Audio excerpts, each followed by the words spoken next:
Well, good morning. It is Wednesday, the final day of our 2026 annual convention, and we've had a great day yesterday. It was busy, it was full.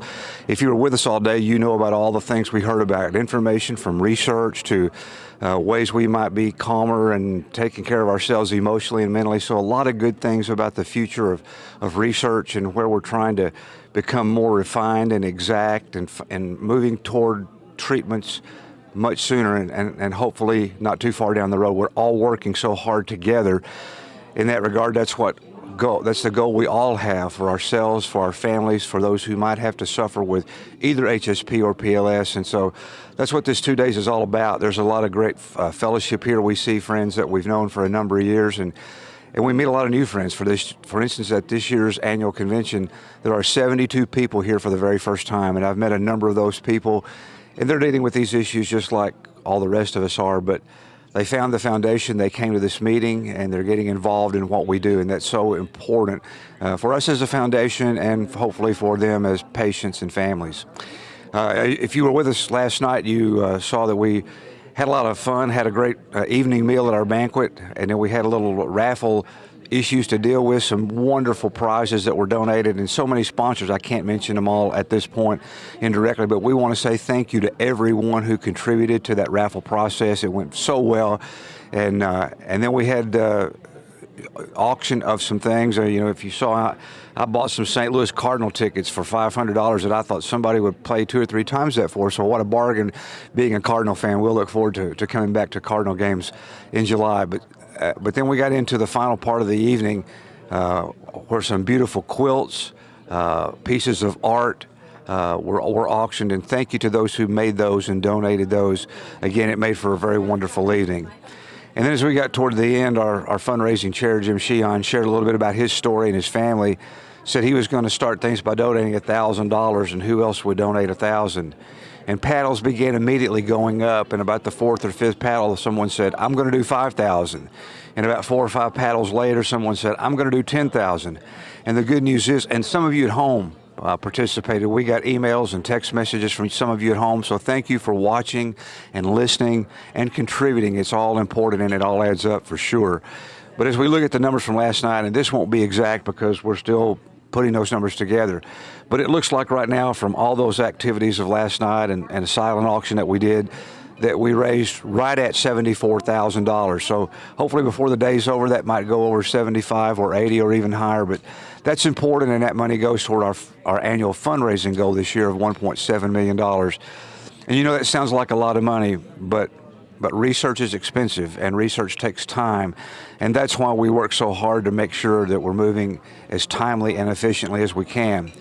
And you could hear a number of presentations today, and one of them is one I'm going to make mid-morning to share with those that are here and those that are listening at home. In our years, we've raised about $13.5 million, and we're going to talk about where that money's gone, what researchers, what institutions, how much of it has been spent on HSP and what's been spent on PLS, and what's been spent on grants that worked with both diseases, so that we can be fully transparent and all of us know what's happening with the money that we raise and the work that we're doing. One of the doctors and researchers you're used to seeing and hearing each year will be the first speaker today, Dr. Hande Ozdinler, and you always enjoy her spirit and her enthusiasm in this work and as a friend. So the agenda is going to be a great agenda today. We're going to have a long, tough day again in terms of time of so much information. It's hard to stop and take a break. So you stop and take a break when you need, and then come back and join us. And we'll look forward to a great day. And if we don't see you before, we'll see you for just a minute at the end of the day. Have a great day, and we look forward to getting through this day with you. Take care.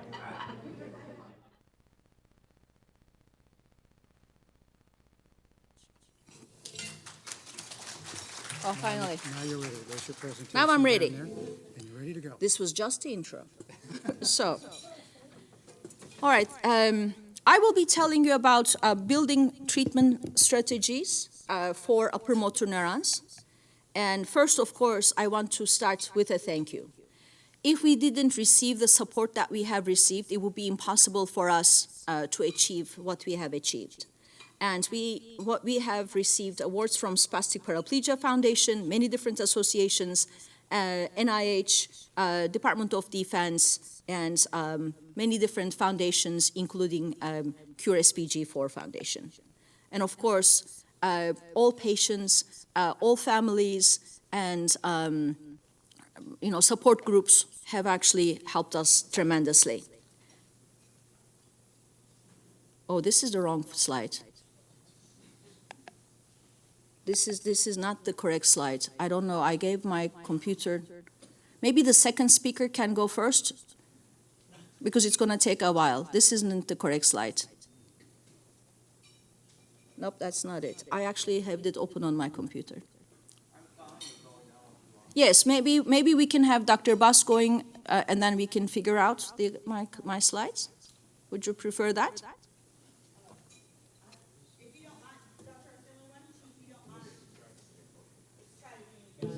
But shall I come and show you which one? Ah, this is it. Exactly, that's it. Ah, God, thank you so much. All right, okay, good. Yeah, it's an early morning for everyone, so thank you so much. Again, I really thank everyone who supported us. And I want to remind you how important the upper motor neurons are. They reside in a specific position in the cortex, in the motor cortex, and also in layer 5 of the motor cortex. They are very few in numbers, but they collect information from many different regions, and they convey that information to spinal cord targets to initiate and modulate voluntary movement. And they make it so seamlessly, so easy, that we think it's an easy task. It actually is not. So they are one of the largest neurons in our brain, and you have them when you were born, and they live with you, and they have to retain their apical dendrites, which is the, I hope it works. Oh no, so which is the area that extends towards the top of the brain, and the axon that goes all the way down to the spinal cord. So they are one of the largest neurons in our body. And to build a drug discovery effort towards upper motor neuron diseases, I think that there are 5 ways. One of them is to understand why they degenerate. Why is it that their neighboring cells or neurons are relatively healthy, and these neurons actually display unhappiness and vulnerability and then progressive degeneration? What is the molecular mechanism behind it? So that's question number 1, and that's a big question. And if we don't understand the answers to that question, we can't really move forward.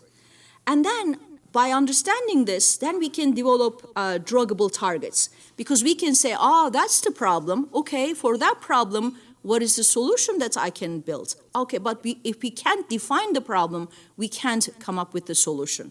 So then the second is having a hypothesis for solution. And then the third is, let's say you found a solution, you found a small molecule, and then you think that it's working. But is it really working? How are you going to test if it's going to work, right? So then you need some quantitative measurable items. And sometimes we call them biomarkers that, they either inform you about disease state, or they inform you whether the disease condition is improving. So then they could be pharmacokinetic biomarkers that shows the timing and extent of neurodegeneration, or they could be efficacy biomarkers to show if the drug is working or not. Then let's say your drug is working, and you have the result that you want, and of course you have to make sure that the compound is not toxic. It's it is safe to take it. Then you need clinical trials, and this is for small molecule pathway. But it could also be genetic. Then you can have personalized medicine, you can have gene therapy approaches, and so forth. But then generation of the knowledge is number 1. And in my talk, I will be talking to you about transgenic mouse models. We made green fluorescent mouse, and then people tell me, why do you study the mouse? Because we know mouse is a mouse, human is a human, and I'm trying to explain to you why I chose to use the reporter mouse line. Because to understand the human condition, there are usually 2 pathways. It's either you study at a species-specific level, or at a cell type specific level. So what is in the denominator? And denominator is the common part, right? So people have used iPSC models, and iPSC models use human cells, so the denominator is human, species is the same, but these are either fibroblast differentiated neurons. They are not exactly the human neurons. They are forced to differentiate into motor neurons, and they are usually embryonic. They are not postnatal. So it's very different than actual motor neurons that we see in human brains, but they are human cells. So the species is the same. On the other hand, the species is different. Let's say species is mouse, but the neuron is the same. So then, in this case, the denominator is the neuron, is the cell. So that the cell is the same, but species are different, okay? You know, there are two ways. And we believe that this, based on the cell theory, which was like the essence of biology, the cells share so much in common. Even a yeast cell has so much in common with our cells. They have the mitochondria, you know, they have endoplasmic reticulum, we have been hearing about where proteins are made. They have, you know, Golgi, they have vesicles, all the cellular apparatus that we have, they also have. So then cells are very translational. So that's why we focused our attention to the neuron rather than to the species. So that's the reason. And then Mukesh Gautam actually in the audience, he did a very important work. He said, is that really true? If I look at the upper motor neurons in a patient and compare the upper motor neurons in the mouse model, are they really the same? So please go ahead and read this paper if you can. And if we were to give you slides from mouse and human, you wouldn't be able to distinguish them. So at a cellular level, they share so much in common, and that's why we feel confident of studying, making our investigations on a cell-based manner. So, and of course, we made the reporter line. We gave them to Jackson Lab, so now researchers actually can take it. It was considered a breakthrough, and you know, we published it, and we killed the horse multiple times that these GFP neurons, we made them fluorescent, are indeed upper motor neurons. Again, here it is in the JAGs. So then we collaborated with Dr. Baas. He's also in the audience with us, and I'm very thankful to him because he generated one of the best mouse models for HSP. And this mouse model actually is developed based on mutations detected in human. So then even if we call it a mice, it's actually a humanized animal because normally they don't have this mutation. We introduce them the human mutation. So then we crossed the spastin mice generated by Dr. Baas to our reporter line. And imagine the beauty of this. Now we have fluorescent upper motor neurons that carry the human mutation. So baseline is neurons, and the mutation is human. So this is, we think, as close as you can get at a translational level to the human condition. Then we did something remarkable. We isolated these neurons, because they are fluorescent, by fluorescence-activated cell sorting. It's a fancy technique that you can isolate these fluorescent cells from the other neurons and cells in the brain as a pure neuron population at P60 and P70, and that's a very early time point. Mice doesn't show any symptom at that time, they walk fine, so this is pre-symptomatic, before any disease occurs, because we want to understand why at the very beginning they are becoming vulnerable, okay? So then when you isolate FACS, when you do FACS purification, then we said, all right, upper motor neurons, tell us what makes you unhappy. And then how will they speak to us? They speak to us with the proteins that they have in their cells. So that's why we use bottom-up proteomics, and we tell them, what proteins do you have in your cytoplasm? What do you make? And they say, oh, I'm making this, I'm making that. Or, you know, they tell all the proteins that they're making. And we, of course, it's a spastin model. We we detect more spastin. But then we look at all the genes that are upregulated, downregulated. Tell me which gene you have more in the disease, less in the disease, and comparison to the healthy wild type, right? And then we begin to realize, okay, they're making more of this, they're making less of that. And that's in P60. How about at P90? They're making more of that. So there is a language here that we don't understand. And we have to decode that language, right? We need to understand what is it that they are talking, or what is it that they're having as a problem at a molecular level. And again, we look at some of the cells, some of the genes, like you were up at P60, how are you now? You were down at P90, and then we realize, oh my God, this is very dynamic. Even within 30 days, there are so many ups and downs, so it's changing. There's a dynamic change, and we are talking about pre-symptomatic stages, okay? Then, of course, we confirm with immuno that these results are real, that, they are expressed in upper motor neurons, so we have the confirmation. And then we go ingenuity pathway analysis. So this is a large data management toolbox, and we say, proteins, what are you doing? Which canonical pathway are you in? Which cellular event do you drive? What's your problem? And they begin to speak to us. They say, well, it's very hard for me to regulate the raw GTPases, and I'm having problem with the microautophagy, man. This is really hard. Or I have to upregulate the clear signaling pathway and potassium channels. Oh, what is the problem with the... So then they tell us what is the cellular problem that they're having. And that's P60. Then we say, all right, P90, do you have the same problem? Do you have a different problem? And P90 says, I can't even pronounce this, granulation. I didn't know this beforehand, okay? So this is our major problem. I said, okay, Then, synapses, are keeping our synapses intact. Ooh, so that's our problem. All right, so then we begin to understand what is their early problems. All right, then of course we go into detail. Who caused you that problem? Now we have all the list. And who caused you that problem? We have all the list. So then, all right, I say, what was it again that you told me? Voltage-gated sodium, potassium channels. And of course, this is the basis of action potential. To generate action potential, you need voltage-gated sodium channels, voltage-gated potassium channels. So sodium comes in, and then, it goes up, you see, it goes up. And then you have the action potential, then it has to come down so that it can go up again. But what happens in hyperexcitability is that it doesn't go down all the way, it stays midway, and now it is forced to have another action potential, and it's like you're running and you're running again, you're running, and you don't have time to rest. So that's what's happening, it seems. And then clear signaling pathway, what is that? And it is a pathway that is really very important to clean the unwanted proteins, and the cell actually tries to initiate that. And it makes perfect sense. And then microautophagy is the place when you actually get rid of all these diseased or broken mitochondria, different organelles. We have this whole machinery, microautophagy, and it says, I can't do this. And they can't do this at the age of P60, that when there's no disease at all. So this is happening even before there's any symptom.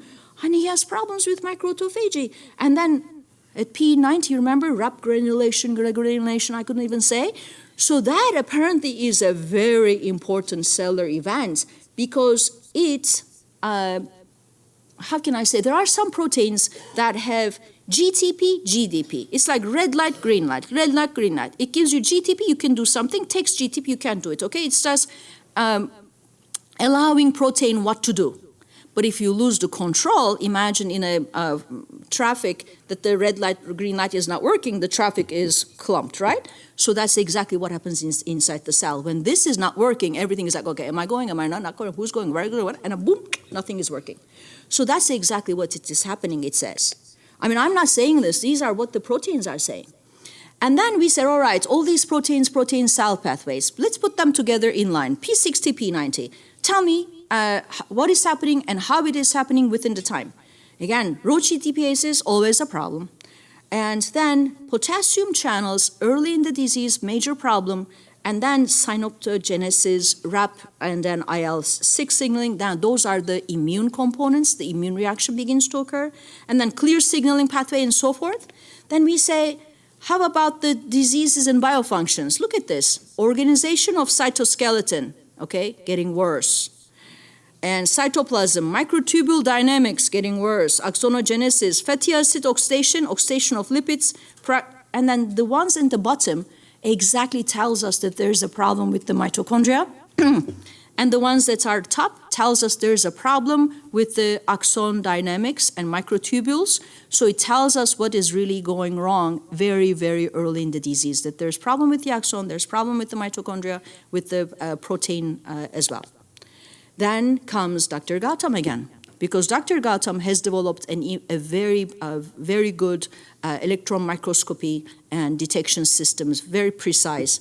Then we said, okay, we have the spastin mice. If this is the problem, do we really see the problem in the mice? And yes, if you look at them, they have problems with their mitochondria, they have problems with their ER, and what we see with protein, we see it's with EM. Axon, yes, the spastin mice, look at the corticospinal tract. It's all broken. And the proteins already told us that they have problems with keeping their cytoarchitecture, right? And yes, the mouse also. And this is towards the end stage. So what we have detected at the molecular level very early, we can actually detect it with EM later on. Then comes Dr. Silverman, because Dr. Silverman generated NU9, a compound in his lab, and he actually licensed it, a company, Akawa Therapeutics, and we published with him, and we showed that NU9 actually improves the health of upper motor neurons that are diseased by misfolded SOD1 toxicity and TDP pathology. And very different than SPAST, mind you. But the upper motor neurons that were diseased in SOD TDP had very similar problems. They had mitochondria problem, they had ER problem, they had cytoarchitecture, axon outgrowth problem. So the problems, in some way, were shared. Of course, there are some unique problems, but most were shared. So we said, if this is not a disease drug, but it is a mechanism drug, that it can actually help solve the problems of the cell, can we test it in the spastin? It makes sense, right? So that's how we received the grant from Spastic Paraplegia Foundation. And we have given NU9 to the spastin mice like we have done in the SOD and TDP mice. And look at that.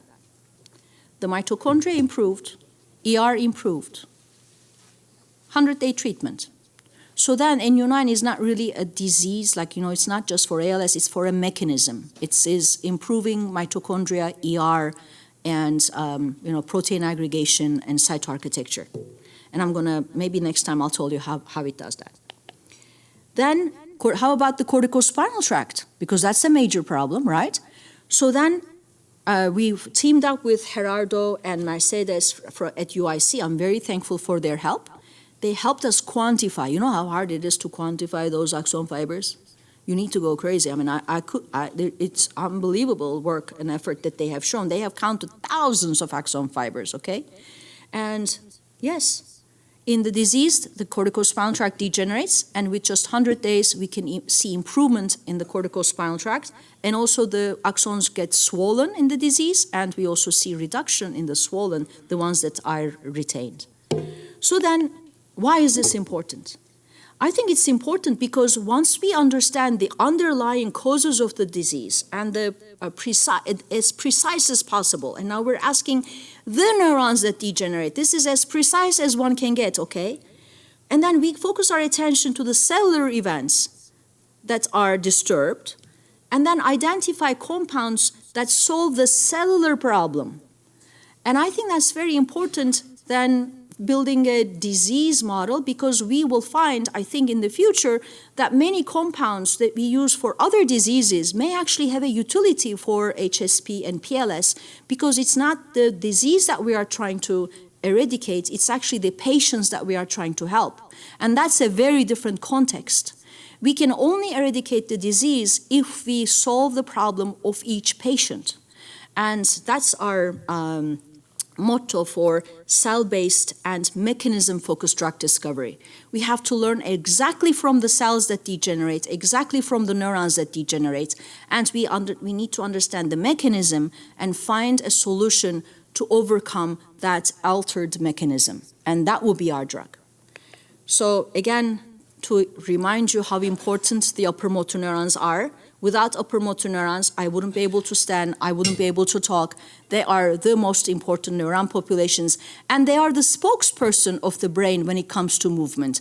They carry brain's information through movement. And I think here, all of us here, we need to be the spokesperson of the upper motor neurons. That needs to be our job.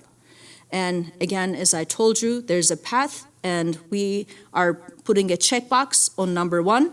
We are putting a checkbox on number 2, and now we are working on number 3. We are also working on number 4 and number 5 because, we hope to start the phase 1 clinical trials for NU9 soon, and that announcement will be made shortly. And we are moving forward, and I think the future is really bright. And one indication that the future is bright, there's Society for Neuroscience meeting organized once a year. About 40,000 people come to that meeting, and they allowed us to have a satellite meeting for the first time before SFN. So we will have an upper motor neuron in health and disease satellite meeting before SFN. And Dr. Baas will be a speaker. Dr. Blackstone will be a speaker. Many of you in this room hopefully will attend. This is the QR code. Please get it, because we are working with a company so that it's going to be open globally, and we will have simultaneous translation so that every person from their home can attend, and it will be a free event. So please join us, and we will be talking about the mechanisms, the path forward, and how do we build a better future. So with that, I think the better future is ahead, and we don't wait for that bright future. We make it all together, and I think this is an indication. Our presence here is an indication that we can, and we will, and I thank you so much.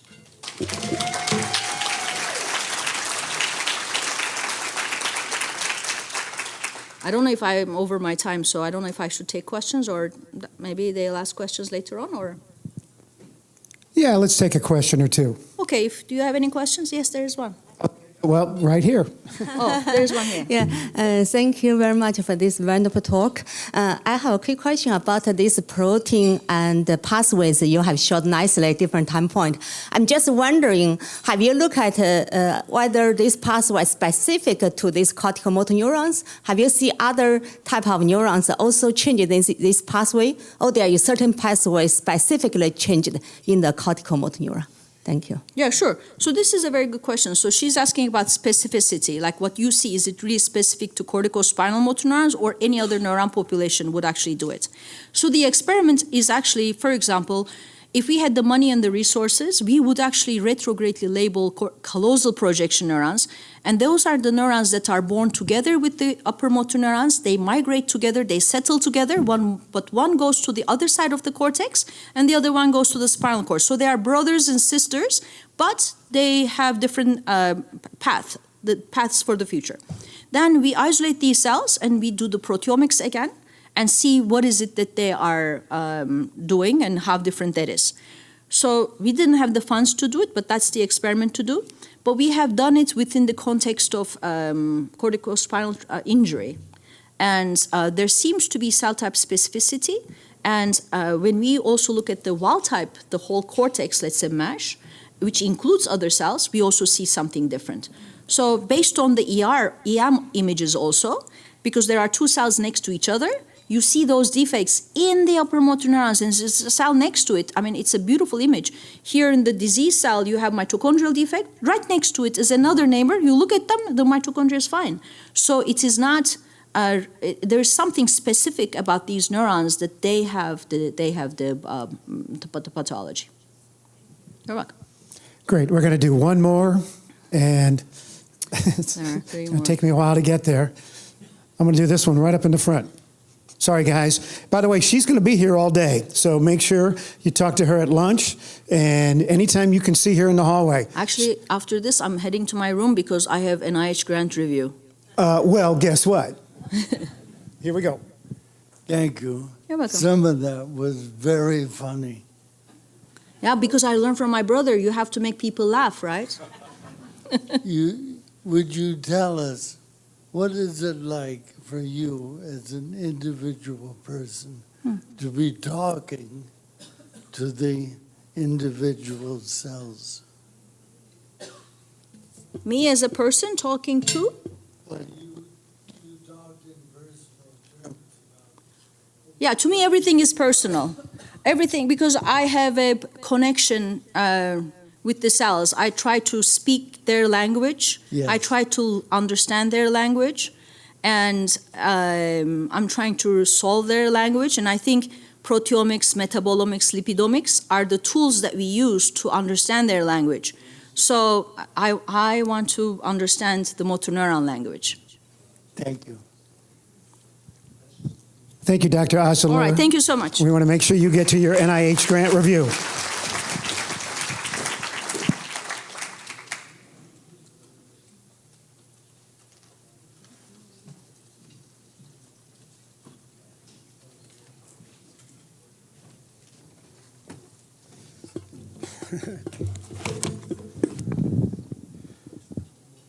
It's magic.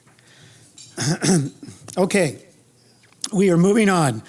One of our most exciting developments in neuroscience is the realization that many neurodegenerative diseases may converge upon common cellular pathways. If Dr. Ozdinler helped us understand vulnerable neurons, our next panel helps us understand what is happening inside those neurons.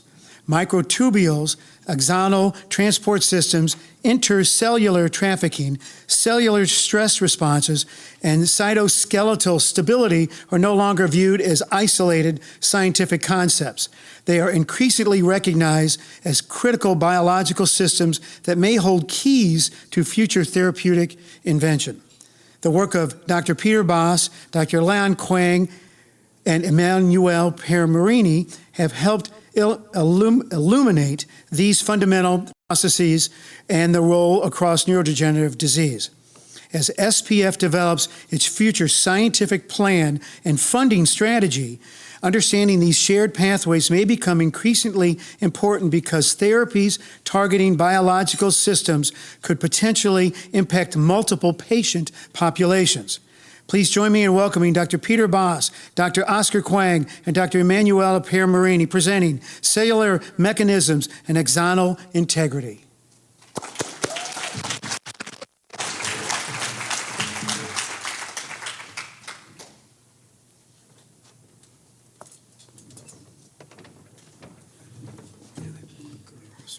All right.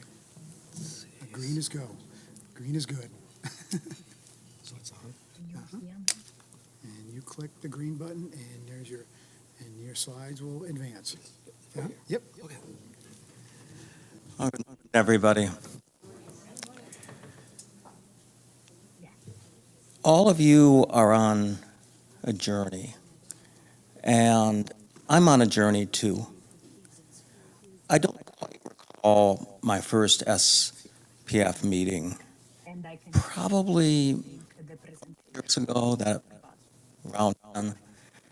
And most of those, if you're curious, you can watch YouTube and you can look at me getting more and more gray years. And I've looked back at some of those talks way back when. And I've been on a journey. I think when I began studying hereditary spastic paraplegia, I was most interested in the spastin protein, how it severed microtubules. I was a basic scientist. Dr. Baas, we're going to change that mic for you really quick. Excuse us, everybody, for just a second. I have more things in my pockets. Check 1, 2. Test, test, test. There we go. There you go. So back then, when I began studying hereditary spastic paraplegia, I was, for the most part, a basic scientist. And I was interested, how's that? And I was interested in microtubules and the spastin protein. And when I learned that spastin mutations cause hereditary spastic paraplegia, I was really in an ideal position to apply for grants and study hereditary spastic paraplegia from the point of view of a basic scientist.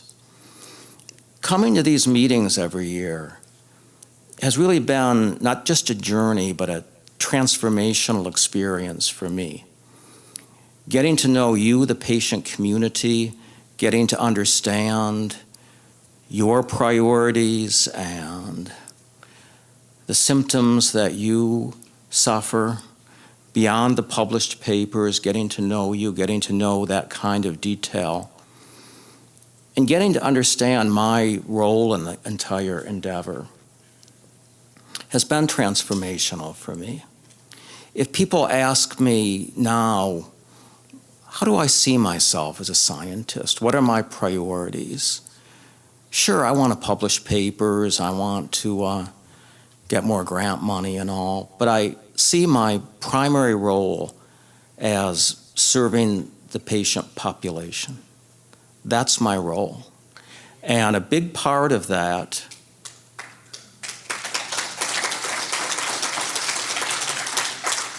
is making scientific advances, working toward therapies. But another big part of that is to make sure that you don't feel alone, that you feel that there are people who care about you, who are working on the disease that you suffer from, that maybe you're concerned about your children, that there are good people working very hard. So I see that as my role. And as a person dedicated to the patient community, I try my very best to respond to your emails, if you want to Zoom, if you want to communicate in any way. If for whatever reason I haven't responded to your emails, it's because they wound up in my junk box and I lost them. I'm dedicated to responding. Sometimes I have more time than others, but you will never be ignored, not when I'm on the watch. Primarily over the previous years, I'd really been interested in studying this disease, what causes hereditary spastic paraplegia. Because just as Hande pointed out so eloquently, we can't solve this puzzle. We can't develop therapies until we really understand the basis of this disease. And I worked pretty hard at that for a number of years. But over the past 2 or 3 years, I've really reoriented myself. Now it's therapy, therapy, therapy. And some of those therapies are all about the mechanistic cause of the diseases. Other therapies are all about just making the quality of your life better. Neurostimulation, for example, that Dr. Sagdiva talked about, that'll make the quality of your life better. So it's everything. It's all about understanding the disease, developing mechanistic therapies. Some therapies are way down the horizon, and that's not good enough. We need therapies that are also far more imminent. And that's why some of the speakers, I think Dr. Qiang will probably talk about repurposing of existing drugs, which Hande also mentioned. So it's the big deal gene therapy sorts of things that are down the horizon, but it's also treatments that are more imminent, drugs that are already FDA approved. And there are other therapies that just simply make you feel better. Once we stop the disease mechanism, say with a small molecule inhibitor, a drug that's available, now all the exercise therapy and the neurostimulation that you heard about yesterday is going to work all that much better because we've stopped the disease mechanism. It's a combination of different therapies, combination of different efforts. I liked what Hande said about laughter. I think laughter is really, really the best medicine. And I'm glad she made you laugh, and I think I'm going to make you laugh more. I'll take that as a challenge. She's sitting right here, and I'm going to try to make Hande laugh. I laughed already. Okay. So let me start out with a very simple schematic, because you've heard from a number of speakers about upper motor neurons. The upper motor neurons are in your brain, and they're part of what we call the motor cortex. The upper motor neuron extends a process we call an axon, and that forms the cortical spinal tracts, many, many axons for many, many upper motor neurons. And the common feature across hereditary spastic paraplegias, whether you have type 4 or 11 or 7 or whatever you have, is those cortical spinal axons are going to degenerate, and that's true of PLS as well. But notice that the upper motor neuron synapses, it forms a connection with something called the lower motor neuron. And it's really the lower motor neuron that goes on to, say, innervate the muscles of your leg. So it's a two-neuron connection. Whether the lower motor neuron degenerates kind of depends maybe on how you define the word degeneration. Usually in upper motor neuron diseases, the idea is that the upper motor neuron degenerates, and upon losing its connection with the lower motor neuron, the lower motor neuron is then dysregulated. Now it's not getting the information from the upper motor neuron. But in people who have rather severe symptoms, for example, some of the small children who are not here today, but who are already in a wheelchair at very young ages, it's hard to believe that the lower motor neuron isn't also degenerating. I think we need to have more knowledge about the anatomy of this system. There are very few cadavers that people have been able to research. So a lot of the knowledge that we have, or that we think we have, about the anatomy of this disease is really inferential from the symptoms. So we really don't know if the lower motor neurons are degenerating as well, but my hypothesis, and you'll hear more about this from Dr. Piermartini, is that they are degenerating a little bit, and maybe even quantitatively in proportion to the severity of the symptoms. But there are other tracks too. Some people only have gait defects and don't suffer a whole lot of anything else, but there are other problems that people suffer. Some patients have a bit of cognitive issue, some patients have some upper limb issues, some patients, I think just about everybody has some urinary bladder issues. So I think we also need to be aware of other tracks that might be involved. And that's just something to keep our eyes on as the future unfolds with this disease. Now what I study is SPG4 HSP, and as we've heard, there are over 91, and I heard yesterday, now it's over 100 different genes whose mutations give rise to what we call hereditary spastic paraplegia. SPG4, or type 4 HSP, is the most common form. So for people who have been diagnosed with a known genetic mutation, about 40%, 40 to 60% of the patients have SPG4. So it's the most common. And what SPG4 is mutations of the SPAS gene that I mentioned a moment ago. And what the SPAS gene does is it encodes a protein called spastin.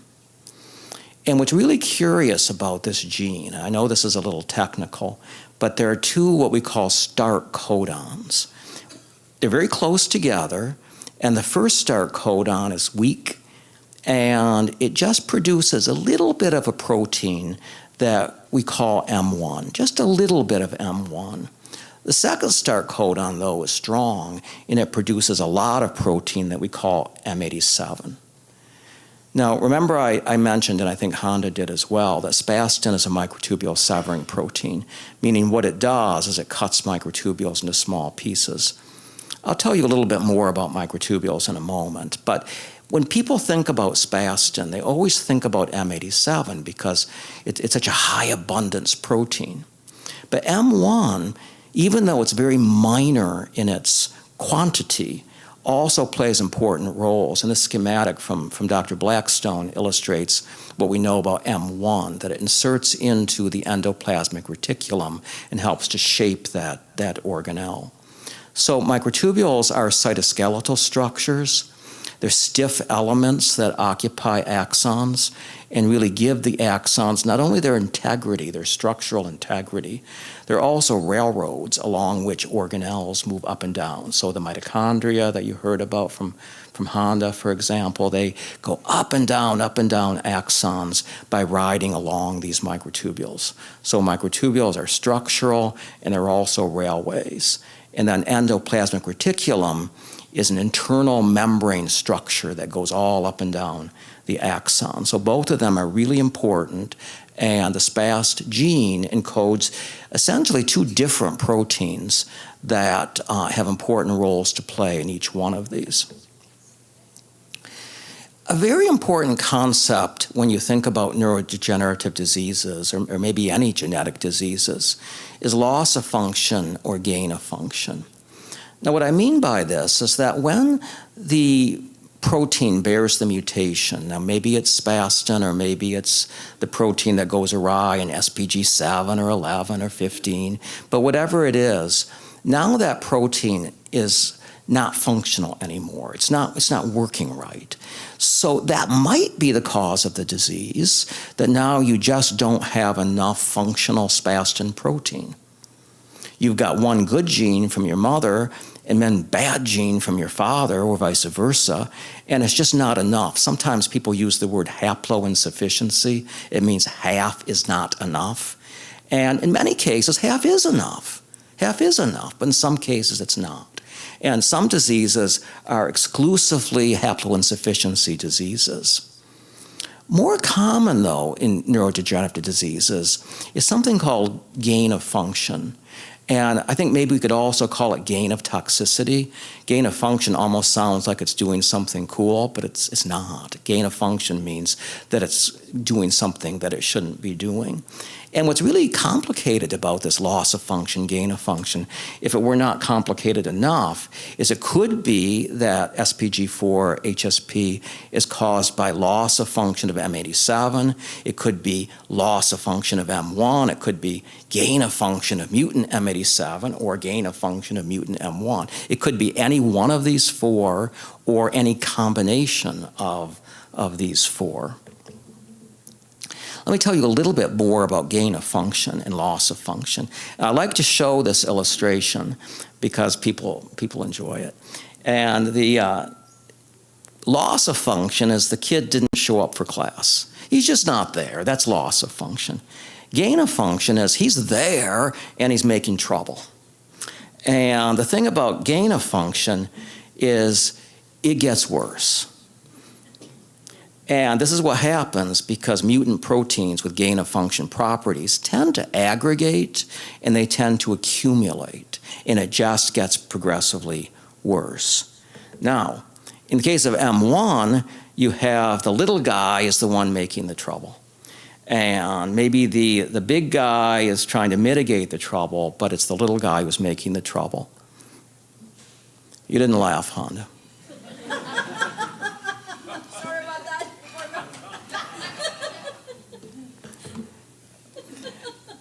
So in order to explore, I laughed when I found it. I made that on ChatGTP, and I was looking on Google for an image of the little guy's the troublemaker and the big guy's okay. I couldn't find it, so I went to ChatGTP. Okay. So the mouse models that we use, I mean, how do we actually explore the issue? How do we answer this question? And the current model, the one that Hande so eloquently talked about, what we did with that mouse model, we made it about 17 years ago. And the technology back then is we took the human mutant SPAS gene and we knocked it into a mouse without disturbing its own mouse SPAS genes. So that mouse actually has 3 SPAS genes, 2 mouse, and then it has on top of that the human mutant gene, and it has a mutation that we call the CY mutation. And it's pretty much only gain of function because it has plenty of normal wild-type spastin, and then it has the mutant spastin on top. The new model, the one that we're working on now, and we're growing it up to shortly begin our experiments, that mouse is made by a much more contemporary approach called gene editing. And with this new mouse, what we've done is we've completely replaced both mouse SPAS genes with human SPAS genes. So no longer does it have any mouse SPAS genes. Now it has one wild-type human SPAS gene and one mutant SPAS gene. And for this one, we use something called the 499 mutation, and this is the one that you see in a lot of the small children who have the de novo mutation, so it's a particularly severe mutation. So we have these 2 mice, and we can do behavioral studies, and we can do histological studies and all sorts of different experiments on them.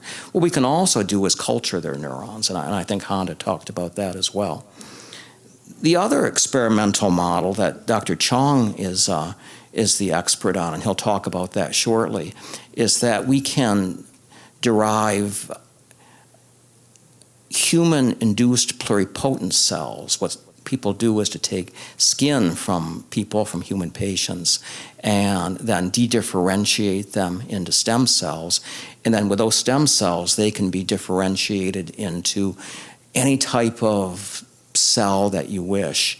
And even what Dr. Qiang is doing is to differentiate them into what we call organoids, human brain organoids. So they're multicellular structures that mimic a great deal of what goes on in the human brain. So these are the kinds of experimental systems that we can use, these mouse models, and then also the human-induced pluripotent cells. Now, in pursuit of therapy, these are the sorts of things that we've been studying over the past few years. Everybody is very interested in gene therapy. The idea of silence and replace gene therapy is that what we do is we develop a viral vector that we introduce into the mouse, or hopefully someday the human patient, and that vector contains 2 components. One component turns off the expression from the endogenous genes, including the mutant gene in the mouse or the human patient. Then there's also in that vector, there's DNA for healthy spastin. So we're depleting the endogenous, the mutant spastin, and we're replacing it with healthy spastin. The other technique that's even more cutting edge is a gene editing, or sometimes you hear it called base editing gene therapy, which is very similar to how we made the new mutant mouse. What we did, this therapy involves introducing a vector that actually goes into the patient's DNA and fixes the mutation. So that's an even more contemporary technique. Now, these are very cool techniques, very cutting edge, and we're working on them. But there are other techniques as well, because I don't want everybody waiting around as if gene therapy is really the only thing that can be done. One of the things we're working on is allele-specific antisense oligonucleotides. I think some of the speakers yesterday might have mentioned. They're also called ASOs for short. And what the ASOs do is they're a simpler technology that they don't require any viral vector. You introduce the ASOs. If they have a bad effect, they'll wear off. You have to keep giving dosages. But what the ASOs will do is they'll turn off the expression, hopefully, of just the mutant gene. Allele specific means that it's specific for the mutant gene. So it will only treat the gain of function component. So the ASOs will only produce a positive result for patients if the mechanism of the disease is gain of function or gain of toxicity. You'll still have your one competent, healthy SPAS gene, but you'll have deleted the mutant one. Another therapy we're working on is called intrabodies, and I talked about that last year at the SPF meeting. What the intrabodies do is they'll go into your nerves and they'll chew up and they'll eliminate any accumulated mutant protein. Because one of the problems with all of this is that you can turn off the ASOs, or the gene therapy will turn off the expression of the mutant spastin, the mutant gene. But what about all of that mutant M1 that's already accumulated in your corticospinal tracts? That's not likely to go away. It's quite stable. So what the intrabodies actually do, they're antibodies that are expressed inside your neurons. That's what they're called, intrabodies. And they'll chew up that mutant protein that's accumulated in your spinal cord. So these are the sorts of highly sophisticated techniques that we're really in hot pursuit of. But can we deliver a therapy quicker, something else? Could we intervene downstream in the pathway? Now, the first day of the meeting, someone asked a great question. Someone asked, what is a pathway? What is a disease pathway? And this is a slide, and I know that you can't read this tiny, tiny writing, but what I hope to show you with this slide is what a disease pathway is. It goes all the way from the cause to the molecular changes to the cellular dysfunction, finally the degeneration of the relevant nerve tracts, and then manifests as the symptoms. And what those therapies that I showed you in the previous slide do is they go very early on to the cause of the disease. But could we intervene later in the disease pathway? And maybe that would provide more immediate relief to patients. And not only that, but downstream in the pathway would have broader application. If I make a gene therapy vector, for example, for SPG4 HSP, it's not going to work for any other HSP. It'll provide precedent, it'll provide example, but that particular tool won't work for other HSPs. But if we intervene downstream in the pathway, what's wrong with the ER? What's wrong with the microtubules? Can we fix the broken microtubules? Can we repair what's wrong with the ER? Then those sorts of therapies are going to apply across the different variants of HSP or the variants of PLS. So that's what I'd really like to focus on today. And this really goes back to my beginning as a scientist. When I began my career as a scientist, I was very much interested in microtubules. So this schematic of neurons shows you that neurons are very polar cells. They extend an axon, that's what we've been talking about. Axons send out these electrical signals, these action potentials that you hear about. But they also extend dendrites that are receptive. So axons send out signals, dendrites receive some signals. And this really remarkable architecture of these cells relies on structures called microtubules. They're kind of like the 2x4s that give this room its shape. And as I mentioned earlier, they're also the railways. What you see in this schematic are molecular motor proteins, which are like the engines that move along the microtubules and convey cargo. I showed you a picture here of the mitotic spindle because I suspect all of you probably remember the mitotic spindle from high school. And the mitotic spindle is made up of microtubules. And so that's where the most familiar example of microtubules. And these neurons are full of them. Microtubules are polar structures. They have a plus end and a minus end. And in the axon, the microtubules are all lined up, or most of them, 97% or more of them, are lined up with their plus end out. And this gives these railways directionality. So now, depending on what the cargo is, whether it's mitochondria, synaptic vesicles, or whatever the cargo is, it knows which way to go. It knows to go forward down the axon, or if it's carrying some signal back to the cell body, it knows to go in the opposite direction. So the polarity of the microtubule is really instructional in this way. The other thing that's really important about microtubules is that each one of them has two domains. A stable domain that you see here in green toward the minus end, and then the other half or so of the microtubule is very dynamic. It's very labile. It's assembling and disassembling all the time. And you see that here illustrated in blue. So these different domains are very compositionally different as well. The tubulin subunits that make them up are modified in different ways. And it forms a code that different proteins, different molecular motors know to interact with the stable domain or the labile domain based on that code. What endows these different domains with their stability properties is different microtubule-associated proteins. So the labile domain, the more dynamic domain toward the plus end, is very enriched with tau. Now, I bet you've all heard about tau because it's the component of the neurofibrillary tangles that make up the Alzheimer's tangles for the patients who suffer from dementia. So that protein, tau, when it's healthy, is really lining the labile domains and keeping them dynamic. By contrast, the stable domain is rich in a protein we call MAP6, and that's a big stabilizer of the microtubule. So MAP6 is keeping the stable domain stable, and tau is keeping the labile domain labile.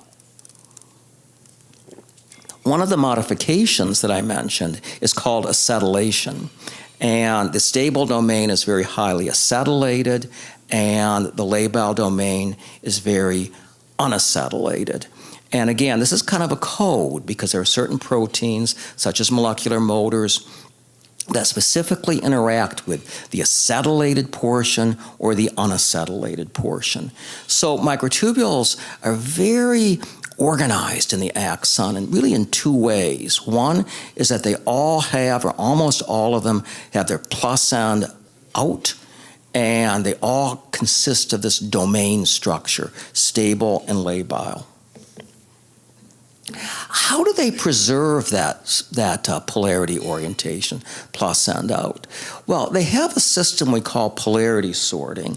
And if a microtubule is oriented correctly, it moves down, it slides down the axon with the plus end leading, and those plus end distal microtubules populate the axon. If a microtubule has the wrong orientation, then it'll move in the opposite direction, plus end leading, and it'll be cleared back to the cell body. And this is the system that the axon has for preserving that uniform polarity orientation. Now, there are all kinds of different factors involved in this. There are cross-linking proteins and a number of different motor proteins that are involved in keeping this organization. One of these proteins that I'm going to just touch upon for a moment, because I'll get back to it later, is called kinesin 5. And kinesin 5 is a brake. It will limit the number of these microtubules that are sliding at any moment in time. It's a regulatory brake. Now, where spastin comes in, the M87 spastin, is it specifically will sever the microtubule in the stable domain, in the acetylated domain. So you can imagine if there were a problem, say haploinsufficiency, that there's not enough M87, what would you expect? You'd expect insufficient severing of the stable domain, so you'd expect the microtubules to be much longer than they should because they're not being appropriately severed. And you'd expect them to be much more acetylated. You'd expect the stable domain to be much larger than it should be because it's not being severed. That's what you'd expect. So in hereditary spastic paraplegia, SPG4, and as I said, probably all variants of HSP, the question is, can we find out what's wrong with the microtubules and can we fix it?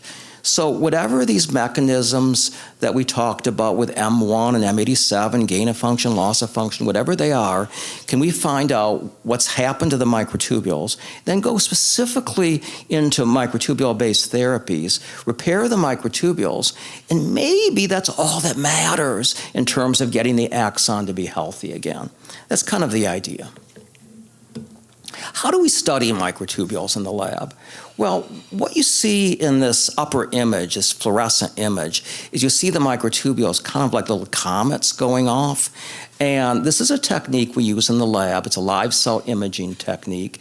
And we can visualize the plus ends of microtubules as these comets. So we can know their orientation and we can know how labile they are based on the rates that these comets go off. Down below, you see an electron micrograph, and you can see with high resolution, we have an antibody that recognizes the labile domain. That's what all that fuzzy stuff is past the arrow. So you can really see that the labile domain is rich in this antibody staining, these gold particles, and the more labile domain is squeaky clean. So we can measure the length of the stable and labile domains. We can understand a great deal about these microtubules through these sorts of methods. Now, as I mentioned before, here is what you see with the normal microtubule array of the axon. You see all the microtubules, these arrowheads mean plus and out. All the microtubules have their plus and out. And the blue part is the stable part, the yellow part is the labile part. And you see every microtubule is about half and half. What would you expect if you lost M87 function. You'd expect what you see in the lower panel. You'd expect the microtubules to be much longer than they should be, and you'd expect the microtubules to be much more stable than they should be. That's not what we found. What we found was something very different. So here's what we actually find in our experimental models. We find that the microtubules are actually much more labile than they should be. And curiously, many of them have the wrong polarity orientation. They're flipped. Instead of having the plus end out, now they have the minus end out. So these are not at all the sorts of results that you'd expect from a loss of function or a haploinsufficiency model. And that's why we think that the explanation for this is much more the gain of function toxicity. It's the naughty boy causing the trouble. And what's going to happen if your microtubules are oriented the wrong way is you're going to have traffic jams, because now the organelles are going the wrong way. It's like you have cars on a one-way street going the wrong way. And this is what you see in animal models and human patients as well. You see swellings. You see the axon has swellings along its length, because now you have these pileups, these traffic jams of organelles. And we think that this is really the heart of the degeneration. So if it's not loss of function, what is gain of function? How does that work? And so here's a schematic, and I know that maybe you can't see it all that terribly well, but maybe you can focus on the naughty kid saying, I'm going to mess up your microtubules. And so how this works is you can visualize this mutant M1. And what we know from years ago is that the mutant M1 will hyperactivate a protein called CK2. And what CK2 is called a kinase, and it puts phosphorylation on and off different proteins. And what phosphorylation is kind of a switch, you're on, you're off sort of thing. So now you have aberrant activity of motor proteins, you have aberrant activity of the proteins that control acetylation, and now you start having problems that make sense. Now you have these what we call microtubule polarity flaws with misoriented microtubules. Instead of having too much acetylation, you have too little, because the gain of toxicity effect has affected this protein called HDAC6, which is the control switch for microtubule acetylation. So is the fellow here who asked the question, what is a pathway? Who asked that question? What is a pathway? That's a pathway. That's a disease pathway. And if we can understand that disease pathway, we can begin to think about how we can intervene in it at different levels. You can't see the slide very well, I know, but this slide kind of shows you what ASOs are all about. Remember I told you early on that ASOs can be used to lower the levels of mutant proteins. Well, we can also use ASOs to lower the levels of proteins that influence microtubule organization and stability. So now that we understand really in such depth what's going on with the microtubules, we can say, well, maybe if we increase tau levels a little bit, maybe if we decrease MAP6 levels, can we start to come up with strategies for making the microtubules back to normal? Very curiously, ASOs can also actually increase the amount of a protein. And this gets a little technical, and I'm just learning about it myself, but genes have upstream something called a UORF that regulates how much protein the gene actually makes. So if you target the ASO for the UORF, you can actually increase the amount of certain proteins. So these ASOs give us a lot of power to manipulate the microtubule array. So here's kind of the idea. First of all, with this problem with the microtubules being too labile, not stable enough, if we decrease tau, what's going to happen? We already know this from previous studies that we published years ago. If we decrease tau, you're going to increase the proportion of the microtubule that is stable and decrease the portion that is labile. Another way we can go about this is to increase MAP6. So we know what to do in order to fix the microtubule and get it back to being about half and half. In terms of the polarity flaw, remember that kinesin 5 that I mentioned early on? I told you it was a brake, that it regulates how many of the microtubules are moving. Well, if we release that brake, now we get that polarity sorting process working much, much more efficiently, and hopefully we can clear out those microtubule polarity flaws, send them all back to the cell body. We haven't done that experiment yet, but what you see in this colorful image is cells from the IPS lines from Dr. Qiang. And you can see in the panel A, the axons are very smooth, those are healthy. Panel B is the SPG4 example with the SPAS mutations, and those axons are full of these swellings that I would posit to you are these traffic jams of organelles. If we treat these cells with a drug that inhibits kinesin 5, and these drugs are available, they're quite good actually, those traffic jams clear out pretty fast.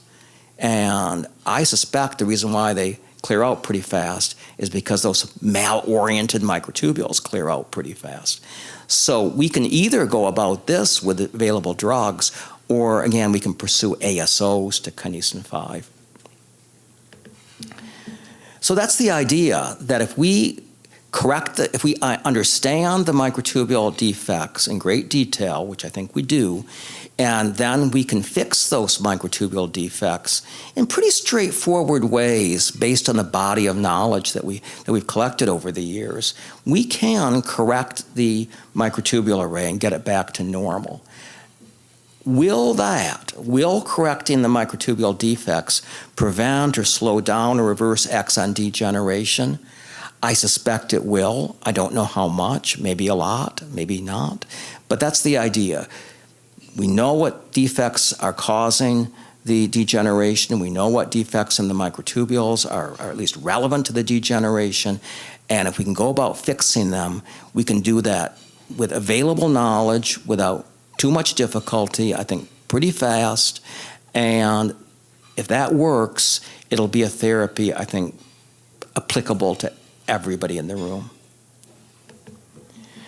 So these are some foundations. The Spastic Paraplegia Foundation, of course, has kept us alive over the years, NIH and some various smaller foundations.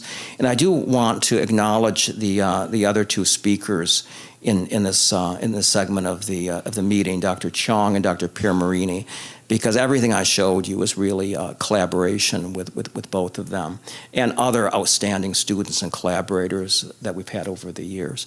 So thank you very much for your very kind attention.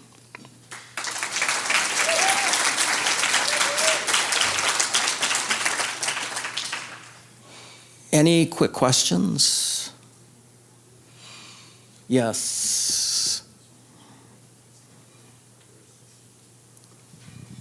We have a hand here.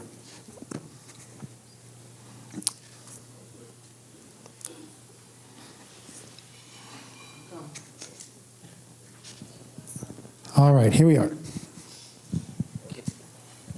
It seems like we were working on the front end.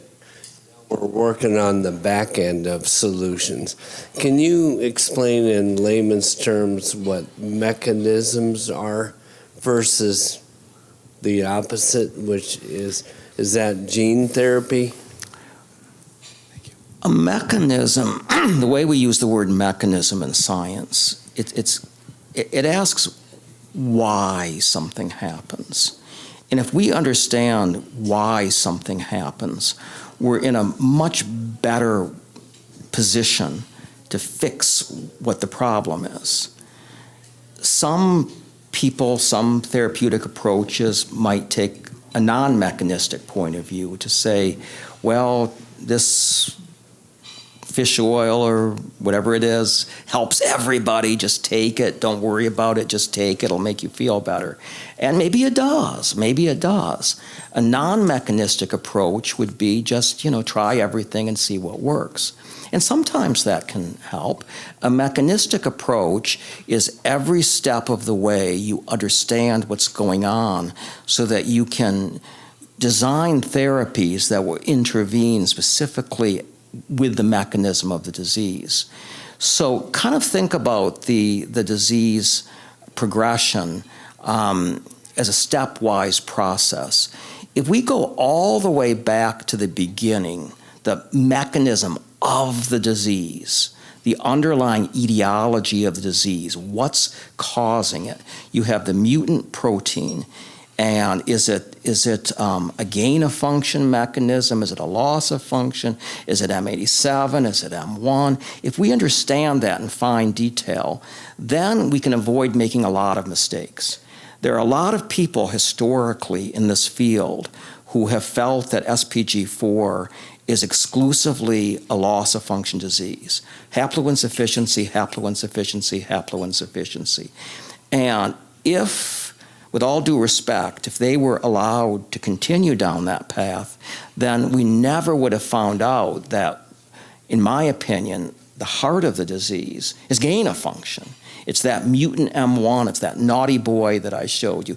He's causing this problem. So mechanism is key to understanding. Is it an ASO that's going to fix it, or is it increasing the amount of spastin? What's going to fix it? That's very what we call upstream, at the very beginning of the causation of the disease. If you start going downstream, though, that's what I'm talking about today. That was what Norma assigned me to talk about today, is downstream with the microtubules, or maybe it's the ER, the things that Hande talked about, is downstream. How can we fix it there? And that's still mechanism. It's still mechanism because it's just downstream mechanism. So we're understanding at the heart of why do the axons degenerate. Maybe way up here, it's the mutant protein, it's causing these problems, it's hyperactivating CK2, it's all these several things. But maybe downstream, we can fix what those causes are without going at those causes. So it's all mechanism, in my opinion. But it's intervening at different levels in the pathway. Does that answer your question? Yes. Yeah. Okay. Thank you. Next step. Ready to move on? Yeah, I'm ready. Okay.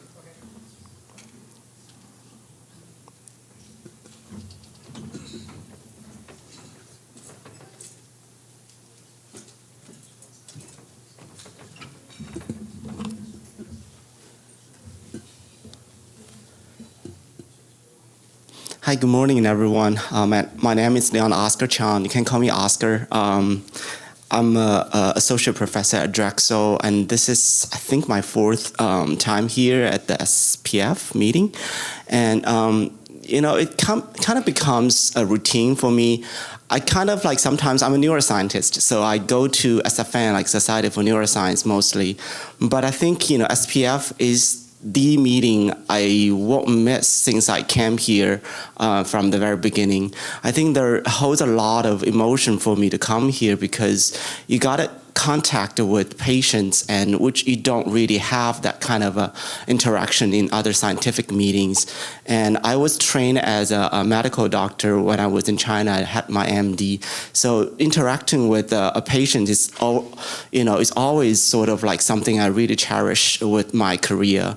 You know, although I'm a basic scientist now, but I always want to talk to the patients to know, because you can learn a lot. As you guys heard, a lot of researchers are talking. You guys are teaching us a lot about, you know, what you think about the disease, what bothers you, and what you might find we probably ignored about therapy and things like that. And just, you know, really encouraging and very, very sometimes informative for us to go into the research. So one thing, like, I have to say, like, you probably will notice I talk very fast, not like Dr. Baas. You know, I try, there's multiple reasons I talk fast because I have a lot of things to say, and sometimes I just feel like I'm eating too much time. But, you know, and also my talk today might have a lot of jargons and probably specific terms. I'll be here until early afternoon, so if you guys have any questions I can't answer after my talk, you know, please feel free to grab me in the hallway or during lunch or coffee break. I'm more than happy to talk to you about it. So my lab is actually now moving towards only use the patient or human-derived cells to creating a more complex cellular model. As Peter said, it's called human organoids. What is organoids? It's probably you can say is a miniature of a tissue of the organ a human has. For example, brain organoids will be a miniature of the tissue, three-dimensional tissue structures that represent your brain or your spinal cord, and then people now moving forward in other areas like kidney, liver, lung. So this is a very new area recently emerging in the scientific field, like people can use actually patient-derived cells to create complex tissues for disease modeling as well as for therapeutic approaches. So here are several images we have in the lab to use the patient and human-derived induced potent stem cell to create these complex tissue structures. So here is the schematics I have in the lab as my lab's sort of like a pipeline of generating. For SPG4, we study in the lab, we're focusing on the motor cortical organoids, as Hande mentioned, no matter what, the most symptomatic signs coming from the HSP and PLS is affecting the motor cortex area. Although I do believe there are other areas in the brain as well as probably in the spinal cord are afflicted with the disease. So today's talk's mainly focusing on SPG4, and then we're gonna focusing on, we call this motor cortical organoids we generated in the lab. So I would like to showcase sort of how we generate the organoids. I think it's really important. You can generate tissue cultures, with the established protocols around the world, different labs. But my lab is really kind of, very carefully to generate more reproducible and consistent organoid structures that you can rely on these models because they can be repeated. So I think that's really, really important. So we used the semi-automated organoid generation platforms we call ClinoStars alongside the AgriWell system we get from stem cell technology. And here is the flow, you basically put the cells isolated into single cell suspension and put into this kind of platform of the wells, and then these mini, we call this agri-wells. They have small, very teeny tiny structures in the well. They can host a certain amount of the cells and really uniformly generating these organoid structures from the get-going. And then you can see in the forward, it's the bioreactors we have in the lab called ClinoStars. And these are the continuous rotating machine that can actually deliver better nutrients and oxygens into the organoid structures. They stay healthy until probably 8 months and 12 months in the cultures system. So, like I said, we work with SPG4 mainly. So we had obtained spastin mutant lines from patients, as well as we do also CRISPR. I don't know whether you guys are familiar with the term CRISPR-Cas9 system. You can genetic edit in control healthy patient cells and introduce these cells with the mutation. So then you have the same genetic background. We call this isogenic controls, and then you can compare the disease phenotypes and only attribute that phenotype to the mutation on its own. So we take these, the strategy to create it, like spastin, 2 different mutations. It's missense mutations called C448Y, and then the truncation mutation, which is truncation means there is a deletion in your SPAS genes, and that's the S245X. And then they have the same genetic background as the stem control. We also take patient cells. We focus right now on the R499H because we get those 3 identical R499H mutations from 3 different individuals. And then we have the relatively close the IPS lines as a controls. So these are the human-induced pluripotent stem cell resources in my lab we established. And moving forward for SPG4 studies, we want to create this called motor cortical organoids, and I'll tell you, these are the stories later. These are the outlines of my talk today. I won't spend too much time on the first 2 points because we published a paper recently, and I also presented in last meeting about genotype phenotype difference we see in the missense mutation versus the truncation mutation using the organoid system, and then we also find druggable targets by using this organoid, and then we're pursuing that in a deeper, sort of like in a further way. But I will still touch the base with these two, just to kind of show you guys what we did. I want to spend a little bit more time to talk about the more like, what's different from last year I was here.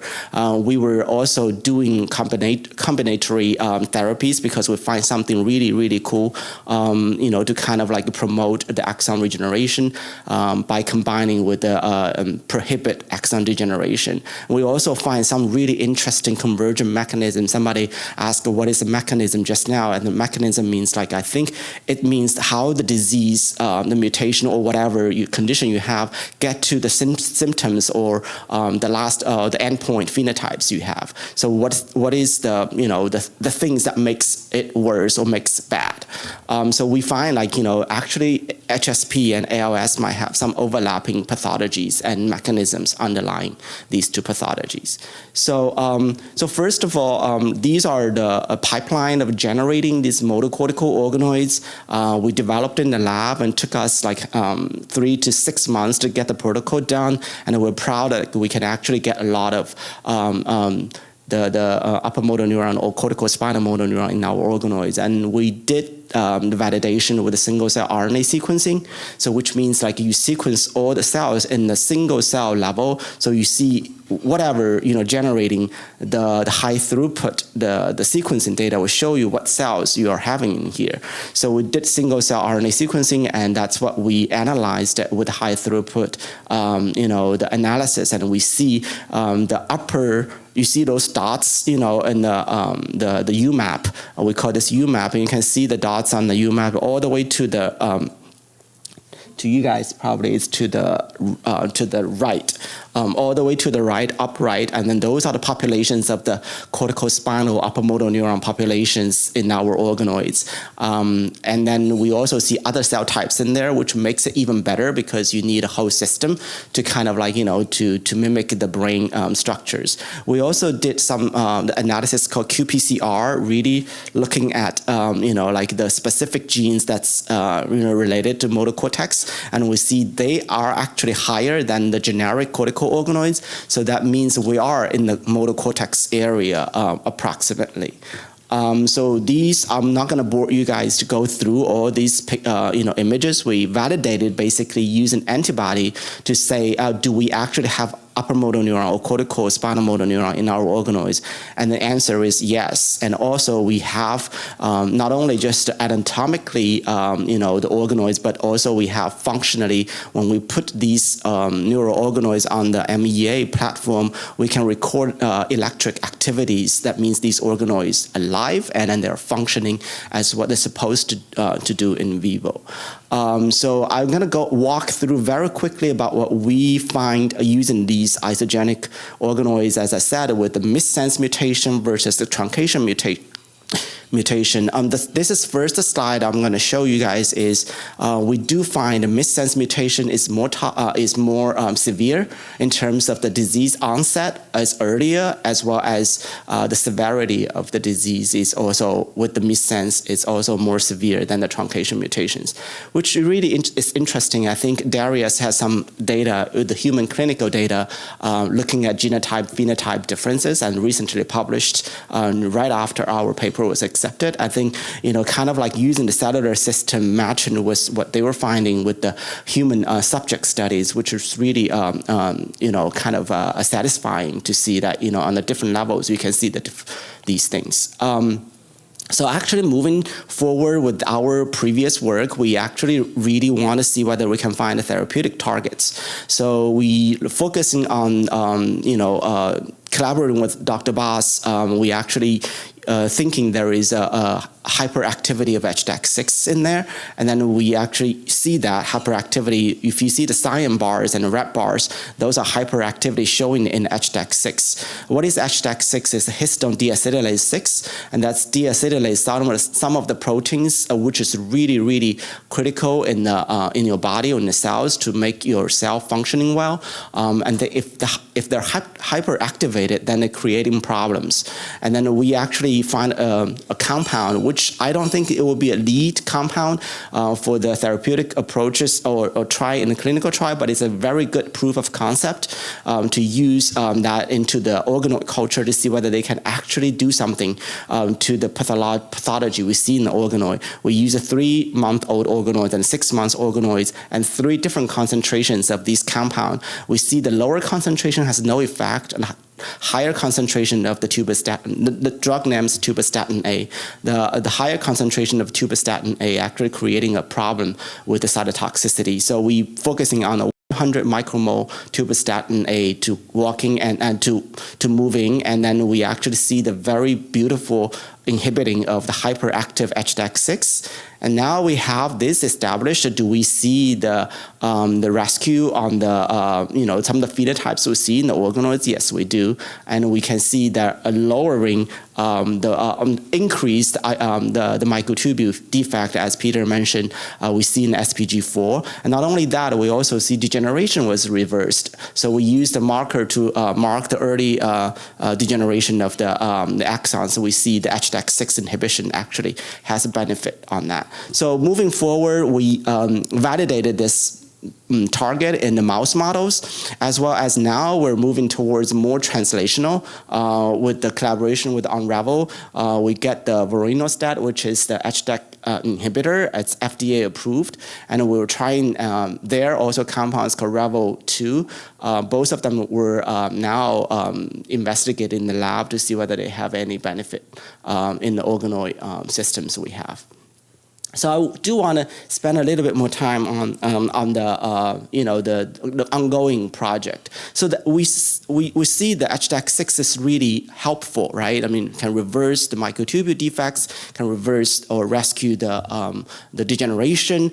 But HDAC6 inhibition actually had a metadata sort of response because it actually increased the PTEN with the literature we find. So what is PTEN? A PTEN is a protein that is in the mTOR pathway. So the increase of the PTEN actually inhibiting the neurons to regenerate. So even though HDAC6 inhibition is good, but it comes with a price. It lowers your, it increases your PTEN activity. And our idea is, what if we can actually decrease the PTEN while using HDAC6? Can we have a better benefit, a bigger benefit? That's called a combinatory treatment in the SPG4 background. So that's what we first tested. Does HDAC6 inhibition increase the PTEN? And that's the Western blot, which is called protein blot. And then when you see the black bands, those are where the proteins are. So you can see that, the darker means more proteins. You can see here with the tubistatin treatment, you do have increase of the PTEN, which is consistent with what we think that's going to happen. And now we find a compound. It's called the bis-peroxyvanadium, and that's BPV, that can inhibit PTEN and increase the axon degeneration. It's actually now tested in the spinal cord injury area. So we kind of harness this kind of this knowledge, and then we want to do some of the treatment, a combinatory treatment with our culture. So we have the SPG4 mouse models, and we cultured adult DRG neurons, which is the dorsal root ganglia neurons from these SPG4 mice. And then you can see here the control on the upper left, which is upper right for you guys. And then you can see both tubistatin and the BPV can increase axon growth, but they're kind of similar in the sense. But if you put them together, you have a bigger effect. So that means, so we can use BPV to accompany the HDAC6. We prove that has benefit in SPG4. And you can see the quantification here with the purple bars, they're the greater or taller than the red and the blue bars here. That means that you do have synergistic benefit from these two compounds together. So I think that's what we're moving towards, to test whether we can do them, to put them together to see we have bigger effect. The last thing I want to talk about is recently we find very interesting literature, like, the studies as well as some kind of experiment we did, is we find like HSP and ALS has some really interesting overlapping mechanism. I mean, granted, HSP is more upper motor neuron disease, but ALS is not just the lower motor neuron. It's more and more recognized. In the ALS, there's also upper motor neuron pathology. Whether it's preceding the lower motor neuron or it's together, we still don't know. The field is still kind of confused about it and trying to study that. So we really think, there something, and then with the literature, you can see the genes that cause ALS and HSP have overlaps. So for example, SPG11 can cause the juvenile onset ALS. And then the KIF5A, the SPG10 and SPG7 both can lead to ALS. So, with these kind of overlapping, it kind of indicate that there is some underlying mechanism shared by these two diseases. It's not like when I'm trying to put HSP in the ALS spectrum, I think that's not the purpose here, but the purpose is, can we learn something from the ALS studies, or if they have some therapies, is it possible to be applied to HSP as well? I think that's something we can all think about it, in the future. So Hande touched a little bit about the TDP43, which is the protein that 90% of the ALS case have the TDP43 pathology. What is TDP43? It's transactive response DNA binding protein of 43 kilodalton. So that's a hallmark gene that, or pathological hormones in the ALS. Most ALS people have that. So what we obtain is we compare the IPS lines we derived from R49IH. Those are de novo SPG4 lines. We run the Western to see whether we have any TDP43 differences. It's very interesting showing you that the human are very different from mouse. I know mouse have a lot of benefits to study, but human are humans, right? Everybody is different. So our genetic background and the modifiers are very different from people to people. And here's a great example to see human disease should probably consider using human system to study, because you see variations. Even the TDP43, we see there is a lower TDP43 in one lines generated organoids, and versus the other TDP lines with the same mutation, you actually have increased the TDP43. So I mean, everybody is different. So in terms of the pathology, that might be also confounders here to make them either better or worse. So here you can see both of them have the R49IH mutation, the same mutation, same locus, and the SPAST, but then they have different response on the TDP43 pathology levels, at least to start with. And then we actually look at the TDP43 localization. First of all, these are antibodies, so immunostainings to look at the TDP43. It's because it's a DNA binding protein, so it's mainly just in the nucleus. So you can see them with the very green colored nucleus stainings on the control. But in the CY this time here, you can see the TDP43 goes to the cytoplasm, which means that the nuclear proteins now going to the cytoplasm. There's a lot of studies on ALS. It's actually created a lot of problems for lower motor neurons in the TDP43 mislocalization. And we actually see somewhat similar in the spastin mutated CY mutations in the TDP43 pathology. We're very actively pursuing that, and then to see whether we can see more. There's downstream mechanisms. I'm not going to have time to talk about it because it affected your whole RNA processing in your body. So that means, some of the RNA not supposed to be there become in there. And then that's the downstream pathology ALS people are studying and trying to find therapeutic targets on that. We actually look at the collaborating with Dr. Meidu in China, we actually look at the M1 and M87, the transcriptomes, like the proteomes, like interacting with the different these isoforms. I don't have time to go through that. The take-home message is like the M1 and M87 are so different. They interacted with the different things. So although they're called spastin, M1 spastin, M85 or M87 spastin, but they're really doing different things in your cells. So we really have to take very careful and research into that and not treating them as a SAM. So we did some, these are really just a very hardcore science. I probably shouldn't have time to go through that. We find that the M1 is actually really associated with a structure called RNA granule or stress granule that's really important to how your cells deal with the stress. So normal people, they can deal with stress better. We find if the spastin is gone, the cells don't deal with the stress very well. And here are some of the data.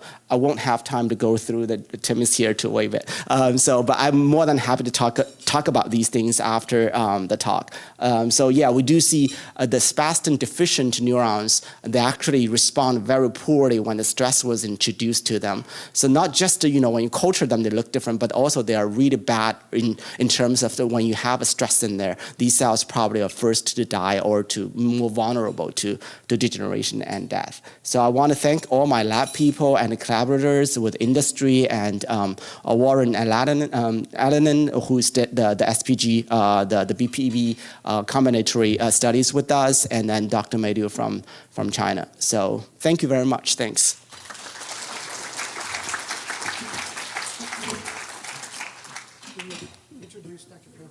Oh, yeah. Okay. You want me to? Okay. So the next speaker is, she works closely with Dr. Baas, and she will talk about probably some biomarker studies. Okay, thank you. Okay. Hope you can see my slide deck well as well. Yes. Let me know. Okay, perfect. We are ready. Okay, so I regret to not be in St. Louis for this time, but hopefully next time I will be there.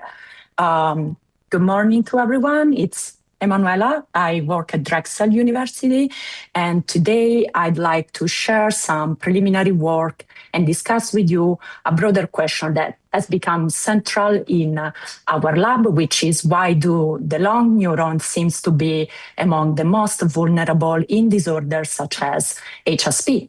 And to explore this question, I'm going to introduce to you Big Tau, and discuss why it may provide new insight into this question. So, as you heard, okay, here it is. Okay, here. As you already heard by others, upper motor neurons are responsible to travel from the motor cortex all the way down to the spinal cord and connect with the lower motor neurons, ultimately. Tell her to swap displays, just to click that one button if she can. Swap Sorry, displays. there are. Their top line. Okay. There. Yes. Now, Thank you. Perfect. Okay, Yay, now you see you. the. Okay, nice. So now you see the Yes. presentation. Okay, so I'll jump back to this one. So again, as you all know from others in the audience, other scientists, the upper motor neurons are responsible to travel all the way down to your spinal cord, connect with the lower motor neurons that ultimately innervate the skeletal muscle, and that is what happens when you have an intact motor pathway. Now, what happened during HSP is that these upper motor neurons starts to degenerate, and so this motor pathway is disconnected, leading to gait alteration, muscle weakness, and spasticity, as you all know. Okay, now, these neurons are very peculiar cells, and especially the motor neurons have, they need to travel long distances in order to find their target.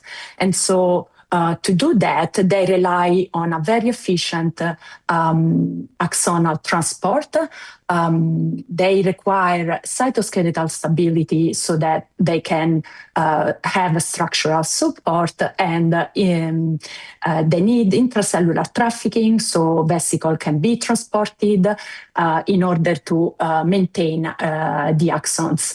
All of these is require a very fine tuning, and what happened is that, as you all know, in many HSP genes, this pathway converged. So if maintaining a long axon requires efficient transport, cytoskeletal organization, a proper intracellular trafficking, and so on, an obvious question comes: what proteins help to coordinate all these processes? Now, it's not the only candidate, it's not the only one that is important in all of this, but I would like to mention that one candidate that is important in maintaining all of these is tau. So, I'm sorry, okay. So, as you heard also from Dr. Baas before, and probably in other times, tau is involved in diseases such as Alzheimer's disease, where pathological tau condition leads to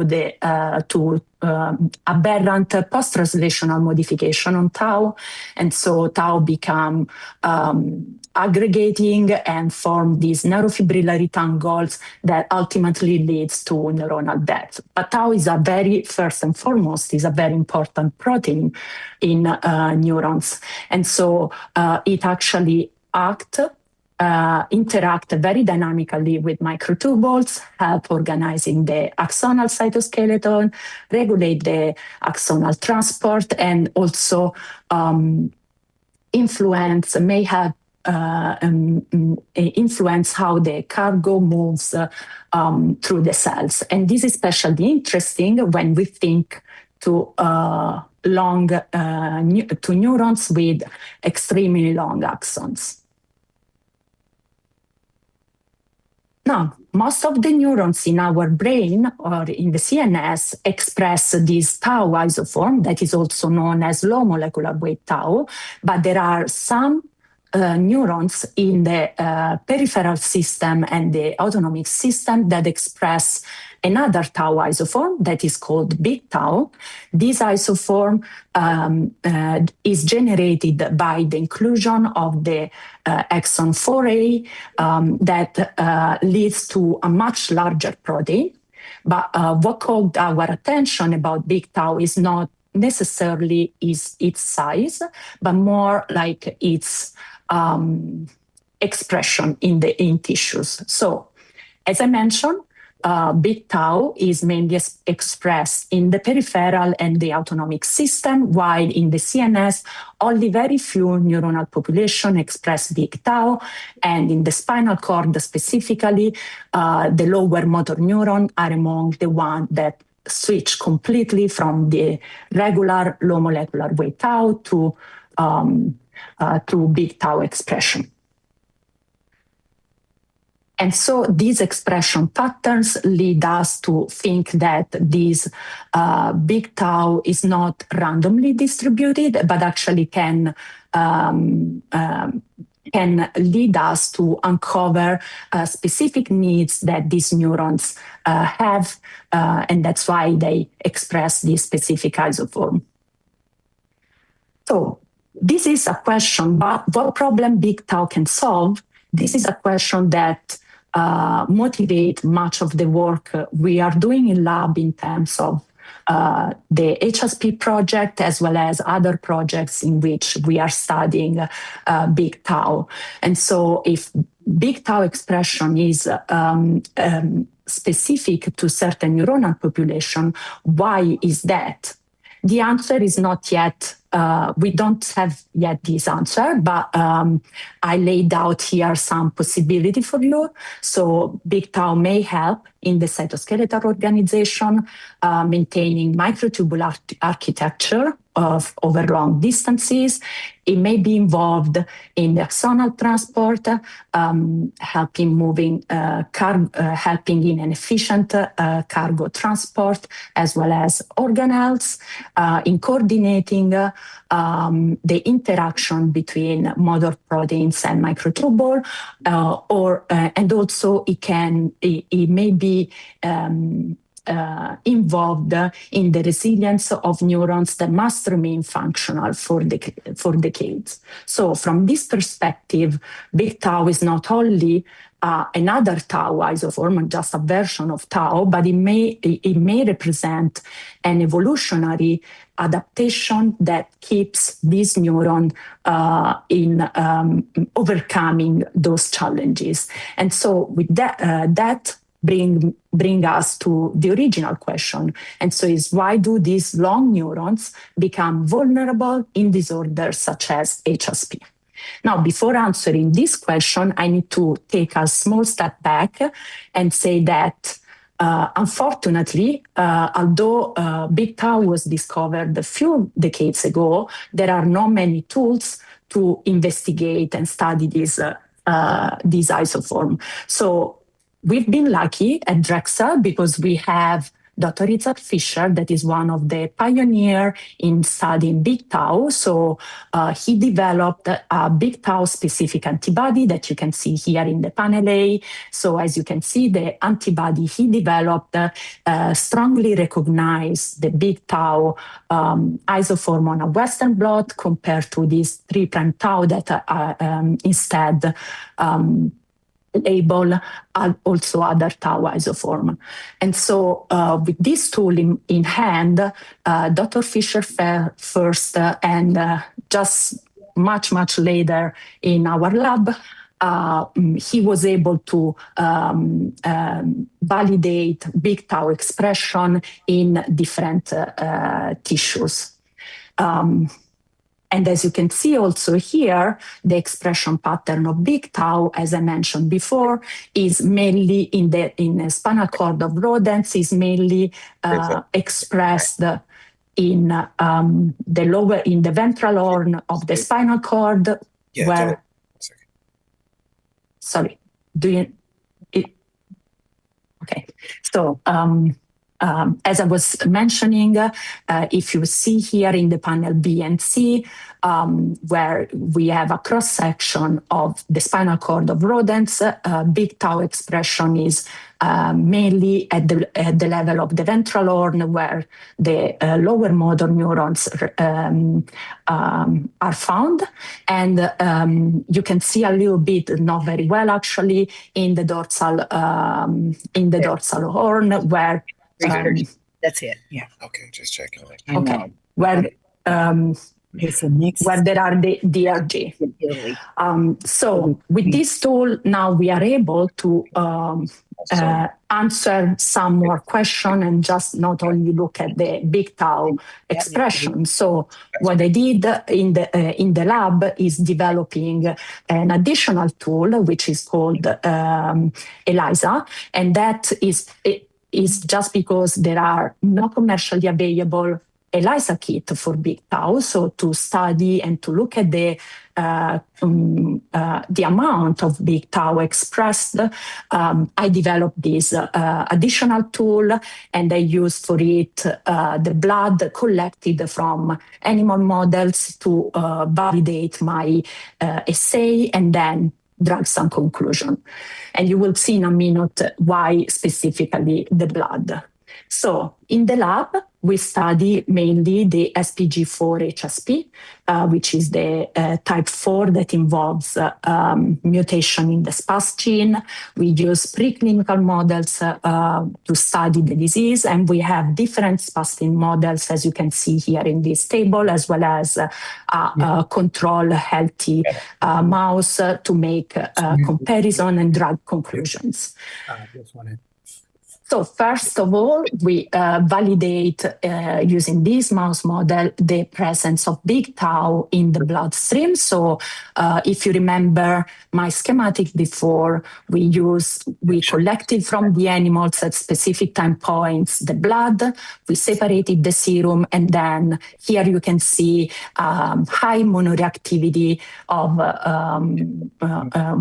the SPG4 model for big tau. And subsequently, I used the assay I developed to quantify the amount of big tau present in the bloodstream. And here you can see the quantification using a standard curve with big tau purified protein. And as you can see here, and as you can see in the F panel, at 1 month of age, where the animal are still pre-symptomatic, you don't have much of changes in terms of circulating big tau in the bloodstream, as we expect a little. And then when the animals age and start to show symptoms around, they show symptoms actually earlier than 6 months, but the 6 months is when they show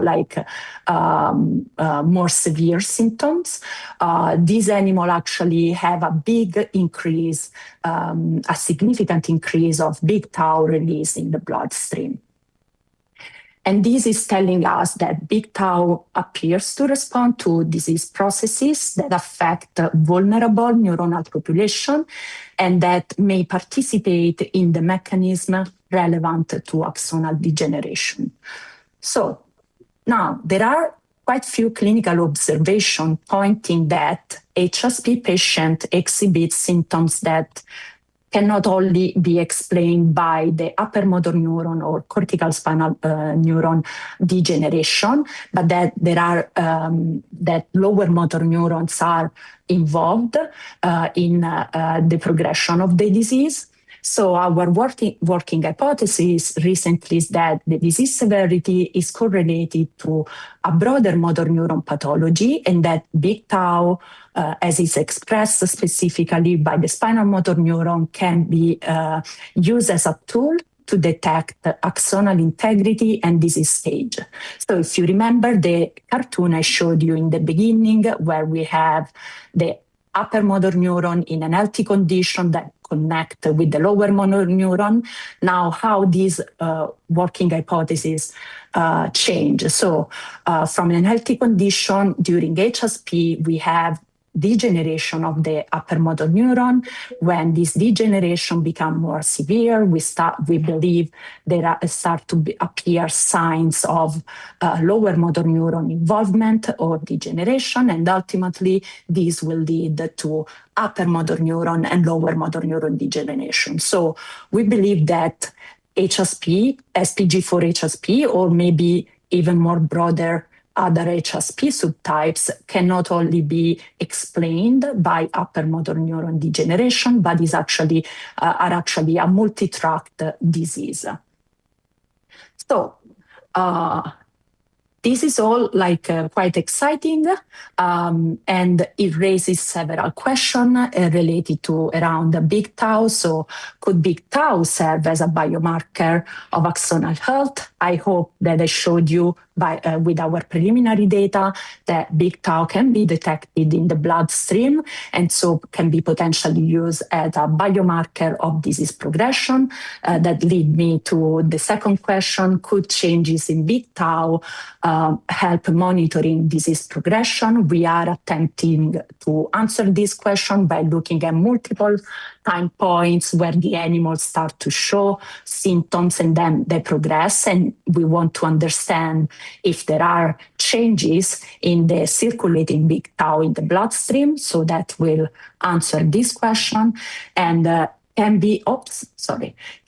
big tau help us identifying subset of patient or differentiate between different HSP subtypes? That is also a goal in the near future, to look at human patient samples and try to understand if big tau is a downstream biomarker that can be used to differentiate between HSP subtypes.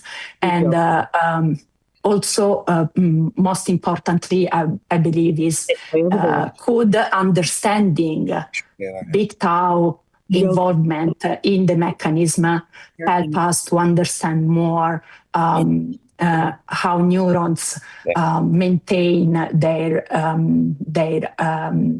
axonal structure. And for all of these questions, I still don't have all the answer, but these are some of the questions I'm most intrigued and I want to pursue in the future in relation of this project. So with that, I would like to finish with the question we started with. So why do the long neurons die first? I guess HSP has taught us that these long neurons actually require an extraordinary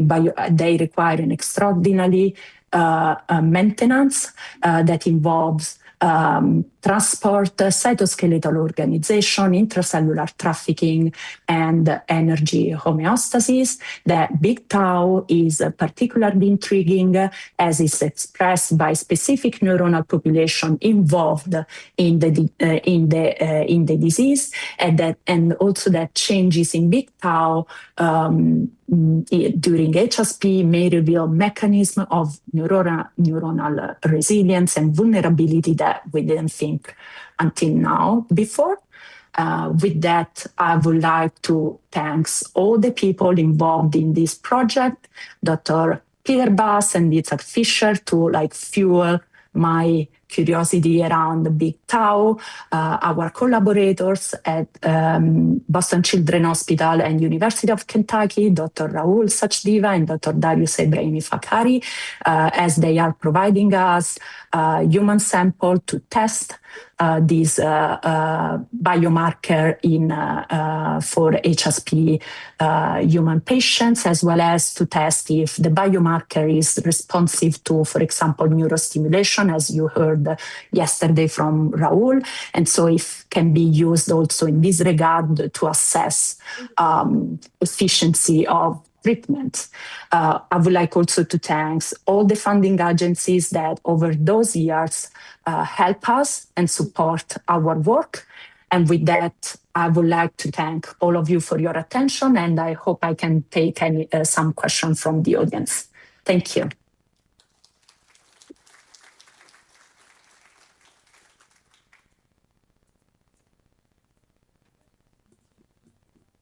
Vader is down. Okay. Are we ready to move on, Claire? Norma? Ask if there are. Does anybody have any questions?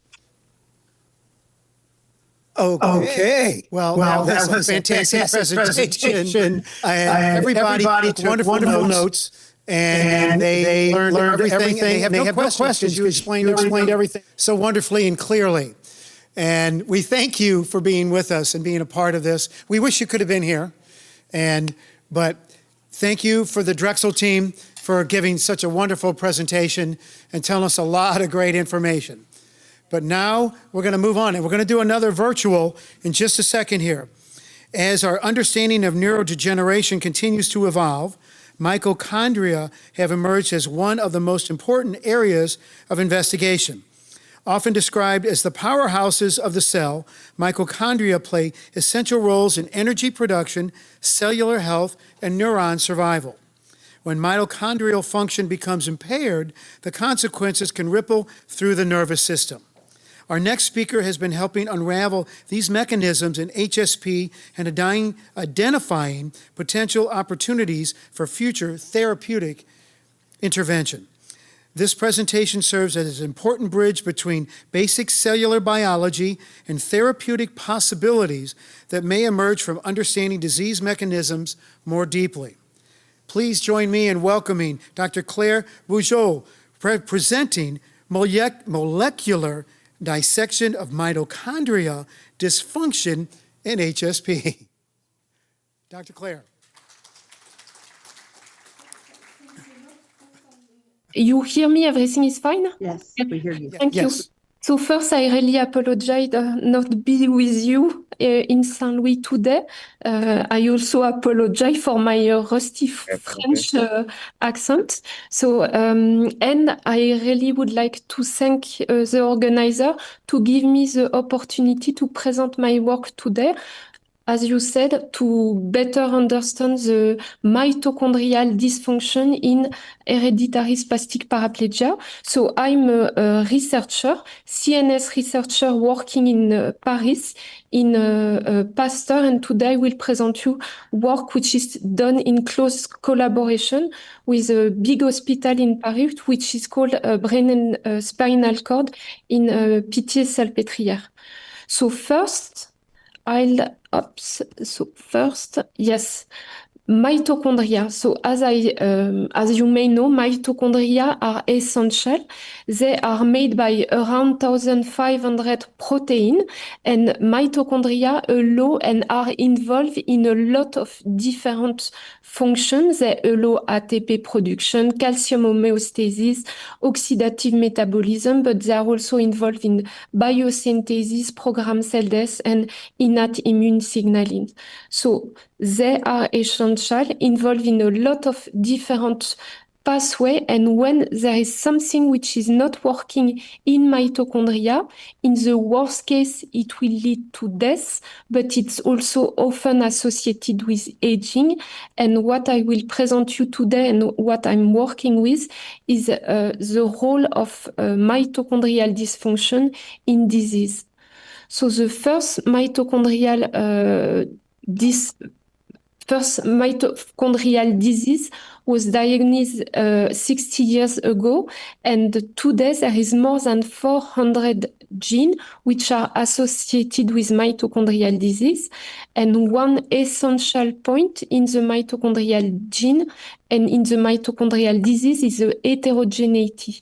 So indeed, it makes the diagnosis of this disease really challenging because it could happen in everywhere. So even if it's mainly occurring in the tissue with the highest energy demand, so brain and heart, it could also happen in kidney, in liver, in gut. So it happens everywhere and at any time because it could occur really early in life during development or later, like for a lot of neurodegenerative disease, Parkinsonism. Another example to show the diversity, the heterogeneity of mitochondrial disease is this example where there is one single mutation in a gene, which is CYP2U1, a gene involved in a hereditary spastic paraplegia, SPG56, where I show that this mutation in some family, in some patient, was leading to a very severe phenotype. The patients were never able to walk, whereas in some other family, the phenotype is really mild and patients present spasticity when they are walking. And in some other family, it just between brackets leading to ophthalmologic sign, so no motor symptom. So as you could see, for mitochondrial disease as for HSP, there is a lot of common points and there is a lot of questions which remain. So first, because of this heterogeneity, the diagnosis is not easy. And then the understanding of the mechanism of the disease is not really easy neither. And in most of the case, for both diseases, there is barely no treatment and no cure. So it's in this context that I decide to focus and to start to work on SPG7 because it's a perfect bridge between mitochondrial disease and HSP. So indeed, SPG7 is one of the most common recessive form of HSP. And as you could see, there is a huge genetic heterogeneity because basically you could find mutation anywhere on the gene. But SPG7 is also a mitochondrial disease because the gene SPG7 will code for a protein which is called paraplegin, which will be located within the mitochondria. So indeed, it will be located in the inner membrane of mitochondria, and it will be associated with another protein which is called AFG3L2. And these two proteins, paraplegin and AFG3L2, will be associated in an hexameric complex, so 6 subunits, to form what is called a MAAA protease. So a protein, a complex which will allow the degradation of some other protein.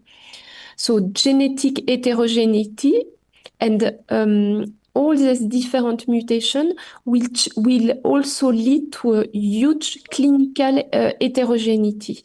Indeed, in SPG7 patients, there is spasticity of the lower limb, but it's also often associated with spasticity of the upper limb with ophthalmologic sign, ataxia, Parkinsonism.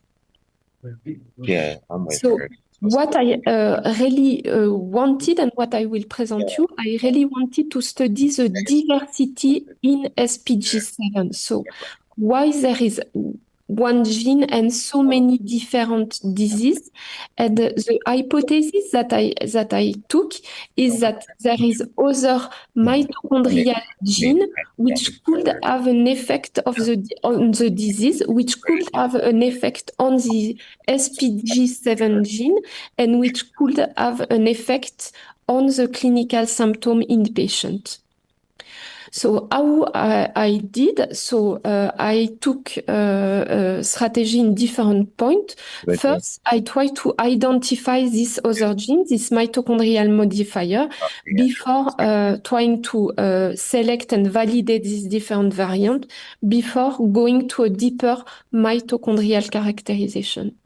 So first, what I did to try to identify this mitochondrial modifier.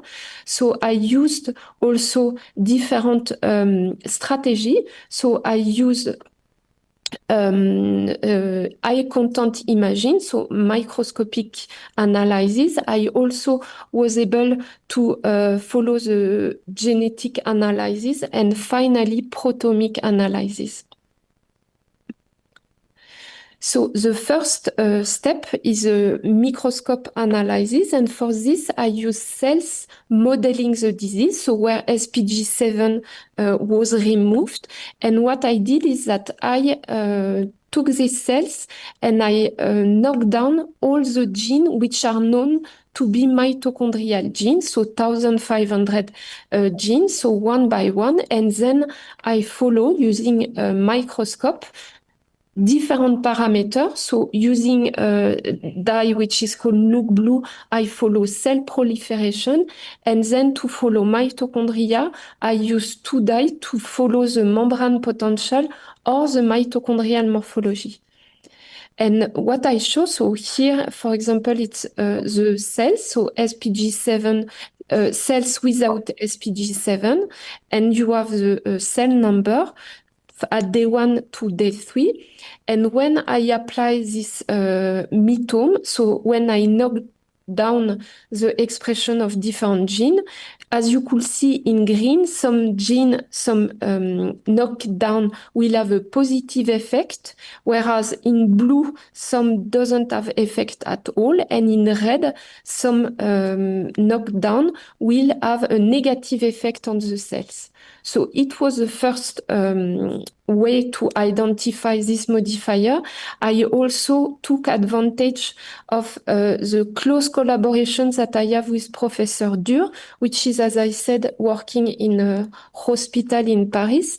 And Professor Dur is following a cohort of patients, SPG7 patients, and she's following these patients. So we have a lot of clinical data with a follow-up over the year. And these patients, they were diagnosed using a target sequencing, so basically using a panel with only SPG7, only HSP gene. And then they find mutation and SPG7. And what we have done is that on this patient, we took again DNA and we did a whole exome or whole genome sequencing on nearly 200 patients to try to see if we find mutation in other gene, but in mitochondrial gene. And when I say mutation, I must say variant. So variant in mitochondrial gene.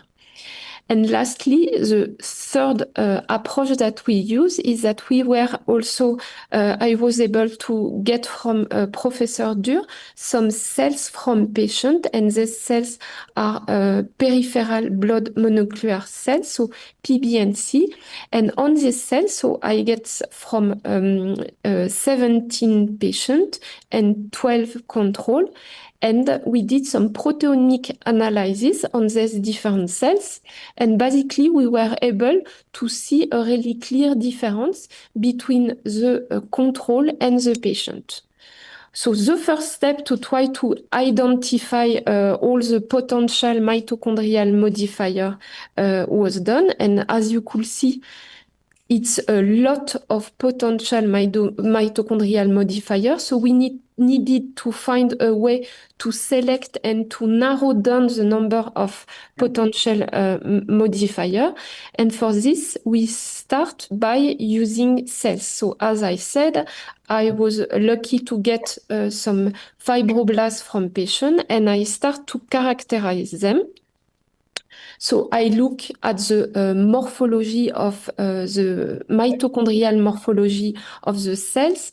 I also look at the protein level of different proteins from different complex of mitochondria. And lastly, I also check the mitochondrial activity by looking at the oxygen consumption.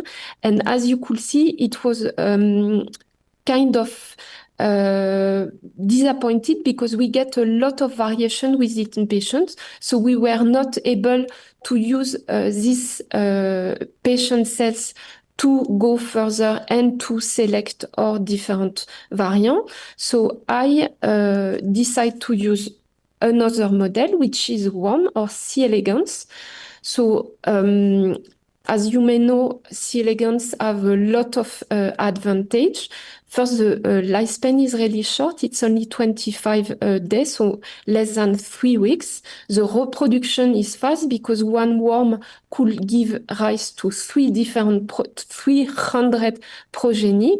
There is a lot of tools. The genome are sequenced. The conservation between human and C. elegans is also really high. And the most important tool for us in this study was that the fact that C. elegans are eating bacteria. So you put them on an agar plate with bacteria, and there is library which are available with RNAi within the bacteria. So basically, you could knock down all the different genes that you want using this library. So first step was to find a worm. So we find the homologue to SPG7 in worm, which is called PPGN1. And as you could see at the protein level, there is a pretty high conservation. Then we were also able to buy a mutant, so TM11311, when basically there is a deletion in the orthologue of SPG7. So it's our SPG7 mutant. And we start the characterization of these worms. So we measure different parameters. Egg laying, which as you could see, didn't show any difference. We also look at the lifespan and at the protein level of some protein, which we look at. And as you could see, there is a decrease in the lifespan in our mutant, and there is also a decrease in the presence of some protein and protein of complex 1 of the mitochondria. So we were pretty happy because we get our big list of potential candidates. We get a tool to select this variant, but something unexpected happened. and that I will present you now, because as I said before, SPG7 is an autosomal recessive form of HSP. So you need to have mutation, loss of function mutation on both allele. But basically, what I will present you now is a new mode of inheritance when there is only one variant. So it's an autosomal dominant form through a dominant negative way. So basically, how this happened? So we were contacted by MD with a patient which was born in 2015, and this young patient, she present really early and really severe ophthalmologic sign. So she underwent through a lot of different examination, and as you could see, she also show a myelination defect with a lactate peak. So then she underwent through a lot of genetic testing, and in 2021, a new mutation was found in SPG7, which is a mutation in position 409, and only on one allele. And by digging in the literature, we find two other families with mutation in position 408 or 411, and with the same clinical presentation, so really early ophthalmological defect without motor defect. So, as I said, SPG7 is coding for a protein which is called paraplegin, and paraplegin is a MAAA protease organized in different domains. So there is the mitochondrial targeting sequence, transmembranaire domain, proteic domain, and the AAA domain. And it's in this domain that there is two highly conserved and essential motifs, which are called Walker A and Walker B motif, which are essential. And as you could see, it's in Walker B that we find the mutation which were found in the three families that I just presented you. And basically, Walker A and Walker B are essential because they will allow the binding and the hydrolysis of the ATP. So how it works? So basically, there is paraplegin and ALG3L2, which are working as a unit, and between this unit, there is Walker A and Walker B, and you will have binding and hydrolysis of ATP, and this will provide energy to pull the unfold polypeptide chain to the proteolytic cavity. And this is a continuous domain. So basically, step by step, unit by unit, you will have energy provided to pull the unfold polypeptide chain and to degrade the protein. But a paper which was done in yeast shows that the exact same mutations, that we find in the young patient lead to a complete block of the hydrolysis. So basically, the ATP could bind, but there is no hydrolysis, so no activity, no ATPase activity, and basically all the 6 subunits are completely blocked. So this is a dominant negative effect. So we decide to go further on this new patient and on this new mutation because basically blocking the protease activity is a new, give us the opportunity to find new substrate because when you block the protease, you will have a substrate accumulation. And we hypothesis that mutation, this substrate could be mitochondrial modifier, of course. And also that this is essential because it will bring us information to better understand the disease on the other patient. So what we did is that we went a bit further using cells, so using patient fibroblasts or using cells expressing either the wild type, either the mutated version of SPG7. And as you could see, we start to characterize these cells. So using microscopy to look at the mitochondrial morphology. Basically, we didn't see any change. We also look at the mitochondrial activity, measuring the oxygen consumption with Sheorn measurement, and we didn't saw any change between the wild type and the mutated version. So we decide to do a proteomic analysis. Again, by, as I said, hypothesizing that when we block the protease activity, we will have an increase of the substrate. So it's what we did in the fibroblasts from the little patient and relative control. And we did also this using HeLa cells expressing the wild type or the mutated version. And as you could see, we have a lot of different expression between the wild type and the mutated version of SPG7. So to narrow down the potential substrate, we just select the protein which are mitochondria, the protein which are differentially expressed in both HeLa cells model and the fibroblasts of the young patient, and also, of course, using the literature. And we went down to a list of 19 different substrate, putative different substrate that we are starting to validate. So as you could see on this Western blot, so we were able to show that there is an accumulation of this putative substrate when we compare the quantity of protein when there is a overexpression of the mutated version of SPG7 compared to the overexpression of the wild type SPG7.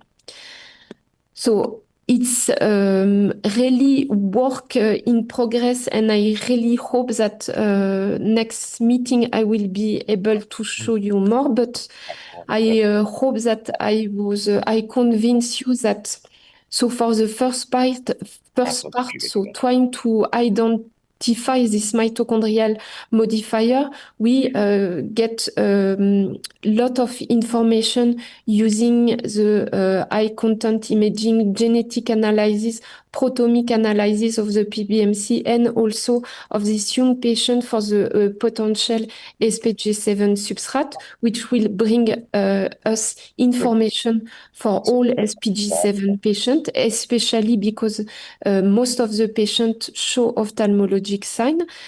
We also get the tools now to validate them. So next time, I hope that I will be able to go a bit deeper.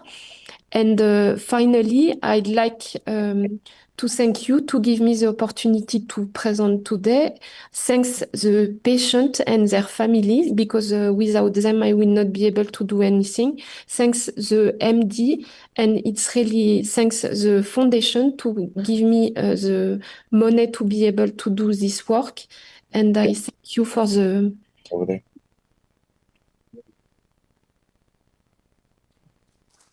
Thank you so very much. There may be some questions. Does anyone have a question? Norma? Dr. Claire, can you hear me? Yes. I added the question in the Yes. chat. I have a question here for the doctor. But for the audience, I wanted to make sure that the audience can hear the question. Bonjour, Claire. Bonjour. Mon nom est Patrice Gaup. Ma mère vient de Nancy, France. Mais je voulais demander comment on dit PLS en français. So, in French, en français, votre français est très bon. Hein? In French, merci. Paraplégie spastique. D'accord. Et merci beaucoup pour votre travail. Merci beaucoup à vous pour votre soutien. Thanks a lot for all patients without whom we couldn't do anything. Thank you for your work. Quand je retourne en France, Yeah, je voudrais bien te voir. closed caption. With pleasure. When I return to France, I would like to visit you. With pleasure. Thanks. Well, how do you top that? We got Norma has a question. Dr. Claire, thank you so very much for spending time with us today. I really greatly appreciate that. No, thank you. I put a question in the chat for you, please, and I'm going to speak that so everyone else can hear it. We've heard that several SPG genes affect the same basic systems in our nerve cells, especially the mitochondria, the cell's power plants, right? And the transport system inside the long axons. Do you think this means that we could eventually test one treatment approach that might help people with different SPG types instead of needing a separate drug for every gene that may be affected by the mitochondria? So thank you for the question, and it's really something I hope we will be able to do, because I don't see how many different genes will not be linked and related to one same process. And it's really what I try to show with this young patient with this visual dysfunctionment. And I'm sure that there is a lot of common point between her and the other SPG7 patient.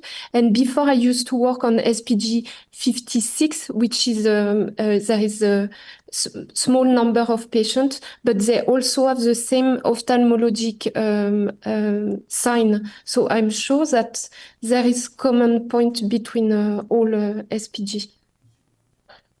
Thank you. I have one more. I just wanted a clarification that you said earlier that SPG7 is an autosomal recessive form of HSP, but now there is a new mode of inheritance when there is one variant, so it's an autosomal dominant form. Did I hear you correctly? Yes, I think so. We are still working on this, but I think that when there is mutation in this special area of the protein, it could have a dominant negative effect. So, and it's the case for other SPG, sorry. Like I said, SPG7 is interacting with AFG3L2, the other protein, and the other protein could lead to different disease, either when it's dominant or recessive. So yes, I think so. Thank you for your time. Thanks a lot for having me. I want to get back with you, and we'll have more conversations by email. So thank you. Thanks a lot. Have a great day. Thank Great you. night. Thanks. Okay, everybody. Just wanted to give you a couple of quick notes. One is for anybody who won the raffle baskets last night, or the baskets at the raffle, if you can pick them up out here at the registration table, and if you can't take them with you and you need us to ship them, make sure all your information is correct and everybody's on the right page, okay? If not, they're going home with me, okay? Just going to throw that out there. They may never show up if you don't have a good address, okay? Make sure you tell those guys out there so you can get that to you. And also, any of you who had your paddles up last night, and remember, you can pay on your way out, okay, for the donations that we did last night. Make sure you stop by and take care of that. We also wanted to say real quickly that we know this morning was very heavy scientific information, okay? But it's all part of this pathway to the gateway that we've been talking about, how we're stringing all of these parts and pieces together. But we did want to let you know that the afternoon is going to be a little bit more patient-focused, okay? It's going to get a little bit lighter, a little bit easier, okay? But the best part about it is there's a lot of people out there working on this. And boy, they love their work, and they know what they're doing, because I don't understand it, but I'm super excited to see that they do and that they're working on it so intently and working on it for our behalf. So it's really been, I know it's been a busy, heavy morning, but it's going to get better, and we got lunch coming up in a little bit. So moving right along, Throughout this conference, we have discussed therapies, technologies, biomarkers, and scientific discovery. But every person living with HSP or PLS faces a practical question. How do I live as independently and fully as possible today? Our next speaker has devoted her career to helping individuals maximize function, maintain independence, and adapt successfully to changing circumstances. Her presentation reminds us that quality of life is not measured only by scientific advances, but by our own ability to participate in the activities that give life meaning. Please join me in welcoming Nancy Carleson, presenting Adaptive Strategies for Daily Living. Come on, Nancy.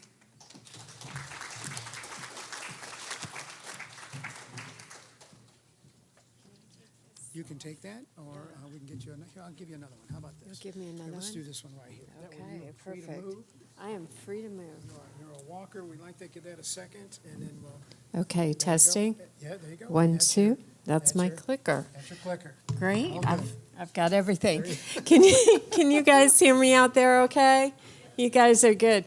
I have to say it's a bit of an honor and a privilege to share the stage and the podium today with so many brilliant scientists. I have to say I am in total awe of the brilliance behind the research that's happening. And I have to say, I love to see how they're connecting with one another and building a cohesive community. I think that gives us all hope, does it not? To know that an incredible team of researchers are standing behind the people with HSP and PLS to find the cure. That's good, right? It's so good. And yay, give me an amen, right? So my job here is to help keep you safe and living as fully as you can until those good scientists find the cure. My background is occupational therapy, and for 4 decades, I've worked with families to help them live the best life they can live. So what I'm going to do is I'm going to start out with the end points. So by the end of today, and this is also in your program in the middle on page 23, you'll find a couple of QR codes, okay? Those QR codes are takeaway tools for you from this presentation. I'm going to give you a QR code to do some ankle exercises, and I'm going to explain why they're important throughout my presentation. That's the first one. The second one is for my little handy bar here. I'm going to tell you what it is and why it can be very helpful and useful for you. The third one is the Home Fit Evaluation. It's a tool by AARP that can help you make your home safe for all the levels of your disease progression and how you can plan and build a home that you can age in. And then my last one is some tools to help you look at driving and help you to evaluate your driving abilities and some resources for you. So that's the spoiler alert. You've got 4 big takeaways. And where I'd like to start today, I have to be honest with you. I have to be honest with you people. I am one of those people, I believe that people are different. I don't believe that some people are superior, some people are inferior, some people are better, some people are worse, some people are able, and some people are disabled. I do not believe that. I believe that people are just different. And I get that belief from the models, the ecological models of health coming out of the World Health Organization and other agencies. The old school way of thinking is that when you have impairments in your body and the structure and the way your body works, then you have the disability. You have the disability. That is not the current thinking. That is not the current thinking. The World Health Organization is defining disability as the incongruency between the different types of bodies people have and the environments that they're in. It's not the person that creates the disability, it's the environment. It's the physical, social, cultural, and even government that create the disability. Think about it. If there were no steps, it wouldn't matter if you used a scooter or a wheelchair or a walker, right? If every sign had Braille, it wouldn't matter if you couldn't see. And I really like this approach because it makes space for the fact that our ability to function and participate in our daily lives is not dependent solely upon our physical capacities. And I think that there's a lot of hope in that. These models, these ecological models, come out of the disability movements of the 60s and 70s. Some of you may remember. And I was inspired recently by this movie documentary called Crip Camp. Has anybody seen it? Yeah, it's great, isn't it? It's a documentary put forth by the Obamas, and what they did was they looked at a camp that was for campers who had very significant childhood diagnosis and disabilities, like cerebral palsy and spina bifida and other multiple sclerosis and things like that. And for the very first time at this camp, these kids were treated like kids. And these kids grew up to start the disabilities movement. And those of you who have seen the movie will remember the individuals who needed 24/7 personal care and power mobility devices laying on the floor of government buildings in order to enact change. And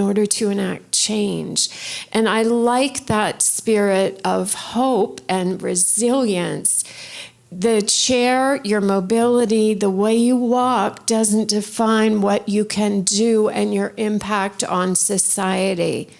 We just need to look back to get that message. And so if you take nothing away today, please remember that the disease does not define you. You do. And I speak, and Paul and I were with some young people last night, and I really want to bring that message home to them, that they are the elements of change. They can change the world. These kids that went to Crip Camp gave us our ADA standards that we have today. There's nothing you can't do. Okay. So now that I've had my little platform there, I do want to talk about this ecological model, right? So occupational therapists believe that there are three things that enable you to do what you want to do, right? There's the things that your body can do. We call those person factors. There are things in the environment that can either support your performance and or take away from your performance. So when the bathroom doesn't have a button to press so you can't open it, that's an environmental barrier, right? When you go into some of the bathrooms that are here that are wide open and zigzag your way through, that's an environmental facilitator, right? So any environment can either help you do what you want to do or take away from what you want to do. And the occupation is what you want to do. You know, I'm an occupation-based practitioner, occupational therapist, occupation. How do we define occupations? What are the occupations of life? what you want to do, what you need to do, or what you're expected to do.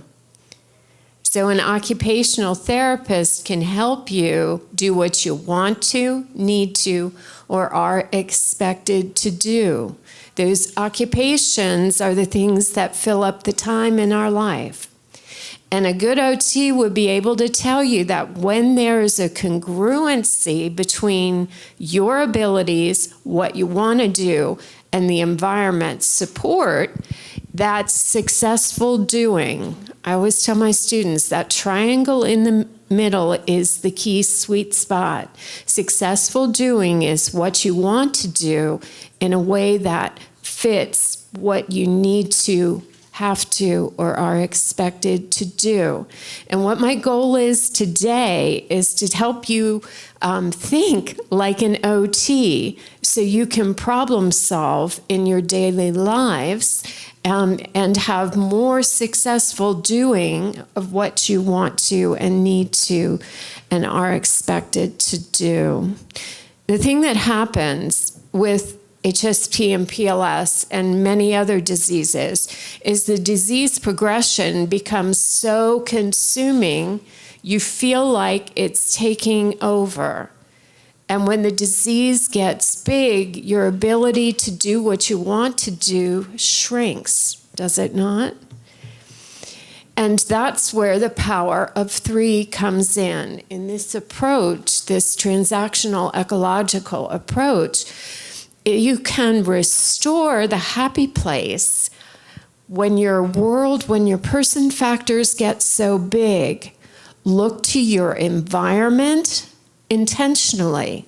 Look to your occupations intentionally to see how you can change those 2 elements to be able to restore your function.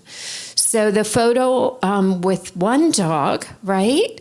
The person is there walking on a rough trail with one dog, right? We can change the person by giving them a rollator for more stability. We can change the environment. Instead of going on the bumpy path, we go on the macadam path. That's smooth. We can change the occupation by having 2 dogs instead of 1, right? And then where balance is restored. And the key to this is intentionally doing it. I think a lot of us do this intuitively and because we have to. And I think I'm inviting a space for us to do this intentionally ahead of time. So let me talk about each one of those right now and give you some suggestions. I'm going to talk about person factors first. The first pearl of wisdom I have for you is to remember that PLS and HSP are only part of who you are. I was trying to tell the young people last night, it's not the defining part of you. Don't ever let it be the defining part of you. You determine who you are and who you are going to be. Not that disease, not that mobility device. You do. It's an important mindset. And from my world, there are 3 pushback points in HSP. This is my version of the scientists. They were talking about the upper and the lower motor neuron. That's really cool. And I am very excited by the fact that they're starting to talk about the lower motor neuron, right? Because PLS and HSP have always been categorized by upper motor neurons. So if you are going back to your PT from this session, you say the scientists who are looking at HSP and PLS are now thinking that there's a lower motor neuron component to this disease as well, right? So they need to know that. That will help them devise a routine that better fits the disease as we are growing into understanding it better. That's a mind shift for the OTs and PTs out there, because we have this thing. We think if it's an upper motor neuron, it's that. We think if it's a lower motor, it's that. But now they're suggesting that it's both. So if you're working with a PT or OT, you want to convey that to them, so they're in the loop. This I always like to throw up there. With any upper motor neuron, there's a pattern of this spasticity. Like when your upper motor neuron is broken, when that signal is not coming down the way that it should, we see this commonly across many upper motor neurons. If you've seen a child with CP, cerebral palsy, they'll do the same thing. So the pattern that you have is, and you know this from your walking, but you're always in a flexed position with your toe, right? Your toe is always turned in, right? And you've got this abduction or pulling in of your thigh. That goes with the territory of upper motor neurons. Knowing that is helpful. Knowing that is helpful. Your muscles will always pull in. That's what the spasticity pulls your feet and your legs into those patterns. Okay? That's helpful to know because how do you work against that? I think it's helpful to know what the natural tendency of your muscles is to pull in, so you can do exercises to balance that so you can gain more function. So with this slide, I want to tell you a little bit about spasticity and muscle tone and just strategies. So from my perspective as a therapist, the main strategy is to, excuse my casual language, you want to chill out that muscle tone. You just want to chill it. You want to relax the muscle tone, and you want to use that muscle in the way that it was meant to be used. You have to find that sweet spot. How do you chill out muscle tone? You work with your docs and you talk to them about things like baclofen and Botox and things like that. What are other things that chill your muscle tone? Hot baths, magnesium, warmth. How many of you, I think, can, you tell it better than I do, when you go into a cold environment or cold water, your muscles tense up and seize up, right? Those kinds of things. So you want to have strategies. Stress increases your muscle tone. So you want to work to chill out that muscle tone, and then you want to work those muscle groups in the way that they were meant to work. And the common misnomer out there is that spasticity is strength. Spasticity is not strength. When your foot is pulling down and in, that's not muscle strength. That's the upper motor neuron telling the lower motor neuron a confused signal, tighten, tighten, tighten all the time. So when you do your exercises, you want to work with your PTs and your trainers so that you do balanced exercises. So if your foot tends to go down, you want to go up, down, up, down. You want to do the opposite as well as what you're falling into to build strength. Work with your PTs and your trainers. The data suggests that the best way that you can keep your function the longest, data says this, is exercise. Exercise. And I understand, I hate the gym. I understand what I'm saying. But it is your best line of defense right now. It's what you have the most control over. And the other point that I want to make, I have a woman there who's doing upper extremity weight and weight training. I did that intentionally. Those of you on Canadian crutches know exactly why. Because the less strength you have in your legs and your hips, the more you're going to need your arms to get you place to place. So when you think about your fitness routines, think about total body workouts, right? It may feel like your legs are the only thing that aren't working right, but the more upper extremity and trunk and core strength you have, the more functional you will be, okay? Some person factors. This is the little known secret that OTs and PTs have. Do you know that your ankle is your first line of defense against a fall. Your ankle. All right?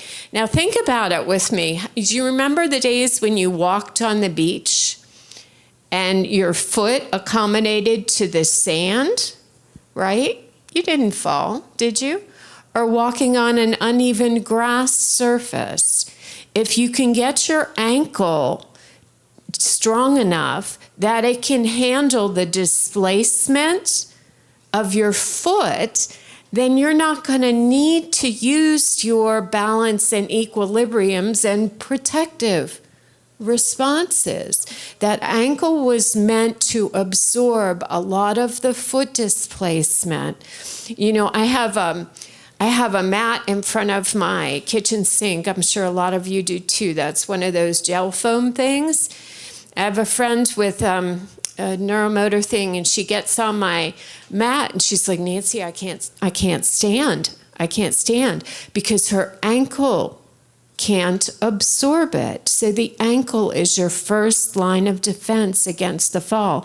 And that's why my QR code number 1 is ankle exercises. It's a pretty good generic program. You can follow that link, and it's a good one. Whatever you do, takeaway point, put an ankle exercise routine or stretching into your daily routine. It'll help. It'll help. So here it is. That's the same QR code. It comes from the National University Hospital of Singapore. I pulled it because it's a university-based one, and it covered a good deal of both sitting and standing ankle exercises. And that's the same link that you have there. Okay, so let's talk for a little bit about mobility devices. And I get this. It's so hard to transition to a mobility device. Every time you have to transition to a different mobility device, it's like mourning a loss. It's like letting go. It's like one more, oh my gosh, I have to adapt to another progression of this disease. I get that. That is hard. And most therapists who work with degenerative neuromotor conditions will say that your world will get smaller and smaller and smaller if you do not have the right mobility device, right? Your world will get smaller. If you're starting to make decisions like, I don't want to go to the family party because I'm afraid I'm going to fall with my cane, you want to be talking with your PTs, your mobility specialists, to see if there are alternatives. And I have to say, as a therapist, I'm very impressed when I look around the room because I see the creativity of what you all are doing with many of your devices.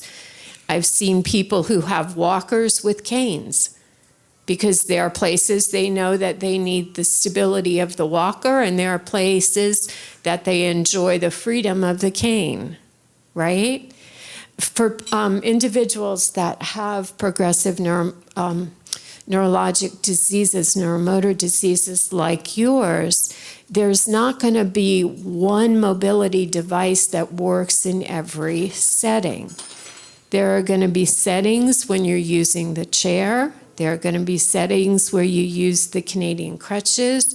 There are going to be settings for some of you where you can walk without a device, right? But the thing that therapists will tell you is that when your thinking is starting to be, I don't want to go there because I'm afraid I'm going to fall, and your world gets smaller and smaller and smaller, that is the time to look at your mobility device. I mean, the mobility devices out there now, I've seen like incredible scooters out there, like that aren't big and bulky, right? The transportation, the other day I was just at a training for car adapted equipment and cars. And I learned about how like motorized wheelchairs can go into accessible vans and the benefits of coming out the side or going in the back. Like the technology is out there to get you out and about. You just have to reach out to the specialists who can help you get to be there. Okay. So let me talk now about environmental factors. This is something called the Home Fit Guide, and it's on your page here. It's on my slide. I love it. I love it. It's put out by AARP, but if you're under 55, don't judge it. Don't judge it. It works for everybody. It works for everybody. And I like it because it makes us think about our homes in a way we don't tend to think about our homes. I know I think about my home based on the Home and Garden channel, right?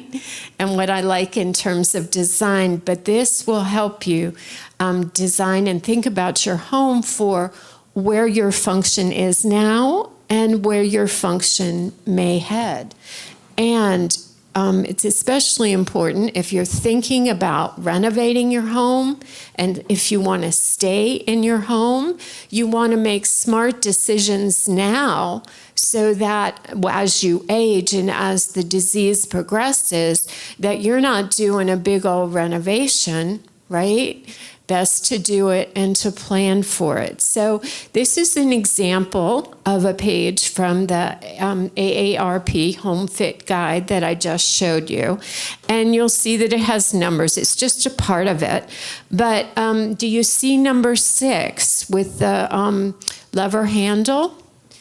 So those of you who have more complex forms in upper extremity involvement, a lever door handle will always be easier for you to manipulate than a knob. Simple swap out, isn't it? The lighting is really important. Some forms of HSP have visual components. When you have a visual component, that lighting becomes super, super, super important. If you're coming into your house at night, you want to have lights that come on automatically. Number 10 there, I love, when you have balance and mobility issues, or when you're using a cane or device and you're trying to carry groceries and open your door at the same time, how helpful would it be to have a little bench there or a little table there to put your stuff down so you can be stable to open the door to pick your stuff up and go in instead of juggling everything, right? And number 8, I hate that I have to highlight this, but I would be remiss if I didn't. So because you have a diagnosis of an upper motor neuron that has lower extremity, you are more at risk for falls. That is. And if you fall, especially when you live alone, if you live alone and you don't have people that share your house, when you call 911, and I've called 911 for people I loved way too often, you want to make sure that the address is clearly visible from the street so the EMTs can get there, right? Something we don't want to think about, but we probably should, because with a diagnosis in this room, you are more at risk for falls. And if you go down, what if you hit your head, you're unconscious, you can't get up, bones, right? So you want to be sure, it's more important because of that fall risk to tend to these things, right? So here is a bathroom. For everybody, most falls happen at home in the bathroom. They happen in the bathroom. So if you're redoing your bathroom or got Home Depot coming in, these are some things that I would consider. Number 10, do you see how that there's a hand shower on an up and down slide bar? right? That's going to make your shower much more accessible for you if you are standing in the shower or if you're sitting in a shower chair. You can bring that shower head down where it's easier for you to reach. Something that's very easy to plan for. Grab bars. You know, Paul's always ragging on me because I have a lot of shoes. And I say, a girl can't have too many shoes. And as an OT, I say, a bathroom can't have too many grab bars. Because if you lose your balance and go down, you are going to grab at anything and everything to stop that fall. And that cute little towel bar and that cute little hook, you're going to grab at those. Oh my gosh, when I cared for my dad would grab for, you know, those command strip hooks? He would grab for this command strip hook, right? So my philosophy is always, especially because of the fall risk, that you want to mount everything like a grab bar. And grab bars need to be installed by contractors into studded frames in the wall. You can't, unless you know what you're doing, you can't do it by yourself. The other thing I want to tell you about grab bars is, Paul coined this for me. It's called the push me, pull you. Push me, pull you of grab bars. And what does that mean? That means that you need a grab bar to pull up on. That's vertical. Vertical ones are for pulling. Angled and vertical pull you up. Horizontal pushes you up.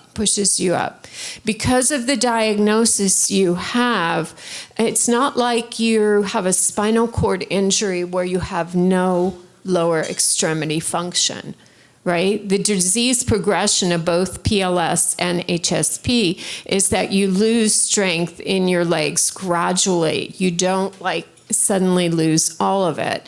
So, what you need to do, it's going to be more helpful for you if you can push up on something and pull up on something. I'm going to put the microphone down so I can show you. So if you're sitting down, you're going to push up with one hand and pull with the other. So push and pull. Right? If you have that strategy, that'll carry you very deep into this disease progression. Because as long as you have some weight bearing that you can tolerate through your legs, you're going to be able to do that. So think about your bathroom configurations and how you can put those vertical and horizontal grab bars. If you use a wheelchair, you absolutely want to have a cutout under your bathroom sink, maybe even your kitchen sink, so you can pull up and you can actually spit over the sink, right? There's a lot of modifications that you can build into your home now in the years when you're healthier that will help you as the disease progresses. What else do I want to say? I'm a big fan of motion sensor nightlights. I just think they add an extra element of safety. And I'll tell you, the contractor thought I was crazy when I said mount that, in the shower rod. I told him mount the shower rod like a grab bar. He's like, what? You're never going to be out. I'm like, mount it. And every time my dad reached up to grab for it, I was like, good job, right? Plan ahead, mount everything like a grab bar. Occupation factors. This is why I brought my handy bar. Has anybody ever seen a handy bar before?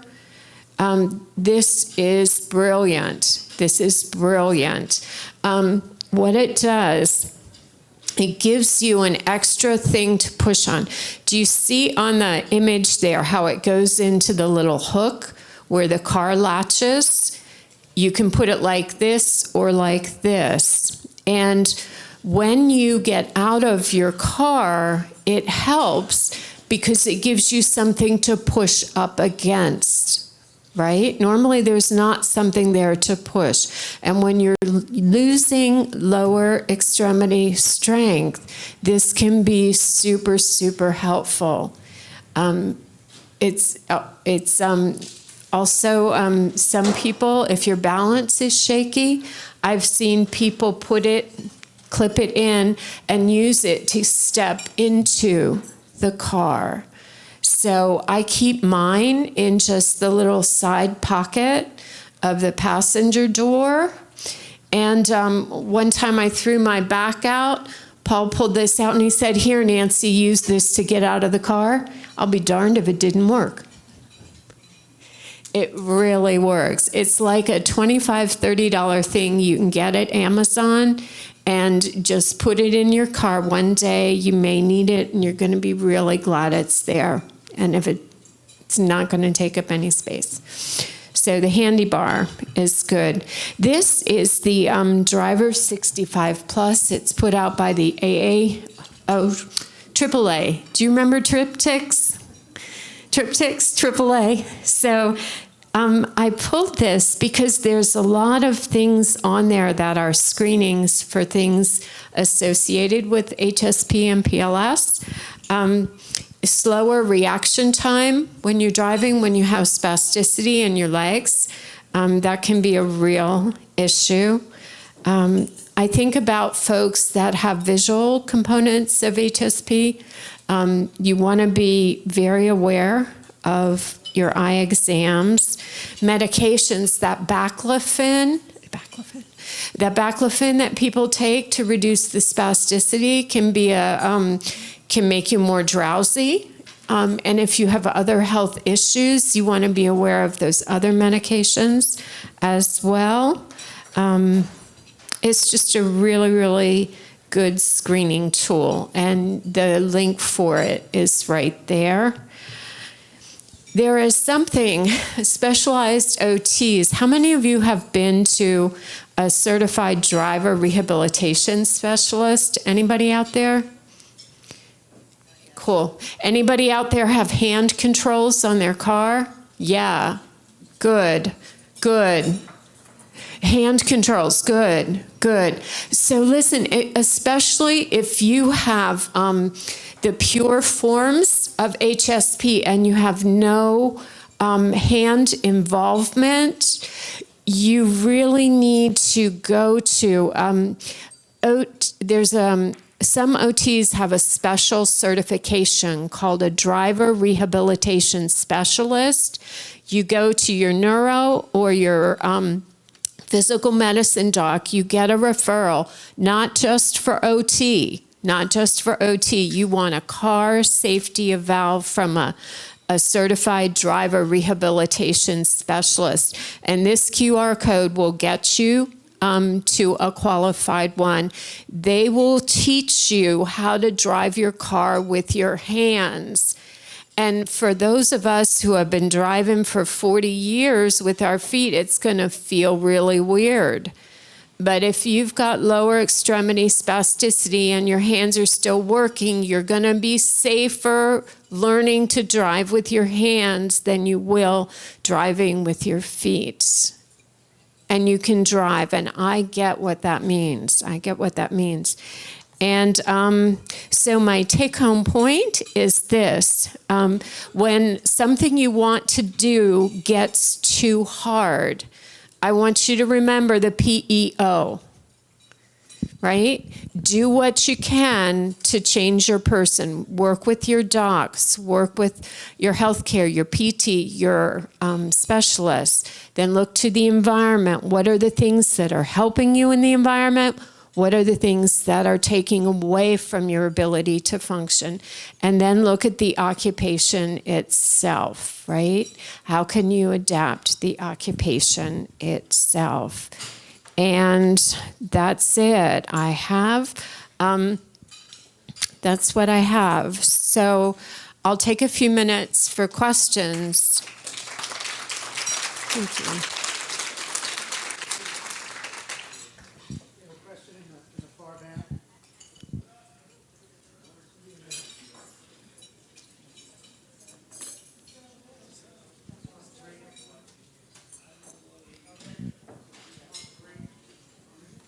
Here we go.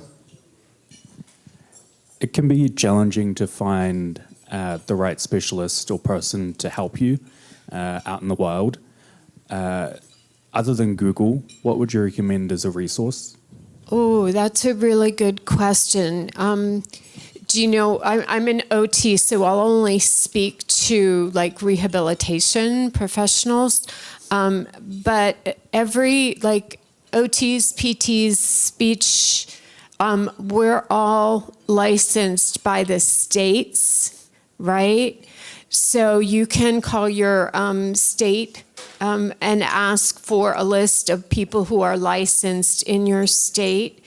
You can also go to national websites like the American Occupational Therapy Association will have a registry of people there. Same thing with PT, same thing with speech language pathology. A little hack or workaround that I would do is I would call your local rehab hospital where they have a larger OTPT speech kind of program, and I would ask them where they do their outpatient referrals and do they have suggestions for you, because rehab professionals were like small networked communities, and we know each other. We know each other. If you have a university or college that teaches in your area, I would pick up the phone and just say, hey, can you help me out? I mean, therapists are usually nice people, so if we can help somebody, we can. But I always like to go through like a person-to-person network rather than just randomly following, thumbs up on the Google, but that's my own bias. Thank you. Okay, we're going to take one more question, and then we're going to have to move on. And I'm going to do it on this side because this is where I'm at. Have you ever had to do any kind of evaluations for like a child, for like an IEP and how that works? Like what do you use? Like what kind of maybe like rating scale or something that you use for HSP? That's a really, really good question. The first 30 years of my career, I was a PEDS OT, and I worked in the public schools. And that was before I even knew what HSP was. And I'm absolutely sure that there are a lot of children that I served thinking they had cerebral palsy, one of the various kinds, that would now be diagnosed with HSP.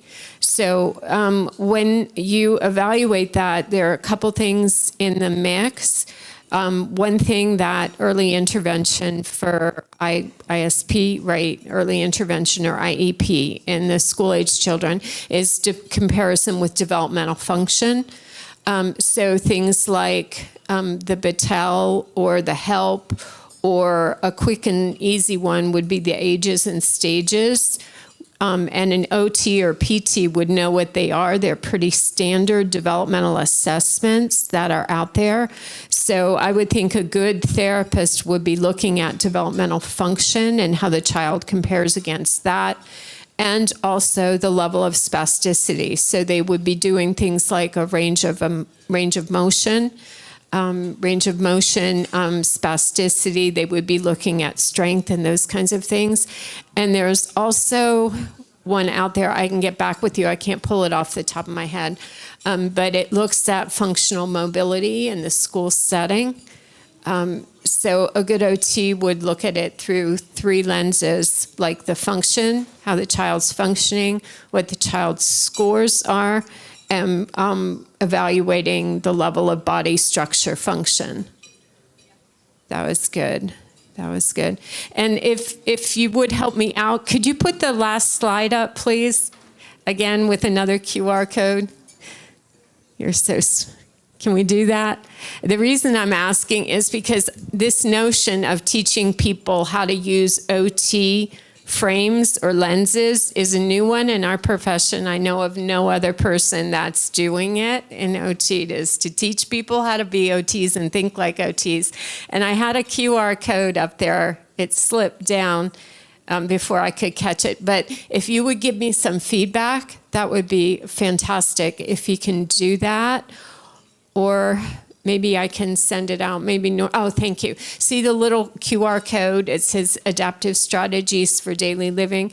If you would just snap that real quick and give me 4 questions of feedback, it would help me know how to grow these sessions forward so that when I talk to people, I could use this more effectively and meet more people's needs. That'd be really cool. Fantastic, everybody. Alrighty, Nancy thank Carleson. you. Thank you.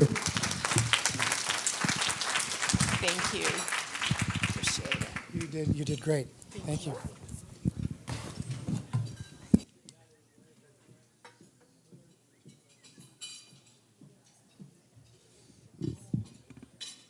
LJ, you got me on 1.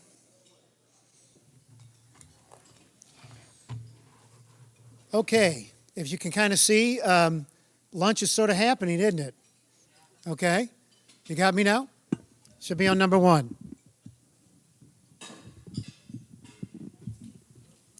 Now?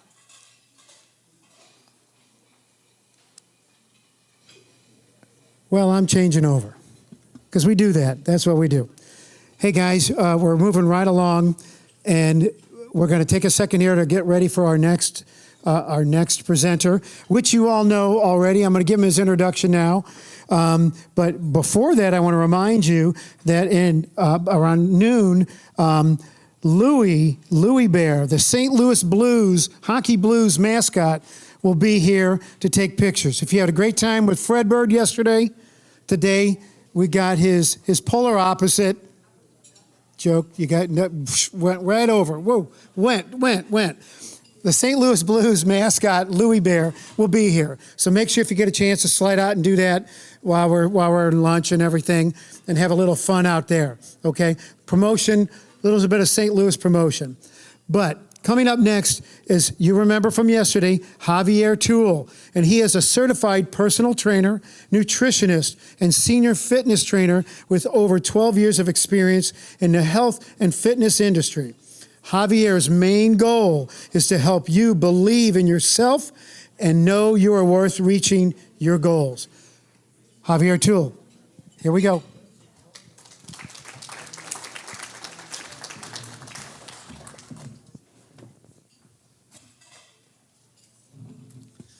I'm supposed to be doing his walk-up music right now, you know. I'm sorry, and we were going to do lights and smoke and flash pots and all this other cool stuff. But give us a year, and we'll have this finally figured out. Put your space down. Chase this out. Now it's working. This one here for you. Okay, and then you can grab and go if you want to, and whatever you want to do. Okay? All right, thank you. Do you have the clicker? You have the clicker? For you or for her? For her. There you go. All right. Technology, we love it. Is that going to stay for you? That'll be fine. It'll pick you up. Okay. You're fine. There you go. All right. Before I start, how excited is everyone to have cake? I saw cake. I was like, cake. Are we ready? Nope. I think we were ready. I don't think you're ready for me yet.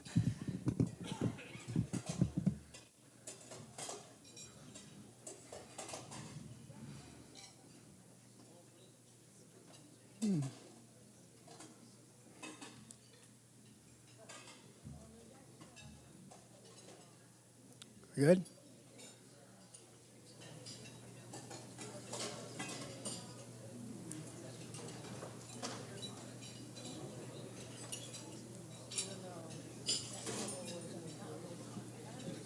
Okay, good. I think they're ready for us. All right, welcome back. Yesterday we talked about movement. We talked about the fact that movement belongs to everyone and that diagnosis may influence your journey, but it does not define your worth. We discussed progress over perfection, celebrating small victories, and continuing to participate in your own life. Most importantly, we talked about possibility. The possibility that there's still strength inside you, still growth ahead, and still life to experience. Today, I want to build on that. Yesterday was about possibility. Today is about action. Because Believe Stronger is not just a mindset. It requires intention, consistency, and a plan.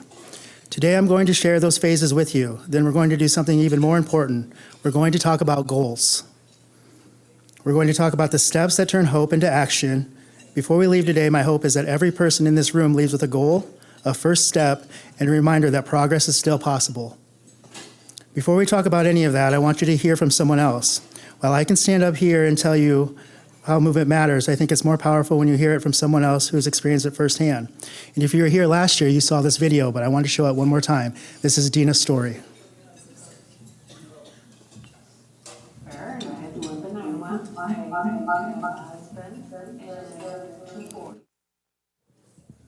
One, two, there you go, we're back. What I love about Dina's story is that it reminds us that progress is possible. It's not perfect, it's not easy, but it's possible. One of the questions I get asked all the time is how?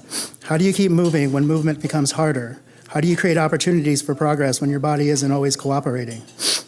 Over the last years, I've spent a lot of time trying to understand how to better connect my mind and my body through movement. Through a lot of trial and through a lot of error, I began developing what I call the Believe Stronger Brain and Body series. Because what I've learned through coaching people and working with individuals living with HSP and PLS, that it just isn't physical. This is just not tight muscles. This is just not stiffness. This is not just strength. This is about control. And when control feels like it's slipping, everything changes. How you move, how you think, how you approach your daily life. You start negotiating with your own body. Should I try this? Is this worth it? What if I can't? Slowly, movement becomes something you analyze instead of something you live. Instead of just talking about that, I want you to feel it for a second. However your body moves, this applies to you. Nothing fancy, just move. Let's start marching in place, just like this. Just start marching your legs. Just start marching your legs. Everyone, just start marching your legs or moving your hands, just like this. Move your body. Everybody move your body. Grab your fork, get a piece of cake, put it in your mouth, up and down. Do what you gotta do. Now I want you to stop for a second, and I want you to think about what was going on there. And now I want you to say the word reset. Say it out loud. Now really think about the motion that you just did. Now start putting that cake back in your mouth again. Start marching, start moving your arms. Keep doing it. Now stop. What you did there by saying reset was you got control of your body. And I'm going to teach you guys some things today, and that's what the phases is about, getting control. And let me say this clearly, if you're not standing, if walking isn't where you're at right now, this still applies to you. Your version might be lifting your foot in a chair, it might be shifting your weight, it might be reaching your arm, but the goal is the same, control, intention, and connection. That's the problem, but that's also where opportunity is. Because I don't believe we lose everything. I believe we lose connection. Connection between thought and movement, between intention and action, between belief and execution. And if that is true, we just don't train muscles. We rebuild connection. We believe that's what we believe Stronger Brain and Body series is about. It's not just a workout. It's a system. It's a way to help some regain control, step by step, movement by movement. So if disconnection is the challenge, where do we start? Most people think the answer is push harder, move faster, do more, but that's usually not where we begin. Where movement feels difficult, when confidence is low, and when the brain and body aren't communicating the way we want them to, the answer isn't to add more, the answer is to reconnect. That's why we built this in phases. There are 4 phases: reset, control, confidence, and flow. Each phase has a goal, and each phase will have multiple cues. The cues are just as important as the movement to help the mind retrain the brain. Each phase builds on the one before. You don't just jump straight into confidence. You don't jump straight to flow. You build foundation first. And I'm a true believer what we wake up and say to ourselves every day is so important. So in this series that we've developed, what we say and the words that we use are going to help us get those confidence and the independence. It is the foundation where the foundation starts with phase 1. Phase 1 is called reset. It starts with something simple. Phase 1 is called reset, not rebuild, not push harder, reset. Our goal in phase 1 is to release the stiffness and build awareness. Because you can't build on top of chaos, you have to slow things down first. For many people, movement becomes rushed. We start teaching the brain and body to reconnect, to pause, and to become intentional again. So let's try it together. You can either sit or stand, it's up to you, but I want you to sit or stand tall. Pull your shoulders back slightly. Lift your chest. Now relax. Do it one more time. Lift your shoulders, lift your chest, deep breath, and relax. This time I want you to say loosen before effort. So before you do that, go like this. Move your arms. Loosen up just a little bit. Now that you've loosened, I want you to pull your shoulders back slightly. Lift your shoulders up, pop your chest, and relax. Did it feel different? It probably felt a little different because you had control. And the one thing I want you to do, that's not strength, that's awareness. And awareness is where control begins. Progress is not defined by how far you can go. It is defined by how much control you have over where you're at right now. This is just a teaser because next week we're going to put these phases on our Believe Stronger app, which is absolutely free, but I want you guys to check it out. Okay? Phase 2 is called control. Phase 2's goal is to reduce stiffness during movement. In phase 2, we build control, not speed, not intensity, but control. We slow movements down. We add pauses. We teach people not to fall into the movement, but to place their body where they want it to go. Most people rush movements and then wonder why it feels unstable. When we slow movement down, the body starts listening again and controls and creates confidence. Phase 3 is confidence. Our goal with phase 3 is to reduce the fear of movement. When that starts to happen, confidence begins to show up. Phase 3 is where everything changes. We call it confidence because this is where we introduce uncertainty and direction. And when I say uncertainty and direction, we start having you move side to side or moving the body in different directions. Changes have to stop and go movements. Movements are hesitation where hesitation shows up. And instead of avoiding those movements, we train them. Confidence doesn't come from hoping. Confidence comes from successful experience. Because hesitation is real, we all experience it. Phase 4, we call this flow. Our goal in this phase is smooth movement, reduce stiffness, build natural movement patterns. This is where we stop overthinking, where movements become more natural again, and where movements start to feel natural instead of a checklist. Phase 4 puts all the phases together. There's less thinking about every step, less stiffness, less hesitation, more confidence, connecting movements together instead of one at a time. Now, I want to be very clear. This program is not ignoring reality. We are not pretending that these conditions do not exist. We're not saying it's easy, and we're certainly not saying this fixes everything. What we're saying is this. There is still something to train. There is still something to build. There is still something to improve. And maybe most importantly, there's still something to believe in. Because belief changes behavior, and behavior changes actions, and actions change outcomes. The Believe Stronger Brain and Body series is about movement. It's about creating better connection between the brain and the body. But movement isn't the only part of life. The reason we work on movement isn't just to move better. It's because movement helps us live better. It helps us do things that matter to us. And those things are different for every person in this room. Which brings me to something I call the individual workout plan. It's funny because I heard somebody say IEP the other day, and this is kind of where I came up with this.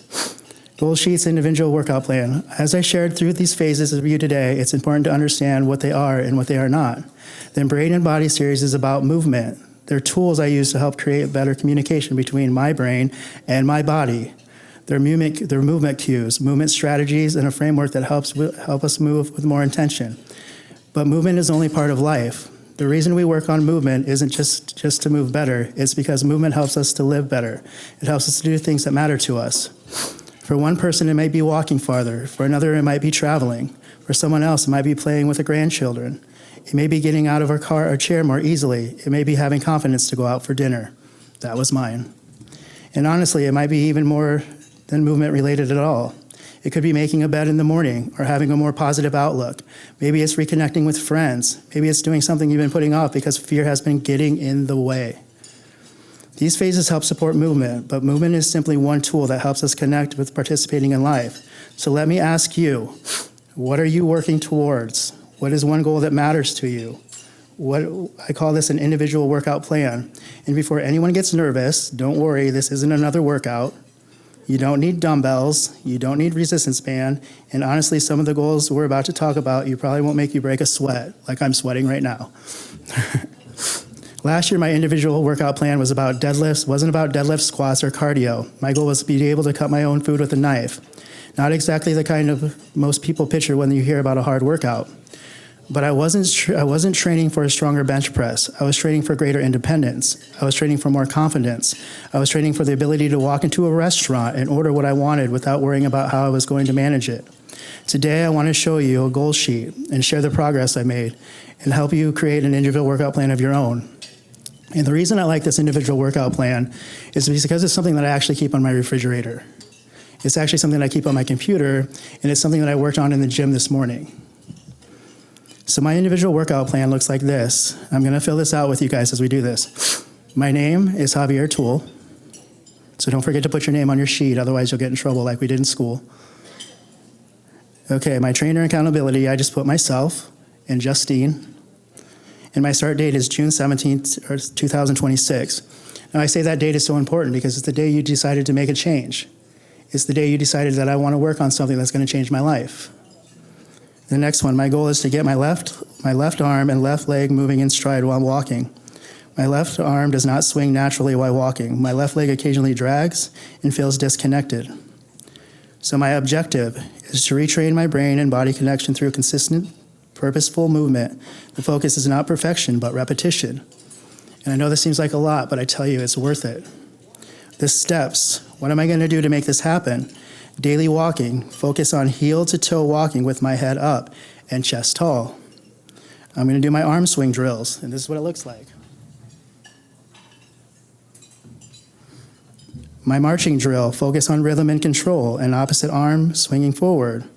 My strength and stability, farmer carries, split squats, single legs, balance, more split squats, obviously. I must like split squats. Believe stronger challenge, everyday answer. What did my left side do better than it did yesterday? And that's huge. I think the one thing I want you guys to realize is every day is what did you do better than you did the day before on these goals?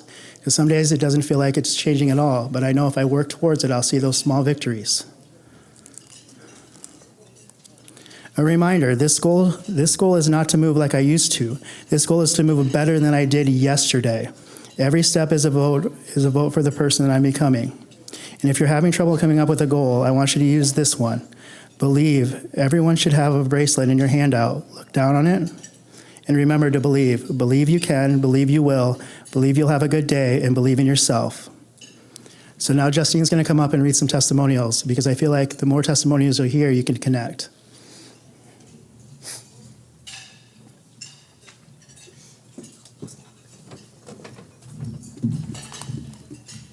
All right. The first story I'd like to share is from a man living with HSP SPG 8 who has been training with Javier since January of 2026. When I was diagnosed with HSP, I remember exactly what I was told. This is a progressive neurological disorder. There is no cure. We can only treat the symptoms. Those words have stayed with me. Like many of you, I did everything the doctors recommended. I tried medications, Botox injections. I wore orthotics. I spent 2 years in physical therapy 3 days a week. Those treatments helped manage my symptoms, and I'm grateful for them, but they didn't make me stronger. Before I started training, I wasn't just physically weak. I was mentally exhausted. I was frustrated. I was angry. I was tired all the time. HSP wasn't just affecting my legs. It was affecting the way I lived. Then I met Javier. I wasn't looking for a miracle. I wasn't trying to cure HSP.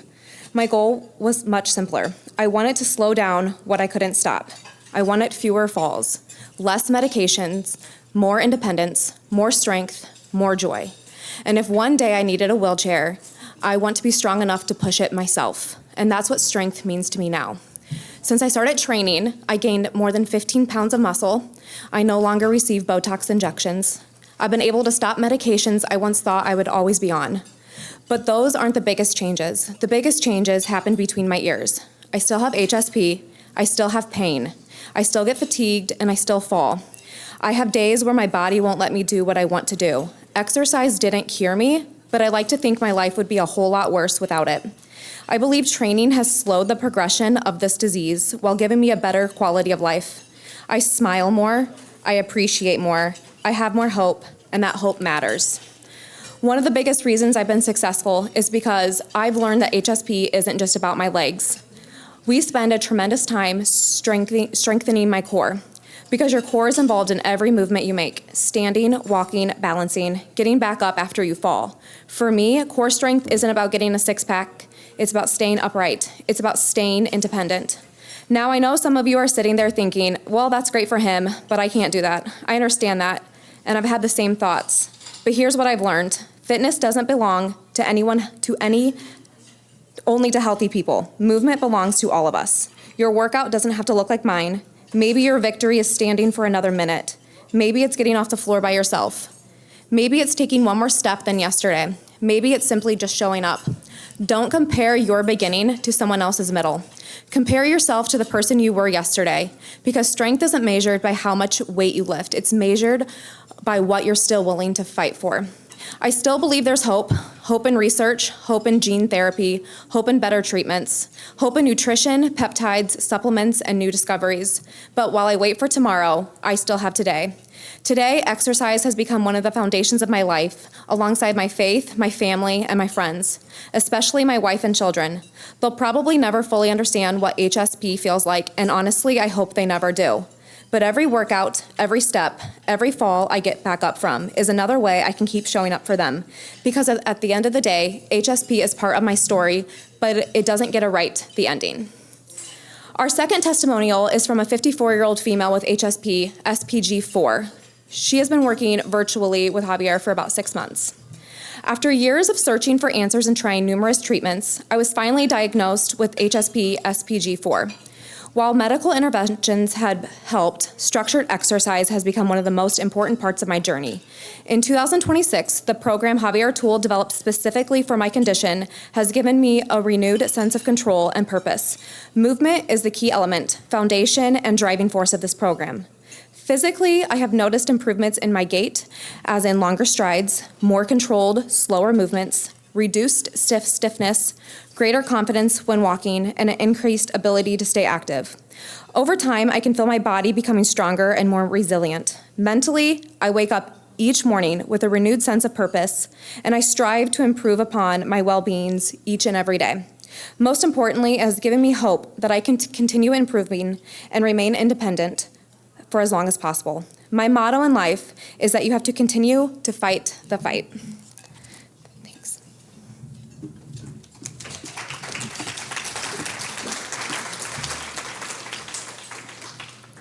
Thank you, Justine. I think those stories remind us of something important. Progress looks different for everyone, different goals, different challenges, different starting points, but one thing we all have in common is this. The conference ends, we all go home, and eventually we find ourselves back in our normal routines. The one question I hear more often is, now what? What do I do tomorrow? What do I do next week? How do I keep moving forward once I leave here? That question is one that the reasons we created the Believe Stronger app. And now, because we wanted, not because we wanted another app, and not because we wanted to sell something. This is absolutely free. It's because we wanted to create a free resource that people could continue using long after this conference ends. We wanted something that we could provide guidance, encouragement, movement options, and support for people wherever they are in their journey. And I want to say this, it doesn't matter if it's with us, as long as it's somewhere. Keep moving, keep exercising, find the thing that fits you the best. We back on? I think that's only the second time I've seen the video. Someone should have gave me some cake, so I smiled a little bit. As you saw in the video, the Believe Stronger app includes different movement options, educational resources, and community design to encourage people to keep moving forward. You don't need to remember everything today. You don't need to download it today. And you certainly don't need to make a decision today. We simply wanted you to know it's available if it's something that could help you continue your journey after this conference.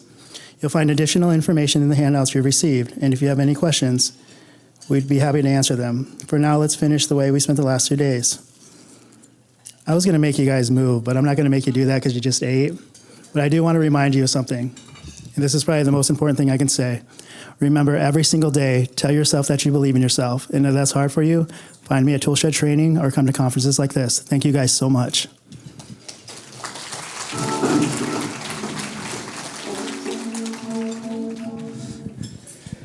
It's now 12:03. I can say good afternoon instead of good morning. Hope all of you are enjoying your lunch today.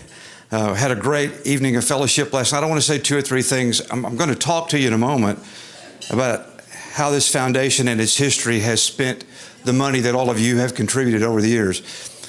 But I just want to say about what Javier and Justine just shared with us. You know, I don't care how old you are. I don't care whether you're man or woman. We all need to be doing all that we can do to keep in shape. I'm not as young as I used to be. When I was a younger man, I'm sure like many of you, I was very athletic. I loved baseball, basketball, golf. My intent was to be retired by this point in life or earlier and spend at least 5 days on the golf course. Well, as you can imagine, that hasn't happened. But next to my chair, there are weights in the floor, there are stretch bands. I use those every day, maybe not as much as I should, Norma tells me. But it's important to have something that keeps you as strong as you can stay in every muscle that you can exercise in any way. And you find things that work for you. You know, I have a chair that will lock down, and about half a dozen times a day I'll squat. I used to be a catcher years ago playing baseball. I'll squat down like a catcher in front of that chair so that I can stretch all the muscles and stretch my ankles. And so find what works for you. I was kind of excited. This is kind of strange. I would have not thought 30 years ago that I would get excited about such things, but this time of year is the best part of the year for exercise for me. Why? Because I can get in the pool. And a couple of weeks ago, as we got the pool open and Norma and I were able to get in it for the first time, I told Norma, I said, watch, I'm going to do a couple of things I couldn't do last year. Now, these are little things, okay? But the steps in and out of the pool, each step is probably 6 to 8 inches. I haven't measured them, but they're large steps for me. And I told Norma before I went in, I said, I thought about doing this last year and I never tried it, but I'm going to try it today and hope I don't tear me or the pool up. Just a little thing, but it had been years since I was able to dive off the side with a regular dive into the pool. But I did that and didn't get hurt. Kind of a wonder. Came time to get out. Now, this is a little bitty thing, but we learned to be thankful for things that we took for granted in the past. Got ready to get out, and last year, Norma would get, you guys know Norma. You know, she doesn't go slow, and we got to do things, you know, timely. She would get behind me in the pool, and as I would try to pick a foot or a leg up to get out, if it took too long, she'd pick it up for me and set it on the step. I said, Norma, leave me alone. And so now this year, I've been in the pool, I think 4 times, and I've been able to get out by myself every time. So I feel like, I feel like my 4 or 5 years old that I had to pat on the back and congratulate him. But I say all that to say, all of us are dealing with physical issues. You know, if you're here even as a caretaker or a spouse and you're growing older, you're dealing with physical issues. So have whatever you can do beside you and exercise. And Javier and Justine give us some great options. I hope when you go home and have more time, you'll check what they've got. You saw that it's free. I like the word free. So check that out. I also want to remind you too, we've had 2 very full days. If you were here on Monday, 2.5 very full days of information. And I know it's a lot when you don't have a scheduled break and when we're working while we eat meals like last night and today, but there's so much information that we want to expose you to, get you to see, and what we hope will happen, because this foundation is strongest when our members are actively involved, not just with the fundraising and not just with the activities, but in doing all you can to understand the research that's out there, the information that's out there, because your board represents you. And we're trying all we can to move this process towards some meaningful treatment as quickly as possible. But we need you, we want you to stay attached and read the information. And I know you get a lot of emails from us from time to time. I have people who send me a lot of emails, and I find myself every now and then before I even look at it, deleting it because I don't want to see it. You may do that sometimes with what you get from us, but I want to encourage you to take a quick look. And whenever we're sending you something that has to do with research or information about your disease, we need you to take the time to read that and understand that, because your knowledge, your involvement is important to this work as a whole. Collaboration. I have to say, and I've appreciated all the presentations, but as I watched Dr. Hande Ozdinler this morning, I noticed that she had a number of screens that had pictures and information from other researchers. And that excites me because I frankly don't want researchers working in their lab and keeping what they do all to themselves. I want them sharing with one another, sharing on the platform so that we can all know and they can all know what they are each learning so we get to that end result quicker. So a lot of important things going on. I want to share with you, and if you've paid attention to your agenda this morning, you saw we skipped a presentation that was scheduled at 10 o'clock, and we didn't plan to have anybody talking to you now. We were going to let you have lunch in peace and quiet. But we got a little bit behind. We had technical difficulties, so we moved this presentation that was scheduled for 10 o'clock to now. And in your program, it says Lorri Steiner was going to make this presentation. Lorri is our treasurer. She is a CPA, and she's been very good at working with us, helping us get information about our past and present financial issues to help us understand some things. And so we thought it was important because, you know, none of us have been on the board since it was created in '02. Some have been here much longer than others. You know, Frank and Jim were both on before I. But we asked Lorri to help us compile information about the past and present financials of this organization, so you'd see them and know them. So let me start with that. 20 years ago, a gathering like this would have been difficult to imagine. At that time, many forms of HSP had not yet been identified. PLS received very little attention at that time. Researchers often worked in isolation, and there were few collaborations and very few pathways toward therapies. Today, we find ourselves at a very different moment. The convergence of the critical building blocks for therapeutic development are creating opportunities that would have seemed unimaginable only a decade ago. We now have genetics, biomarkers, neuroimaging, digital technologies, international research networks, patient registries, and increasing engagement from regulators and industry. The purpose of this presentation is not simply to look backward at what SPF has funded, it's to understand how those investments have positioned us for the next phase of our mission, moving discoveries toward therapies.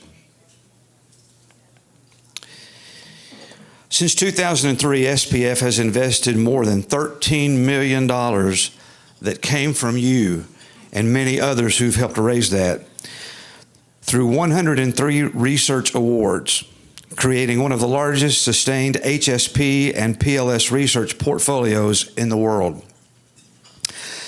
The chart you see now demonstrates that SPF has been much more than a supporter of isolated projects. Over 2 decades, we have systematically invested in building the scientific foundation necessary to understand these diseases and prepare for their therapeutic development. Over the past 2 decades, SPF has invested more than $13.7 million across 103 research awards. That number is important. But what matters even more is what those investments created. Every award represented a question. Every study generated knowledge. Every project helped build the foundation that we stand upon today. Some projects helped identify genes, others revealed disease mechanisms, some created models for testing therapies, some built the clinical infrastructure we now need for trials. Collectively, these investments helped transform HSP and PLS from poorly understood conditions into diseases that are increasingly becoming therapeutically actionable.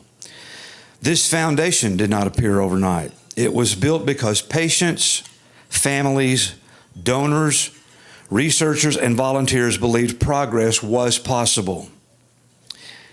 Every breakthrough starts with a question, and every question requires funding. Every discovery represented on this slide was made possible because patients, families, donors, and volunteers believed that progress was possible. The funding distribution shows SPF repeatedly invested in researchers who became leaders in their respective fields rather than spreading resources randomly. What this chart really represents is not money, it represents relationships. These investigators have become the intellectual infrastructure of our field. SPF has helped support the people who are now leading genetics, biology, biomarkers, natural history studies, and therapeutic development. When most people think about research funding, they think money. But I would argue that SPF's greatest asset today is not the dollars we've invested, it is the relationships we have built. This slide represents a global network of scientific leaders who have worked alongside SPF over the years. Some focus on genetics, some on biomarkers. Some study upper motor neurons. Some develop therapies. Others focus on outcome measures, neuroimaging, or digital technologies. No single researcher will solve HSP or PLS alone, but together this network represents an extraordinary concentration of expertise. Our role increasingly is to connect these brilliant minds so discoveries made in one area can accelerate progress in another. Many of the world's leading HSP and PLS researchers received support from organizations like SPF. Your generosity helped build the scientific community that is working on these therapies today. As I look at this chart, I don't see... Oh, I'm sorry. What number are you on? 4. Okay, you've not gotten there. Is this 4? Yeah, 4. See, that's how it works at home. As I look at this chart, I don't see just universities or institutions. I see a community. Scientists, clinicians, patients, and families working together toward a common goal. Over the past 20 years, SPF has invested in leading institutions around the world. Some have helped discover new genes, others have helped us understand disease biology. Some are developing biomarkers and outcome measures. Others building registries, biobanks, and clinical trial infrastructure.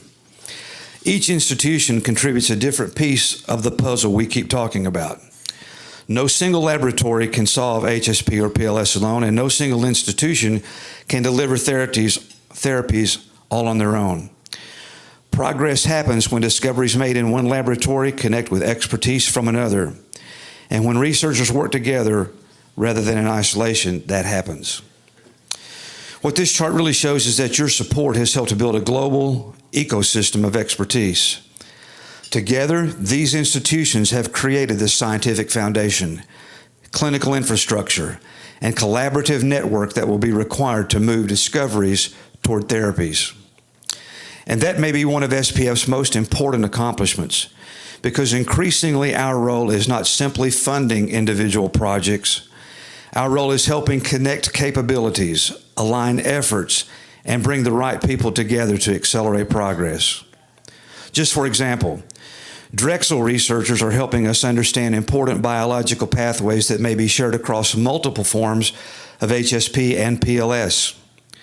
Boston Children's Hospital and SP CERN are building the clinical infrastructure needed for future trials. And institutions like Miami, Columbia, Northwestern, Harvard, and many others around the world are contributing expertise that helps move this entire field forward. Rare diseases don't recognize national borders, and neither should the search for therapies. This slide demonstrates the truly international nature of our work. Researchers from Australia, Brazil, Canada, France, Germany, Italy, the Netherlands, the United Kingdom, and the United States have all contributed to advancing our understanding of HSP and PLS. The future of therapeutic development will depend on global collaboration. No single country has enough patients. No single institution has all the answers, and no single organization can solve these challenges alone. Progress will come when we bring the world together around common goals. Rare diseases require global solutions, and every dollar invested by SPF helps connect patients, researchers, and discoveries across continents. This chart reminds us that rare diseases are global challenges. Approximately 70% of SPF funding has remained in the United States, while nearly 30% supported international investigators and collaborations. The largest international investment, the United Kingdom, they've They've dealt with HSP genetics, disease mechanisms, and biomarker research. France has looked specifically at SPG11, neurodegeneration, and cellular pathways. Italy has looked at mitochondrial biology, neurodegenerative mechanisms. Australia, clinical studies, and sleep and neurological research. Historically, much of our work focused on specific genes. Many families have asked why SPF supports research beyond their specific gene or diagnosis. The answer is increasingly clear. Researchers are discovering that many forms of HSP and PLS share common biological pathways. Let me repeat those three words because I believe those words are increasingly important as we move forward. Common biological pathways. A breakthrough in one area may help many others. If you look at the categories on there, the largest categories, we have spent $5.17 million generally on HSP. We've spent $3.22 million generally on PLS. Projects involving both HSP and PLS, an additional $1.99 million. And then we look at some of the specific genes, SPG4, $1.62 million, 3A, $360,000, SPG7, $300,000, and SPG11, $299,000. But again, those common biological pathways may help multiply those research projects together. The work remains incredibly important, but something important has happened over this last decade. I want to point out to you in your welcome bag, you will find a manuscript entitled A Comprehensive Overview. One of the most important lessons emerging from research over the past 2 decades is that many forms of HSP and PLS share those common biological pathways and cellular systems. For those joining us virtually, the manuscript is also available on the SPF website. I especially encourage you to take a look at the final page, which summarizes many of the key concepts and pathway connections that Norma frequently shares with our community online. As different researchers continue to uncover these shared mechanisms, we are gaining new opportunities to think beyond individual genes and toward therapeutic approaches that may benefit multiple forms of HSP and PLS. PLS and HSP may share mechanisms related to upper motor neuron health, cellular transport, energy production, inflammation, and degeneration. This realization changes how we think about therapies. The future may not be one therapy for one gene. The future may be therapies that address common biological systems across multiple forms of disease. That is why our strategy increasingly focuses on pathways, not simply gene names or numbers. The most strategic observation is that the biggest investments were not in rare individual genes. They were in HSP broadly, PLS broadly, and shared biology. While genetics remain incredibly important, we are increasingly learning that many forms of HSP and PLS converge as common biological systems. The future may not be one therapy for one gene, but therapies that restore the health of biological pathways shared across multiple diseases. Current projects emphasize translational science, clinical readiness, outcome measures, biomarkers, and therapeutic development. This slide shows where our current investments are concentrated. If the first 20 years focused on understanding disease, today's portfolio increasingly focuses on preparing for intervention. We are investing in the tools and infrastructure needed to test therapies when they become available. What is most important may not be the disease category. What is important is the purpose. Today's portfolio increasingly emphasizes more translational science than historical investments. Technologies that can help researchers measure whether treatments are actually working. This is the work that helps bridge the gap between discovery and clinical trials. Because a promising therapy is only useful if we can test it, measure it, and ultimately bring it to patients. Current focus areas represent $843,000 HSP, both HSP and PLS $800,000, PLS alone $750,000. So from time to time, and let me say this at this point, and I'm reading off of an outline so I don't miss anything. But let me say this, because we've got HSP and PLS, and I know from time to time, PLS feels like you're second in this process. Let me assure you, you are not second. We work annually to try to make sure we get some PLS research proposals. And one of the things your board looks at is to make sure that we've got a PLS proposal or 2 or 3 that we can fund. So PLS folks, you are right at the top of the list in our priorities as well, and we want you to know that.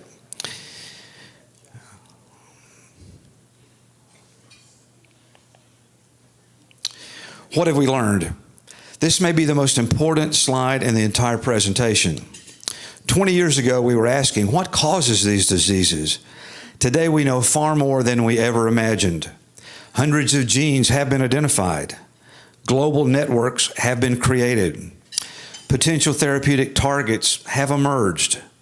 Regulators are engaged. Clinical trial infrastructure is growing. In many ways, the science has advanced faster than anyone expected, which brings us to an important realization. The biggest challenge today is no longer understanding the biology. The biggest challenge is organizing ourselves well enough to translate that biology into therapies. The bottleneck has shifted, and that changes where SPF must focus its effort. What we have discovered is that SPF is building far more than a collection of individual research projects. We have, over the 20 years, built an ecosystem. Some investments in advanced genetics and disease discovery. Others helped us understand biological pathways driving diseases. Others built the clinical infrastructure needed for future trials. And now we are helping build the biomarkers, outcome measures, and regulatory tools required to bring therapies to patients.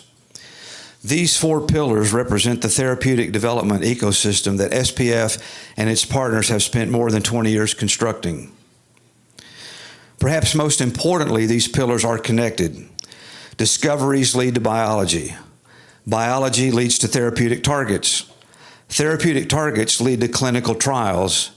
And clinical trials lead to regulatory approval, and ultimately regulatory approval leads to therapies. As we look ahead, SPF's priorities are evolving. First, we must learn from every investment we have already made. More than 100 awards contain enormous amounts of knowledge. We need to identify what worked, what did not, where opportunities exist, and where discoveries may be ready for the next step. Second, we must connect discoveries. Rather than viewing projects individually, we must understand how they fit together. Genes, pathways, biomarkers, therapeutic targets, clinical readiness, all of these project pieces must become part of a unified roadmap. Third, we must prioritize opportunities that can move patients forward. That includes drug repurposing, therapeutic development, and preparing for clinical trials. The goal is not simply more science. The goal is therapies. Every new therapy begins with a discovery, but discoveries only move forward when patients participate, researchers collaborate, and donors continue investing in the process. The final step is perhaps the most important: building the infrastructure necessary to support the therapeutic development. Biomarkers, outcome measures, digital technologies, history studies, these may not always receive the attention of a scientific breakthrough, but they are often the difference between a therapy that reaches patients and one that never leaves the laboratory. At the same time, we must continue bringing all stakeholders, researchers, clinicians, regulators, industry, patients, and families. The future belongs to collaboration. And this is where SPF's role is evolving. We will always fund research. That remains fundamental to our mission. But increasingly, our role is becoming something more. We are becoming architects of therapeutic development, helping connect discoveries, helping align stakeholders, helping build infrastructure, helping create the pathways that move ideas from the laboratory to the clinic. Because ultimately, our mission is not to find research for its own sake, but to find treatments and therapies for people with HSP and PLS. The future isn't guaranteed, but it is more achievable today than at any point in our history. And together we will continue building the pathway toward that future.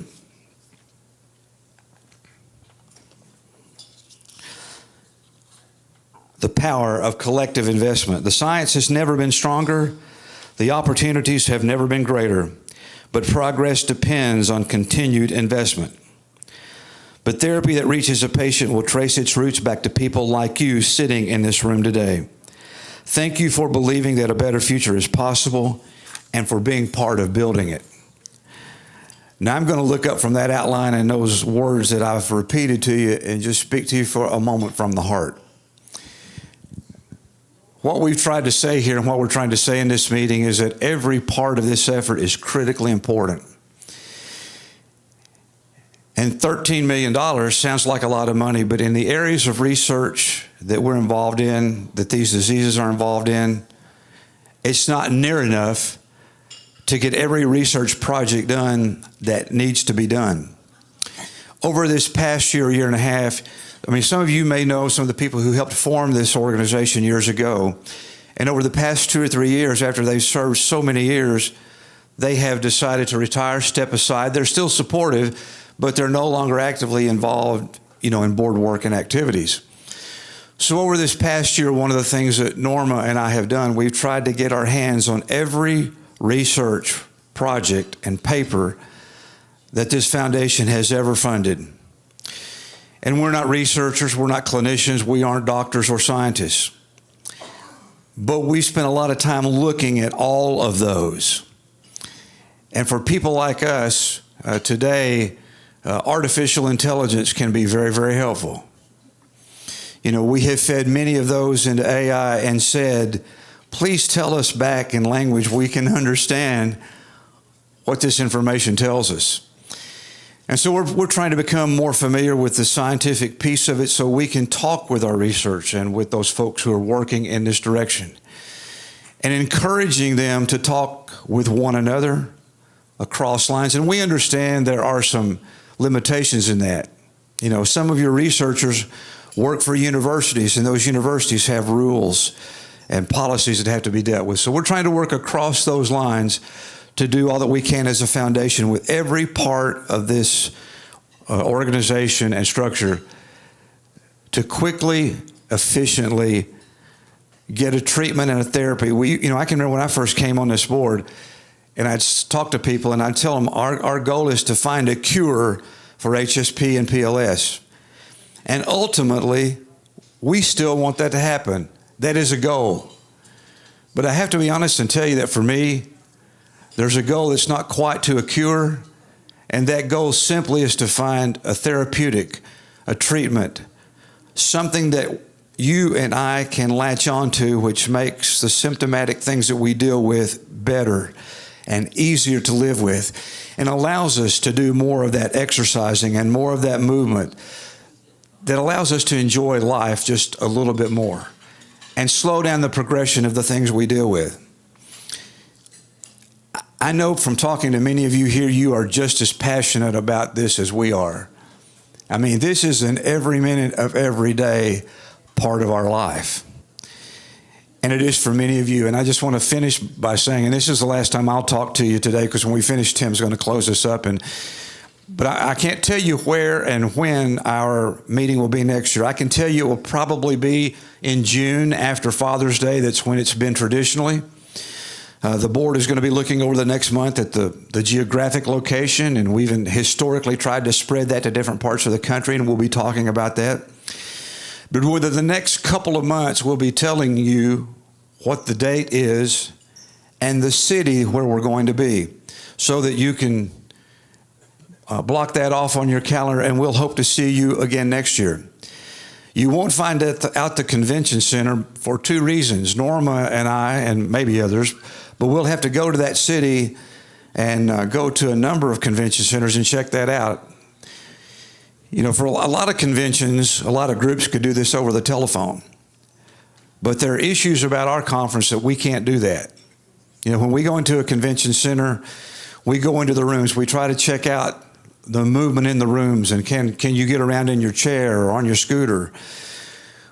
finding convention centers that have the maximum number of accessible rooms and roll-in showers, and hopefully stand-up, for some that are still able to stand-up showers. So there are all kinds of factors that come into play in choosing a place to have this convention. So it may be months before we know exactly what hotel it will be at.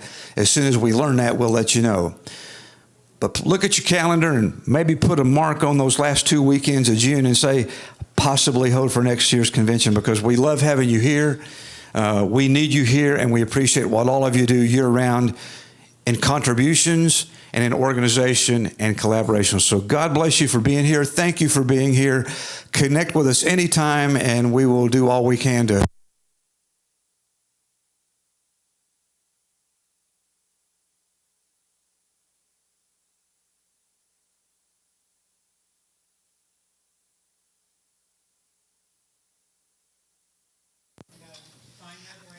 I was about to say goodbye anyway, so God bless you. Be careful and keep in touch.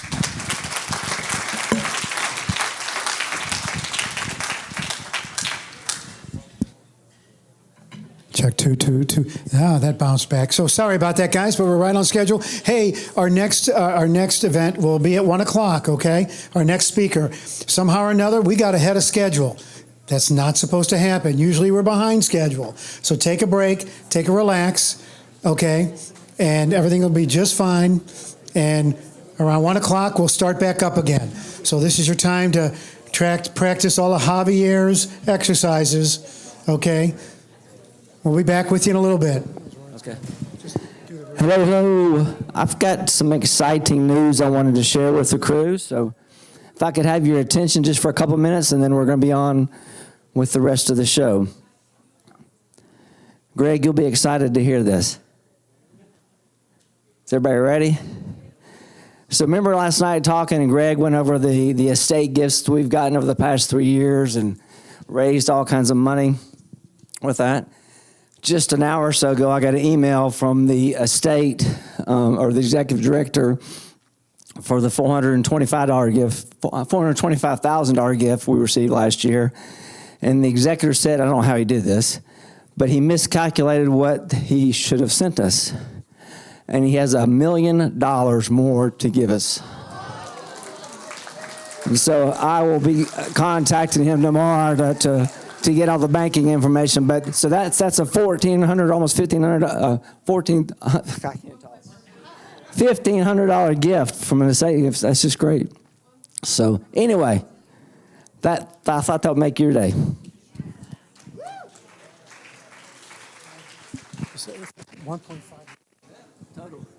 Correct, 1.5 million. Somebody who caught that in the room. There we go. There we go. People are adding it up there. They got you.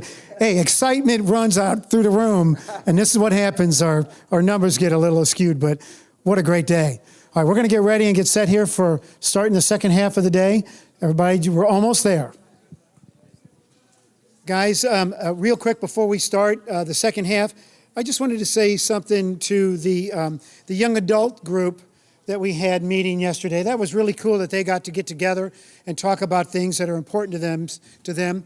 And I think they now like being called, the SPF Next Gen, okay? Because these guys are our future, okay? These are the guys who are going to continue on the work that we've been doing all these years. One of these days, we're going to be all handed off to them, and they're going to take it to the future, and we're glad that they got together and they're starting the foundation of putting all that together. So a shout out for those guys.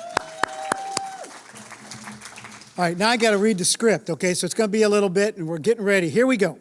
This morning, we explored some of the most important biological systems involved in HSP, PLS, and the related neurodegenerative disorders. We discussed vulnerable neurons, cellular stress, microtubules, axonal transport, and mitochondrial function.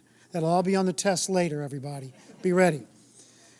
Those discoveries are helping researchers identify future therapeutic targets, but science alone does not tell the whole story.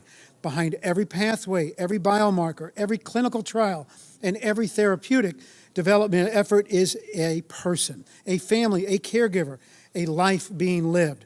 This afternoon, we will shift our focus toward human experience. how people navigate challenges, preserve identity, maintain independence, and find hope while the scientific community continues building the roadmap towards therapies. Our next presentation reminds us of all of this, why this work matters. Throughout this conference, we have discussed, we're going to skip that line, yet some of the most important lessons about living with neurological diseases do not come from laboratories or clinics.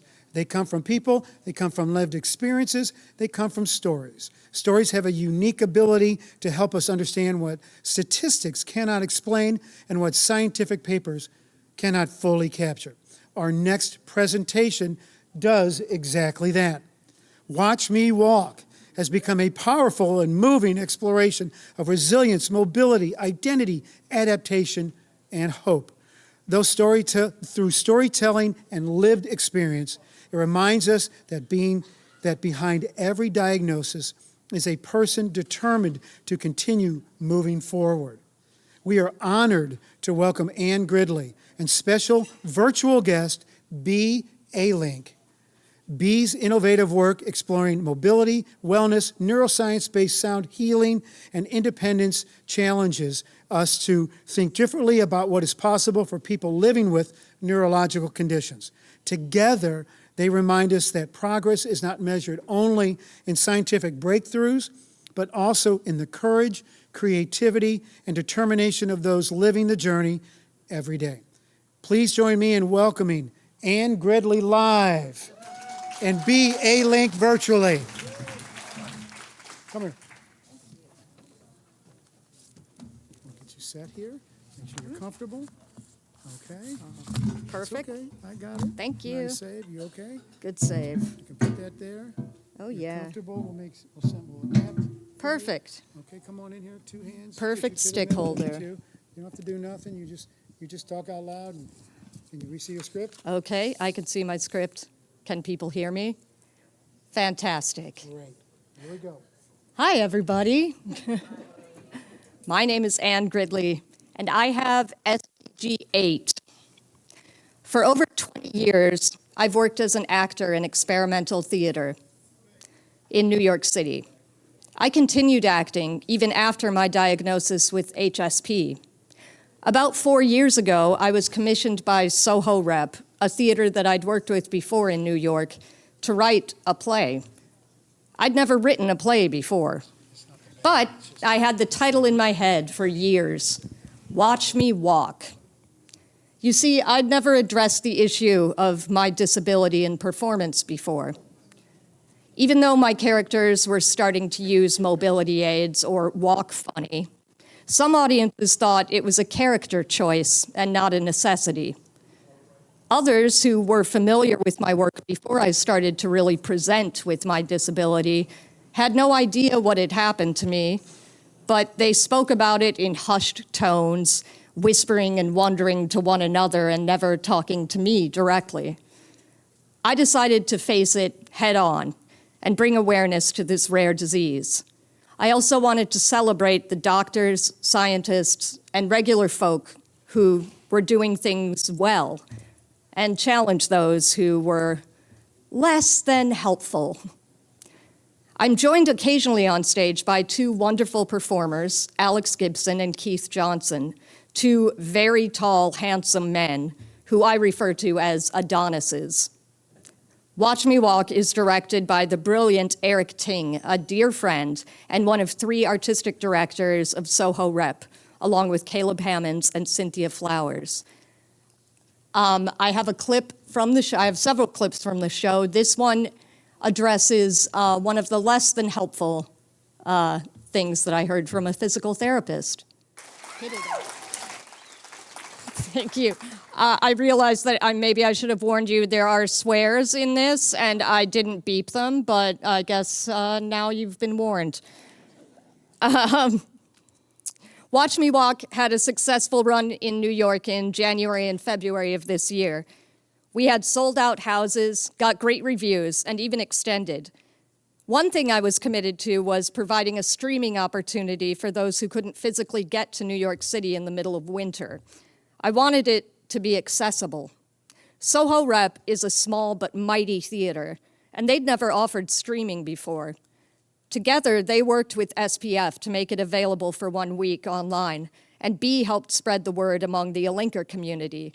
I'm curious if anyone here saw it. Can you raise your hands? Wowie zowie, thank you. Thank you so much. One thing that I love about theater is that it brings people together. And one thing that having a rare disease can do is create a sense of isolation, fear, and scarcity. I'd like to challenge this. I'm tired of hearing that our numbers are too small to make significant advancements in research and treatment opportunities. We may have a rare disease. Some even call it an orphan disease, and I sing a song about that in the show. But here are some numbers for you. If you took all of the orphan diseases together, that's 30 million people in the US alone. It's approximately the population of Florida. I realize that HSP and PLS may have little in common with ovarian low-grade serous carcinoma. Hell, there's even great variety between SPG4 and SPG8, and great variety within each variant. That can be very frustrating, but my point is we're not alone. Many of us had a long, slow path to diagnosis, and we're left with more questions than answers. I know that was my experience. We're born. When I did it in New York, sometimes it was met with a, oh, and I really appreciate the sense of humor that is shared among this community. Because, like, I know what she meant. The Spastic Paraplegia Foundation excels at bringing people together. Through them, I discovered Dr. Fink's monthly Zoom meetings. When I went to my first one, I was nearly moved to tears. I'd only seen one other person with HSP, my mom. And here on my computer were over 40 squares, 40 people who had what I have, 40 people who got it. I attended my first conference in Tampa in 2024, and I felt exactly the same way. It was so comforting to be surrounded by people who moved differently, who didn't panic when they saw how I walked, or when I fell, and I did. And people who shared a desire for more information, real treatment options instead of management of symptoms, and a hope for a cure. And we were together, patients, scientists, doctors, and researchers. What an extraordinary found family we have here. BE's brilliant invention, the Alinker walking bike, also brings people together. She's given me another found family. I remember seeing an ad on Facebook and thinking, now that's exactly what I want. She made something with disabled people instead of for disabled people, and I think that distinction is critical. Here's how I use the Alinker in Watch Me Walk. Oh, thank you. I think that's a good segue to introduce BE, who invented that beautiful mobility device, if she is here. BE, I'm told that if we're having a conversation, I'm gonna have to give 5 seconds so that we don't have a hideous echo, so just be aware of that. Hey everybody, I am here. Can you hear me? Yes. Yes. Awesome. Hello, BE. Hello, Anne. It's echoey and there's a delay, so we'll give time between that we talk. But nice to see you here, although it's delayed, but welcome everybody and thank you for having me.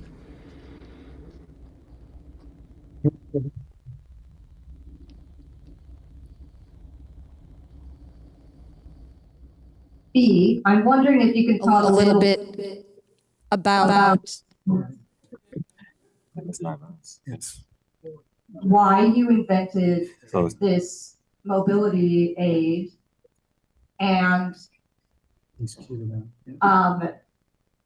the philosophy that you have that we've heard at this convention here, that movement is medicine. Yes, I can say something about why I invented the Alinker, and I love that you said, and in your introduction, that I invented the Alinker with people with disabilities. But I actually don't make a distinction between people with disabilities and people without disabilities, because somewhere in our life it all hits us. So in fact, I designed something that I would want to use if and when I would be faced with a disability. So it's really being aware of who we are as vulnerable creatures, as people that have a body that stuff can happen to. That's just the body that we have. So I invented the Alinker for how do we want to feel as whole human beings that just want to be engaged in life. Instead of what I often say, many medical devices are designed as a technical solution for a body with a problem that logistically needs to go from A to B. And I don't think we're a logistical problem. We're not a body with a problem. The problem is the society that judges on the exterior characteristics and others us and puts us all in different segments. I think that's the underlying philosophy of why I designed the Alinker as it is, just for your experience. And it makes people happy, and it activates your brain, and you get endorphins released, and all that stuff. Something that I've heard is because he encourages us to move and to stretch and to exercise, right? And I've also heard him say that that'd be great. it's more effective when that movement is fun. So I know I have fun on the Alinker. I'm wondering if you can talk a bit about that great idea of fun and how that activates the brain. Yes, I think, and that is something that I discovered over time when people more and more started using the Alinker, and I incorporated people in the whole design process. I got constant feedback over the 14 prototypes that I did from people like, oh, this is happening, that's happening, think about that, and so I did not design the Alinker as such. It was with the feedback of a lot of people that along the way tested it with me, for me, that informed me about what to do. But having fun, like sometimes people give the reference, like, I feel like a toddler again on my three-wheeler. Like, how fun is that? That you can have fun with something, going out, and it does something completely different than focusing on the problem that you have logistically with your body that makes you walk funny, or that makes you, need to use a wheelchair, or whatever that is. When we can have fun, everything changes. And when you have fun is when the focus is not on what is wrong with us, but the focus is on, like, I'm having something that makes me feel good. And then then you're not the body with the problem, you're somebody who is engaged in life, and people respond to that, because a wheelchair is not the problem. How people respond to you in a wheelchair is the problem. So if we can mitigate some of that weird behavior of people trying to deny, our mortality or our disability, and give us things that are actively helping us to activate the brain, as well as making us feel like fun, and the one on a cool bike, instead of like, oh, what happened to you? Or like, oh, I'm not going to talk to that person because that's very uncomfortable. I don't know what to say. And so if you're on a cool bike, then people say like, oh my God, what's the bike? And it's like, well, I give you a clue, I can't walk. Very different dynamic. And then having fun, you become the one that is desirable. Like, you've got something that people want because it's fun, and I want to be with you because you're having fun. Very different experience of life. Does that answer your question, Anne? Absolutely. I'm trying to give the pause so that the echo doesn't happen. So it feels kind of weird. Yes, that does make sense. Thank you. I know in our booklets here, we've got information about the Alinker, but there are also different sizes. I have a small, and I'm not sure what size Christine has. Also a small. Christine also has a small. However, there are other sizes. B. Do you want to talk about that? Yeah, since a little bit, and thanks for asking that, and because people do need to know that we've got the Happy Small with angled seat posts that bring the inseam requirement down to 18 inches, which is kids of 7, 8 years old that have been able to start using an Alinker. And when a kid can use a Happy Small with the angled seat pen bringing the seat lower down, they might need 2 Alinkers during their whole life. Most people with children with disabilities have to replace equipment every year because kids grow. With the Alinker, you have maximum 2 Alinkers over your whole lifespan, which is kind of amazing. And it's amazing to see kids use Alinkers and the difference that it makes, because children are harsh to each other. They're quite unfiltered in like isolating people and making fun of them and, you know, all that. And kids with disabilities are faced with that. I hear that from all the kids. Like, I was, you know, not included in social activities. Since I used the Alinker, I'm part of the crew. And that, I think, will make a huge difference for kids, that they're not the dismissed one, but the one on the cool bike and now do races. And can I try your bike? No, actually, because I can't walk and I would fall over. And, you know, but you can have fun about that instead of, you know, being dismissed and sitting on the side in a wheelchair, which often happens to kids with disabilities. Exactly. Yes, kids can be quite mean, but so can grown-ups. But one thing in the show, in Watch Me Walk, that I talk about is this is ableism, and I have a song called "I'm the Biggest Ableist of Them All," and the opening line is, "Nobody's better at hating on me but me," because people on the street sometimes say unhinged things, but the things that I say to myself are worse and more frequent. And this is, I think, a thing that barely gets any attention, the internalized ableism that we have, because we live in a world where sexism, racism, and ableism are tools to make us feel certain things about ourselves, to make us feel worthless, to make us feel not good enough, or segmented into tiny little minorities. And when you're conditioned with certain tools, you start applying them to yourself. And the internalized ableism, we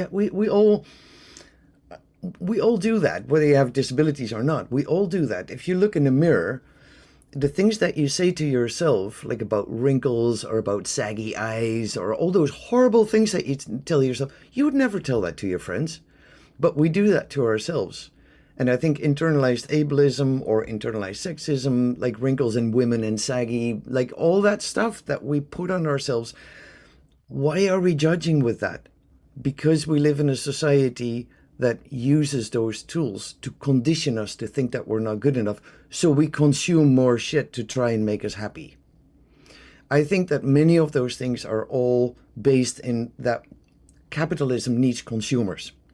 And happy and healthy people are very bad consumers because we're happy and healthy already.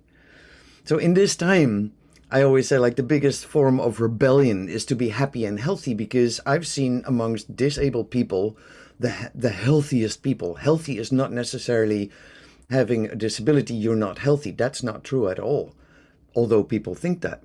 But I've seen the healthiest people amongst people with quite severe disabilities. And so healthy is here. Healthy is not the body. Healthy is here in who I decide to be, and happy as well. And yeah, that I think is a very important thing to realize. Like, who do you want to be, regardless of all the external characteristics of my body? It's who we want to be in this time, not what we are, by what we judge on. And so we are, what you said in the beginning, like it's a rare disease. Is it though? It depends what you measure with. If you measure with all the characteristics of HSP, SPF, like all those little things, yes, it's very rare. If you put all the disabilities in one group, or all the diverse people in one group, if you put all the diverse people in one group, you got like 78%. That was a bit of a rough calculation that I did one day. and it excludes all the white guys who are temporarily able-bodied and heterosexual. That's 22% of our society. So it depends exactly on how you measure who's in minorities. Why are we not in a vast majority of diverse people and measure that way? Because then we can feel different. If we're in a tiny little split minority, we feel insignificant and worthless. If we are in a vast majority of diverse people, we can start celebrating ourselves, and that feels completely different. Yes, it does. And I think that the Alinker certainly makes me feel like celebrating. That's what I hope to do with my play as well, with Watch Me Walk, is a kind of celebration and rebellion and a confrontation too. I mean, even in the title, Watch Me Walk.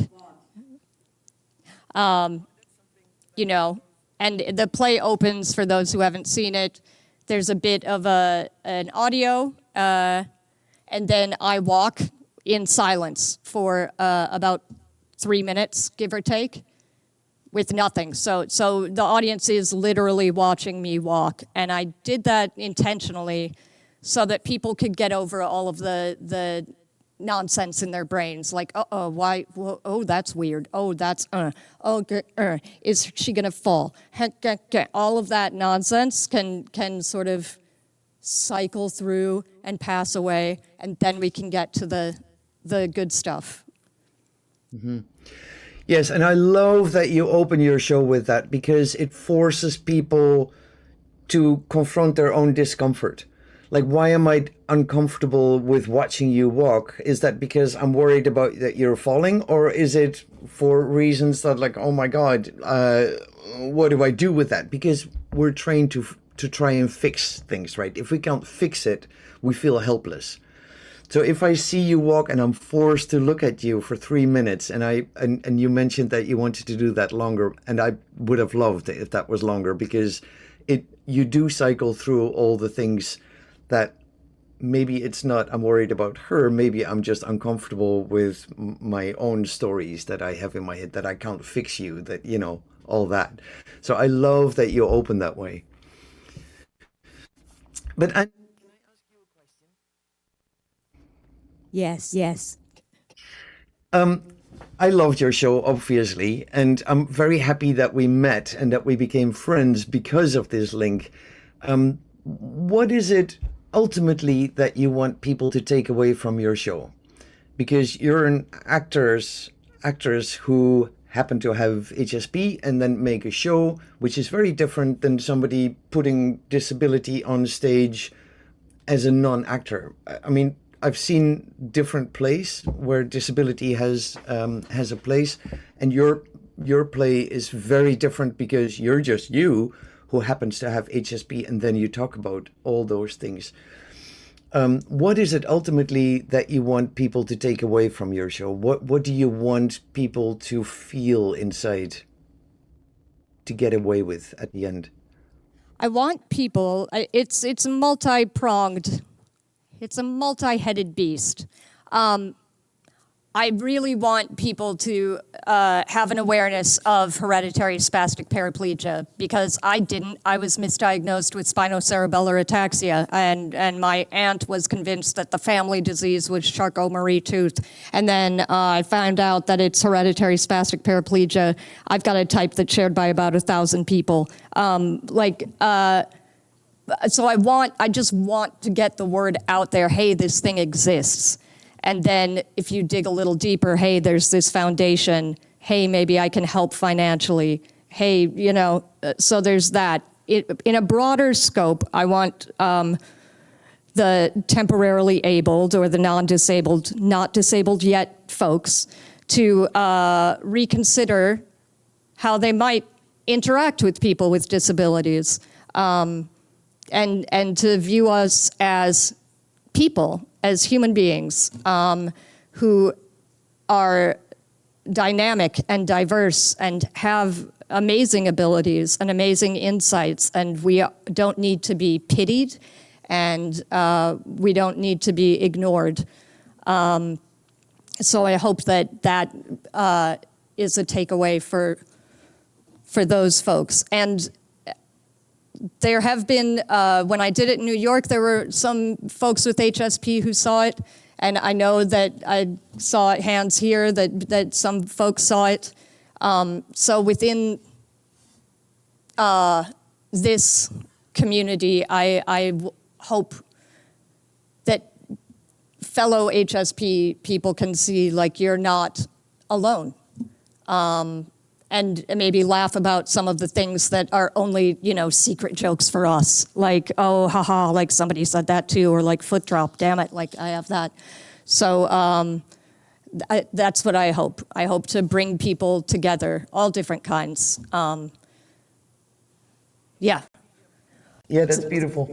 What is the future of Watch Me Walk? Because I personally think this is a show that needs to be seen by everybody.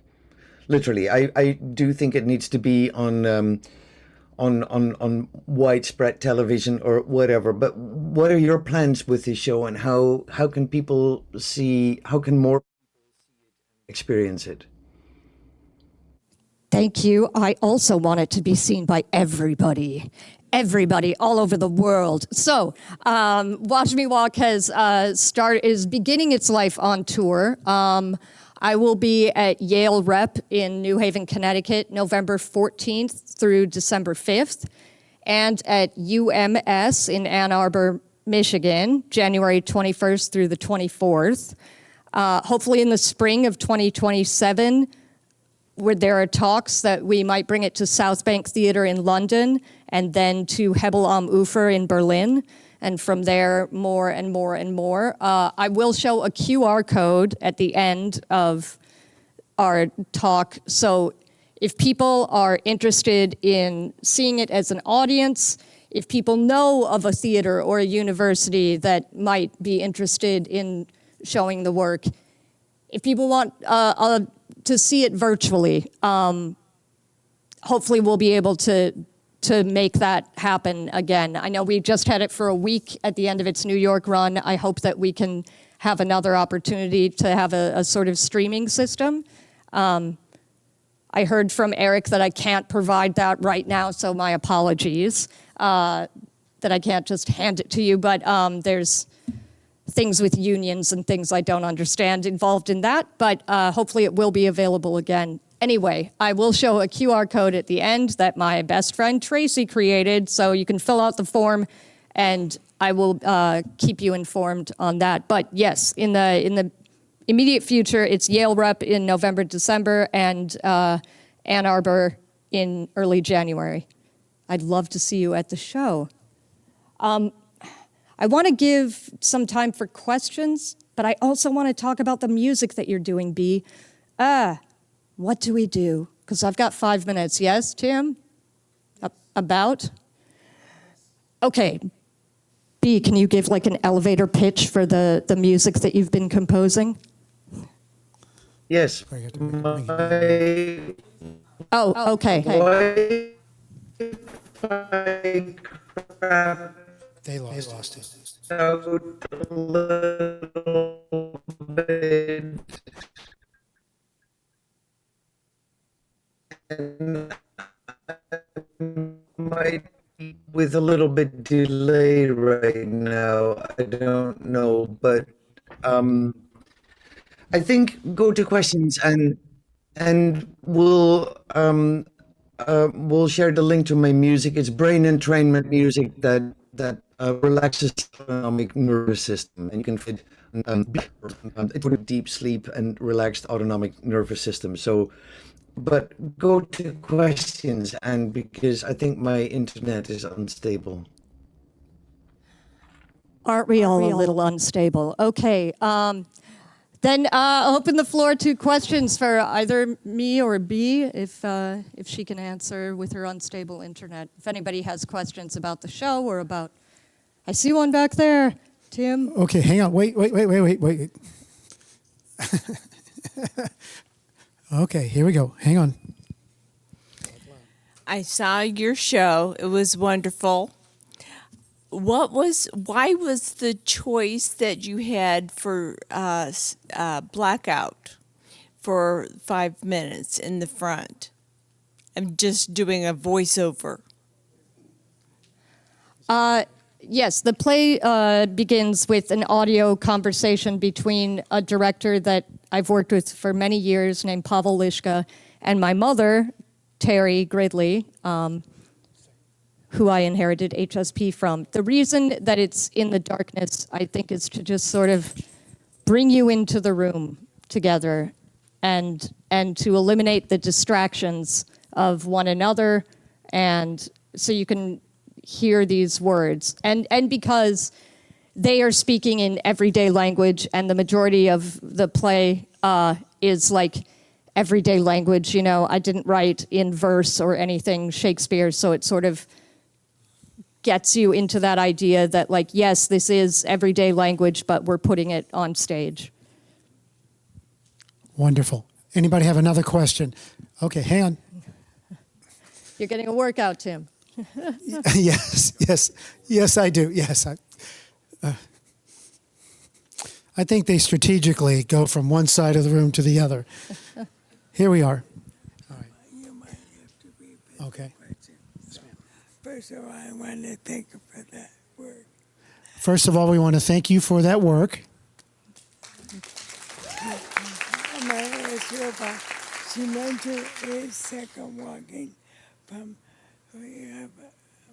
your brain was, you have 8 seconds to concentrate on walking to the play.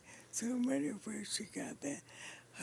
Okay. Here, she said, how did you, the concentration you had during the play? For 8 seconds, walking.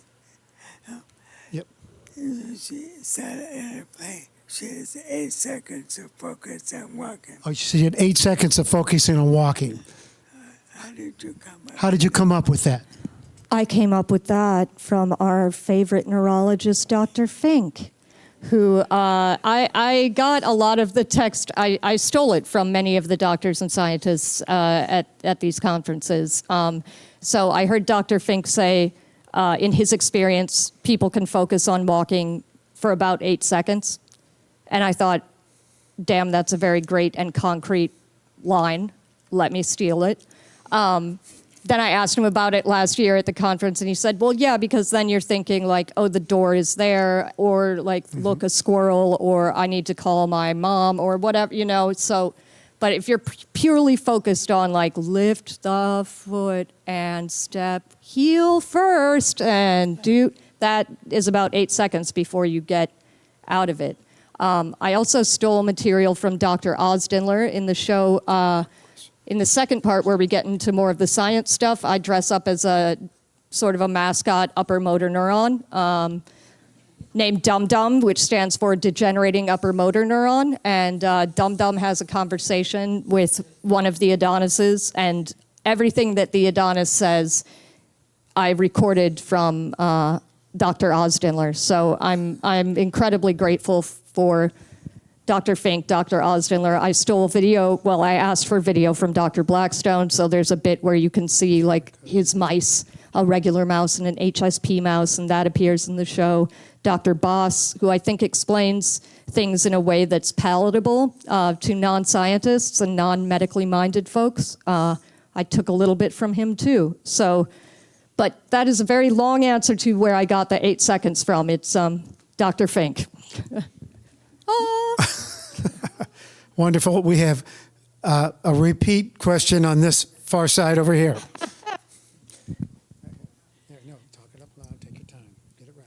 Has Dr. Fink realized or seen your production? Does he know that he's the Yes, Dr. Fink is aware.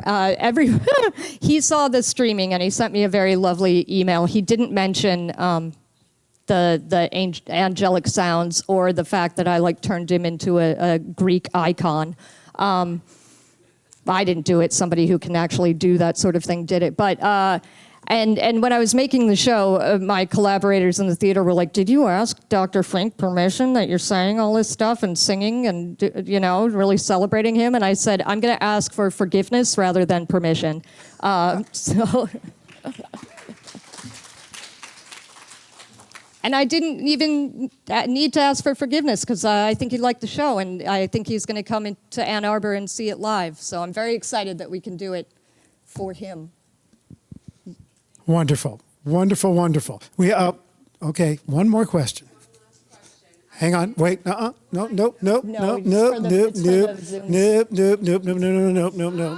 There's people elsewhere who want to hear what you have to say. Oh gosh, I guess I don't have to project. So one of the things that happened during the show that I thought was super interesting was that in the beginning you had questions that were, you asked the audience to ask you questions and then they were asked to you on stage. Of the questions that were asked to you, are there any that stick out that this group might find interesting?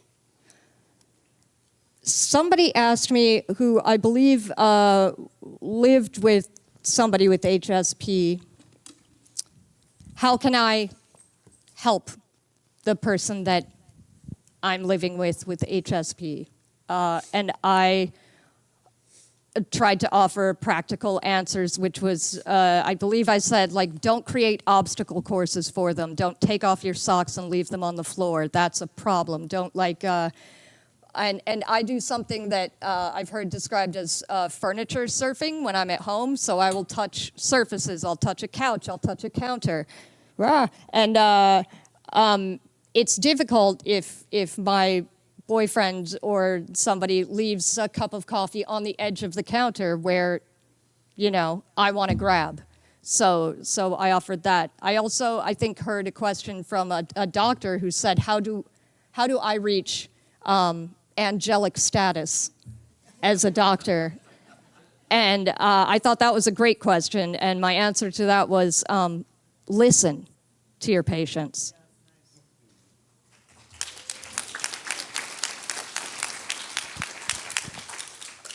Okay, everybody, it looks like we are ready to move on. Great, that is the QR code, Yes. I believe. Yes. Yes, so, I'll be very fast. I know we're moving on. Oh my God, Take your I'm time. going over time. No, you're fine. But that's the QR code if you want more information about Watch Me Walk and its future touring. Or if you have, you know, hey, there's a theater in my town that I think it would be great. Go there, and I look forward to seeing you at the theater. Thank you, B, and thank you, SPF. Great.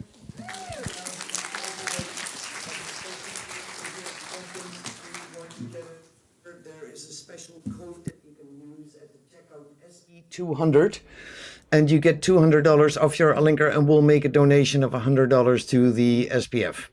So SP200, and yeah, thank you. Love you. I love your show, and I hope the whole world will see it. And thank you so much for having us here.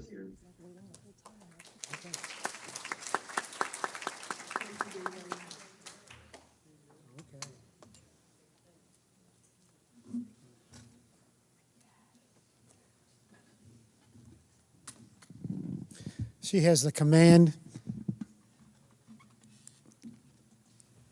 Watch this, everybody. Oh yeah, this is the funnest part, going downhill.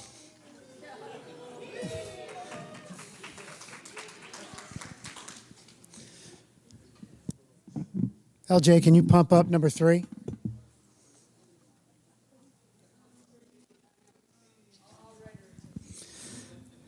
LJ, can you pump up mic 3? Thank you. All right. We're going to take a couple seconds here. We have to adjust and change laptops and plug in more technological devices and stuff. So we're getting ready for our next presentation. We just wanted, once again, to thank everybody. We're good. We're okay. We're almost set here. We're going to do our intro here. But just want to say that everybody, that really thank you for coming to St. Louis. It's a nice city. I live here. I don't get to see much of it while I'm doing one of these conferences, but it's a good place, and we're glad you're here. And by the way, the Cardinals won last night, so just wanted to throw that out there, just in case anybody's keeping track. But things are going really well. The conference is good. Jim's great special announcement. How cool is that? Way to go, Jim. You can always cut in anytime you want, okay? All right? That's it. Anytime you want the mic, it's yours. So, all right. And we are getting ready for our next event. Do I see my next presenter? We may have to round him up. So let's take a cup. No, I got him first. I got him. Okay, now he's in my sight. Here we go. We're actually going to be just a minute or two ahead. But one of the greatest misconceptions in medicine today is that palliative care is only about end-of-life care. In reality, palliative care is about helping people live better. It focuses on symptom management, communication, quality of life, emotional support, and helping individuals and families navigate complex medical journeys. As therapies continue to emerge, these supportive approaches will become even more important, not less important. Future treatments may help slow disease progression, but people will still need guidance, support, symptom management, and practical strategies for maintaining quality of life. Our next speaker is helping transform how we think about supportive neurological care. Please join me in welcoming Dr. Kyle Moyan, presenting Palliative Care Basics, Practical Support, Symptom Relief, and Quality of Life. Doctor, I'm going to get you a clicker real fast. So you can say hi to those guys on here. We deliver. There Thank you go. you. And here is going to be your monitor to work from right there. Okay. Thank you for the introduction. You actually summarized my talk pretty well. I think I'm done. Thank you for having me here today. My name is Dr. Kyle Moyan. This is my hometown, so welcome to St. Louis. I've spent my entire career in life in Missouri. I've been a doctor now for a little over 25 years. I did not start out as a palliative care specialist. In fact, when I did my training and started my career, palliative care was really just in its infancy. And there were no palliative care physicians in St. Louis, and there were no training programs for palliative care in St. Louis at that time. So I ended up becoming a geriatric medicine specialist, and that kind of folds nicely into palliative care. And as palliative care started to grow, I decided to start making that more of a focus of my career. Became board certified in palliative care. And a year ago, made the decision to leave my own practice and join Washington University in St. Louis as one of their palliative care specialists. It's a pretty small group of people, and I love the job. And one of the things I love about it is I enjoy helping people with neurologic conditions, which hasn't always been the case with palliative care. I think a lot of people have kind of affiliated it largely with cancer treatment. I am very grateful to have the opportunity to talk to you all today about some basics of understanding palliative care, and I hope you get a lot out of it. So I have pretty simple objectives to just help you understand the potential benefits of a palliative care specialist and to understand the difference between palliative care and hospice. And if you walk away with even one takeaway from today, if it's that palliative care and hospice are not the same thing, I will consider that a win. And I'll probably harp on that a little bit. People ask me all the time, almost every single new patient I see, why am I here and what does palliative care even mean? And the simple explanation that I give people is this is extra help for people with serious health problems. I also say, I treat people, I don't treat any specific health condition. We really focus on trying to improve quality of life, helping people improve their symptoms and reduce the stress of coping with a serious illness. We try to address that through the whole person, physical, mental, spiritual, and social distress, that goes along hand in hand with serious health problems.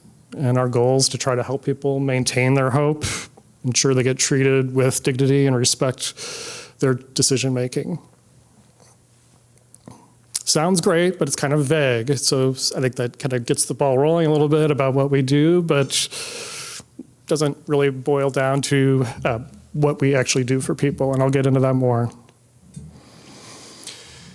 Importantly, what palliative care is not. I think a lot of people and healthcare workers equate palliative care with giving up. It is not giving up.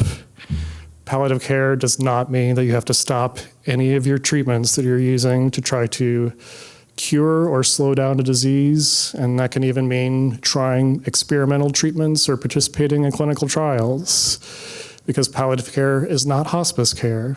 Hospice care does require people to stop life-prolonging treatments.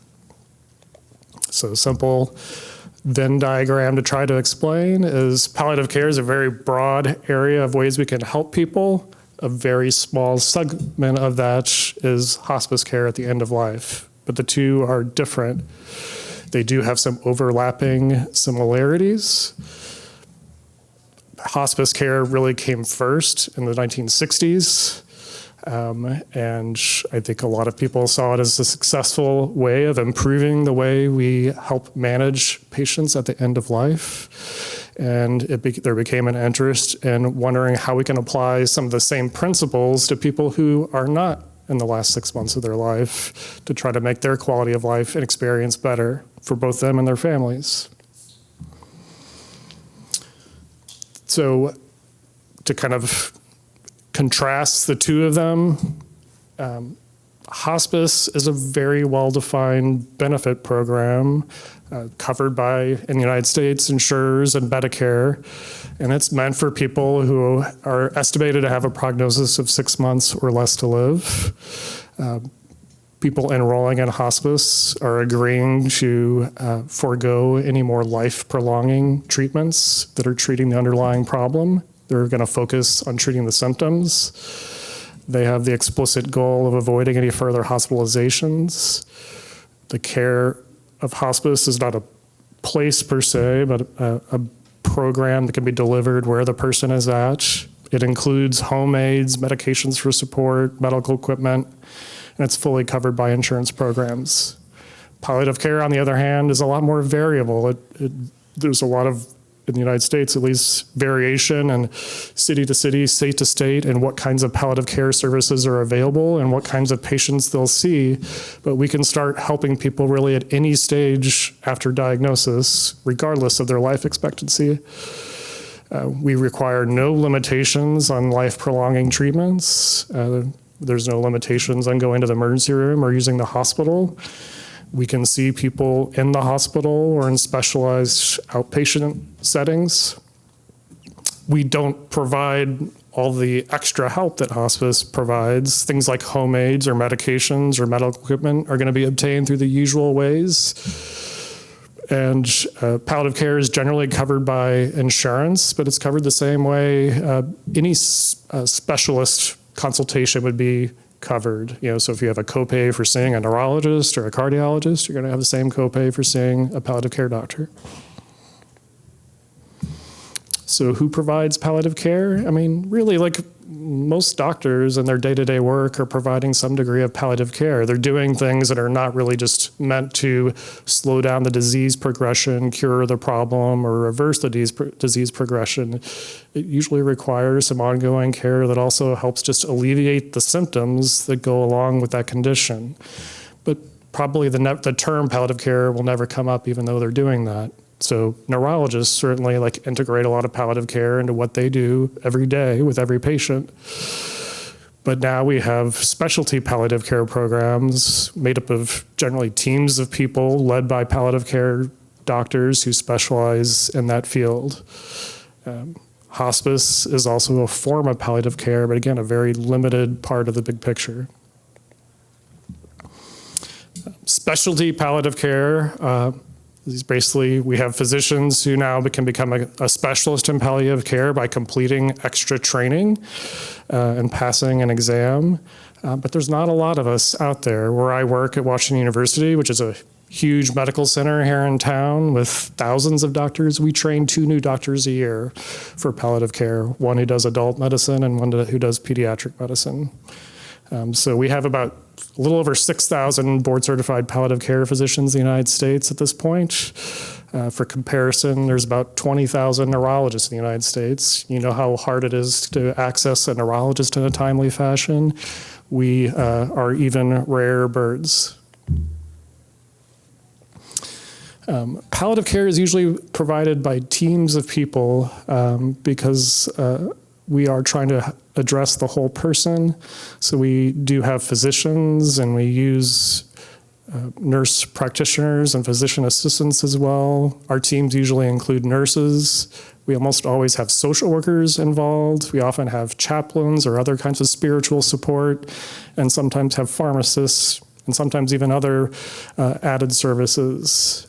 We work in palliative care as a consultant. We're not here to replace anybody's doctor. We are another layer of care, and we work alongside their existing specialists and their primary care physicians. When people ask me what I do at the first visit, I usually say it falls into one of 3 categories generally. I help a lot with symptom management for trying to help improve quality of life.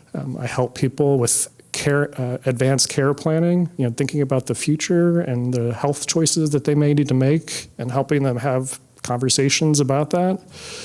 That also goes along with that is setting their goals of care. And then a small part of what I do is the transitioning to end-of-life care, and that kind of fits in with the first 2. When I see a patient, sometimes I focus on one, but sometimes we get to all 3 of these. Symptom management is what you might think. We're just trying to help improve day-to-day symptoms that people are battling. And in the field of palliative care, there's a lot of research about the best way to manage symptoms. And we know quite well, like in what settings, which medications work well, and what side effects to expect. So we become experts in managing pain. We treat a wide variety of gastrointestinal problems, mental health issues, respiratory concerns, and other just miscellaneous symptoms that can become a big burden. We treat symptoms in a variety of ways. We are kind of like pharmacologic experts. We use a lot of medications, especially for pain, that other doctors are reluctant to use. But a lot of what we do is similar to what other physicians would do too. I mean, we help refer people to other specialists that we think might be able to help alleviate symptoms that maybe somebody else hasn't thought of. I help coordinate care with specialists, especially as conditions are changing, to try to help people navigate the health system. We help connect people with procedures that might be able to be done to help alleviate their symptoms. I work really closely with, in my practice, with a pain management specialist that does injections and other forms of like procedural pain reduction. I refer some patients for physical, occupational, or speech therapy. I involve my chaplain to help with spiritual and existential issues. I'll also include our social worker on some of the visits to help address concerns. I encourage people to use complementary treatments if they find them helpful, and keep up on the literature about which ones work best. I give people a lot of nutritional guidance. And we also help people, especially through our social worker, connect people to the resources that are available in our community to try to help meet their other needs. That could be transportation, food concerns, support groups for people having similar problems that they may benefit from attending. A super important part of what palliative care doctors do is advanced care planning. I view these conversations as basically the procedure that I perform. I'm not a surgeon.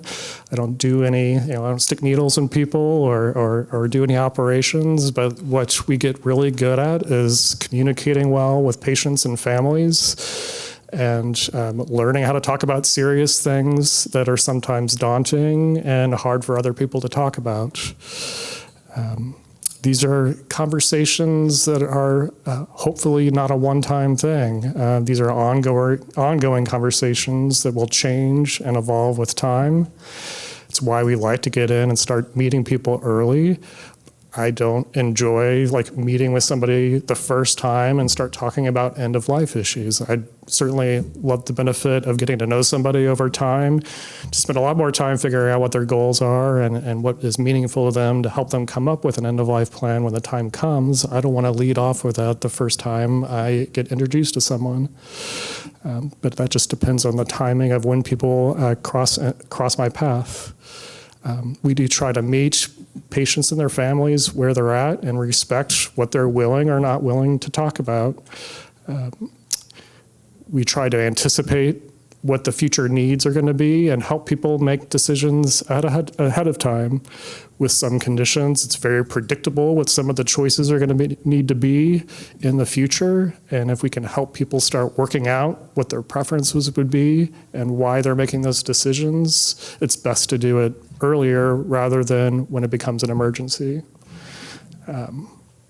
I hear the term a lot of, quality is more important to me than quantity when it comes to life. And I think a lot of people can agree generally with that statement, but it's not a particularly helpful one for making specific decisions. You really have to drill down and understand somebody well to know what that actually means.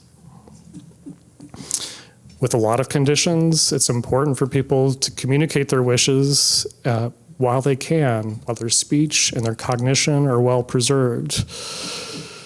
We don't want to wait until it becomes exceedingly difficult to sort out what their wishes are. We know that when people make these plans in advance, it's a major source of relief and comfort for other people and their family who might have to be involved in making decisions for them down the road, to feel like they are honoring that person's wishes and not flying by the seat of their pants to guess at what they think they might have wanted in that situation. Part of this, but it's not the most important part, is completing appropriate legal documents that can be helpful when the time comes to follow through on these care decisions that people have made. Sometimes we focus, I think, too much on just having the forms done without having the substantive conversations about why they're making these decisions and what it really means to them, and then picking the best vehicle in these forms to relay those wishes.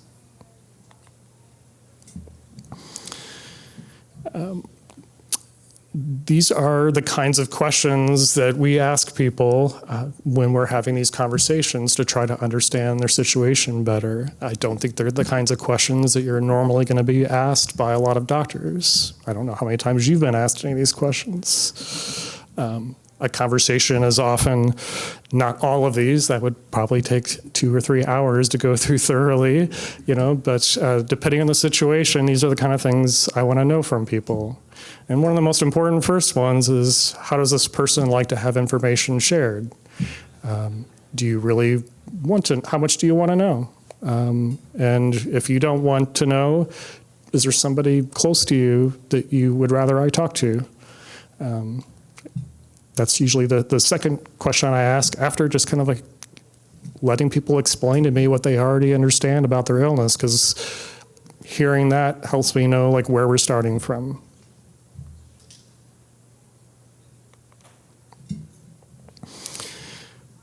I want to say a word about hope, because I think too often in healthcare and in the public, people equate these conversations with giving up or losing hope, or that we have nothing left to do. And I think it's almost the opposite. I mean, we can hope for a lot of things, and one of the things we can hope for is to set realistic goals and to make the best of every day and to improve quality of life.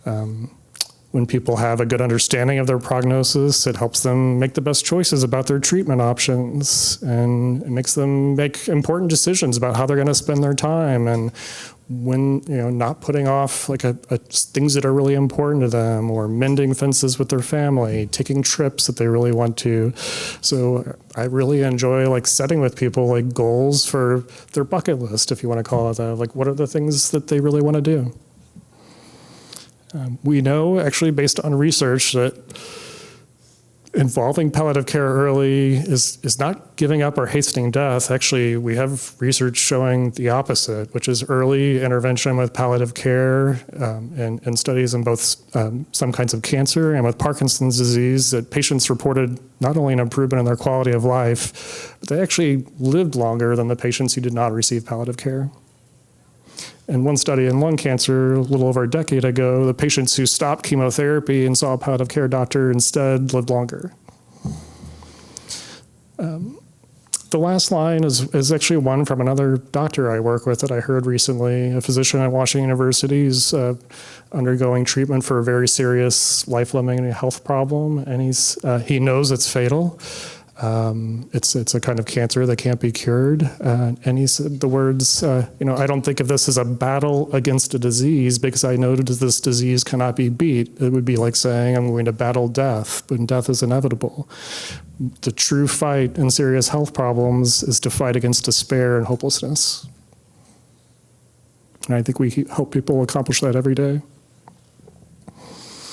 Other things we do in palliative care, we do try to help not only the patient, but we often, at the vast majority of visits I do, there are family members present as well, if not one, sometimes 5 or 6. And really try to get a sense of who's involved and how they're suffering and try to help identify how we can help them, because helping them helps the patient too. We do pay attention to like spiritual and existential distress that often gets ignored.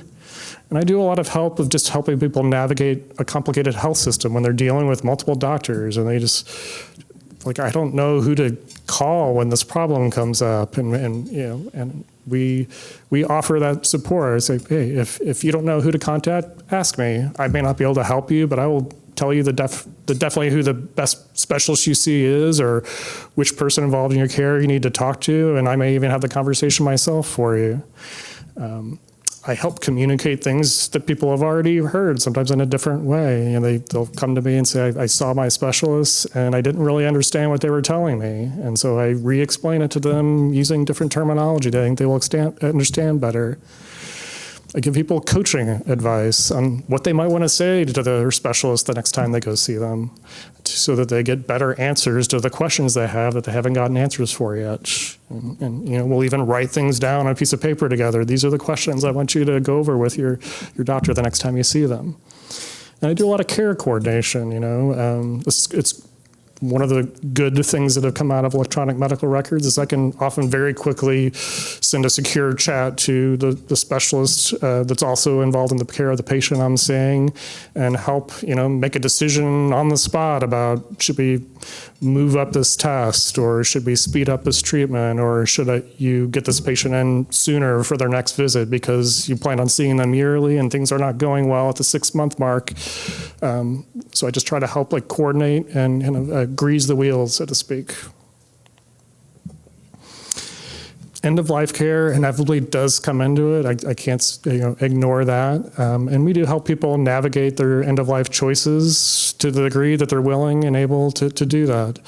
And while palliative care is a lot more than a hospice, we can definitely help people figure out when hospice might be the best fit for their goals at that point in their condition. And my goal really is I come in with no real set agenda as far as what I think is the right thing for that person. I'm not a hospice salesman. I am there to try to understand what matters to that person and help make their decisions reflect what they actually want. And even if that's something that I completely wouldn't want for myself, that's okay. It's not about me, it's about what they want. What kinds of conditions are triggers for people to be seen by a palliative care specialist? Almost any very serious health problem. Historically, cancer patients have been the focus of palliative care, and a lot of programs that may be the only kinds of patients they see just because they don't have any other, the capacity to take on other conditions. You know, one of the big hospitals in town, their palliative care program on the outpatient side only sees cancer patients. Our program at Washington University, we do see people with any life-limiting illness. So I see people with cancer, but also congestive heart failure, severe forms of lung disease, patients who are not doing well on dialysis, people with cirrhosis of the liver, and I see a fair amount of neurologic conditions. I started my career working a lot with dementia and Parkinson's. That's a big part of my practice now, and I'm starting in with the Washington University ALS program starting this summer as an embedded part of their team. Where can you get palliative care? In most healthcare settings, it may be available. In the inpatient setting or in the hospital, that's actually become the easiest place to get a palliative care specialist involved. Most larger hospitals have hired palliative care teams. So most bigger hospitals are going to have that service available. Less common to have that available in a smaller or more rural hospital. On the other hand, the outpatient setting, home-based clinic, nursing home, or even telehealth is a little bit more limited and not as widely available, a little bit harder to find, at least in the United States. Why is it so hard? I mean, other than the workforce being relatively small, these are not profitable service lines for hospitals in general. We don't see enough people fast enough to make money at the end of the day. So we basically exist at the mercy and funding of the hospital systems that we work for. They think that it's important enough to have, but maybe they don't hire enough people to really benefit as many folks as who could benefit from our services. I'm lucky to work for a center that has a pretty robust system, but we could certainly use a lot more help and to help a lot more people. How to access palliative care is going to vary depending on your community and what's available. I mentioned there's a very limited number of specialists in palliative care across the nation. My advice is be proactive, and if you think you need it, ask for it. Talk to your neurologist or your primary care doctor to see who they have available that could help you with it.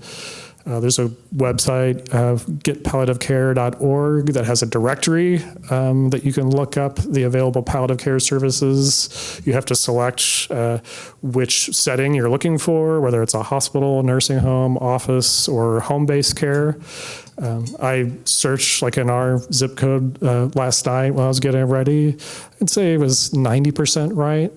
So about what's currently available in the St. Louis area. So you definitely will have to verify and actually get on the phone and talk to these people. But it's a good starting spot for looking for this kind of help. On the inpatient side, being in the hospital, again, most hospitals are going to have these teams available for consultations. The specifics at each place are going to vary quite a bit about who's part of that team and what hours they are available. I spent many years in St. Louis here working at a pretty small hospital. The palliative care team was essentially one nurse, worked Monday through Friday, contrasted to Barnes Hospital, very big facility. We have multiple doctors, nurses, a social worker, a chaplain, and other forms of support readily available. So, and we even have some capacity to help people on the off hours and weekends that we're working on. One of the problems, even though these teams can be really helpful on the inpatient side, in many settings, there's actually, once you leave the hospital, you're kind of done with your interaction with them. They don't have an outpatient person to hand you off to continue that conversation or continue that help. That's getting better, but it's just not quite there yet. In the hospital setting, I'd say a lot of those consults are, just the nature of hospital care today. You have to be pretty sick to be in the hospital. So many times these consultations in the hospital are just to help people make decisions they need to make while they're there about what their treatment options are in a pretty urgent fashion. On the outpatient side, that's where I work. We have a lot more time to spend with people over time to get to know them. It's not as consistently available. It's definitely growing, and we're seeing more and more getting added.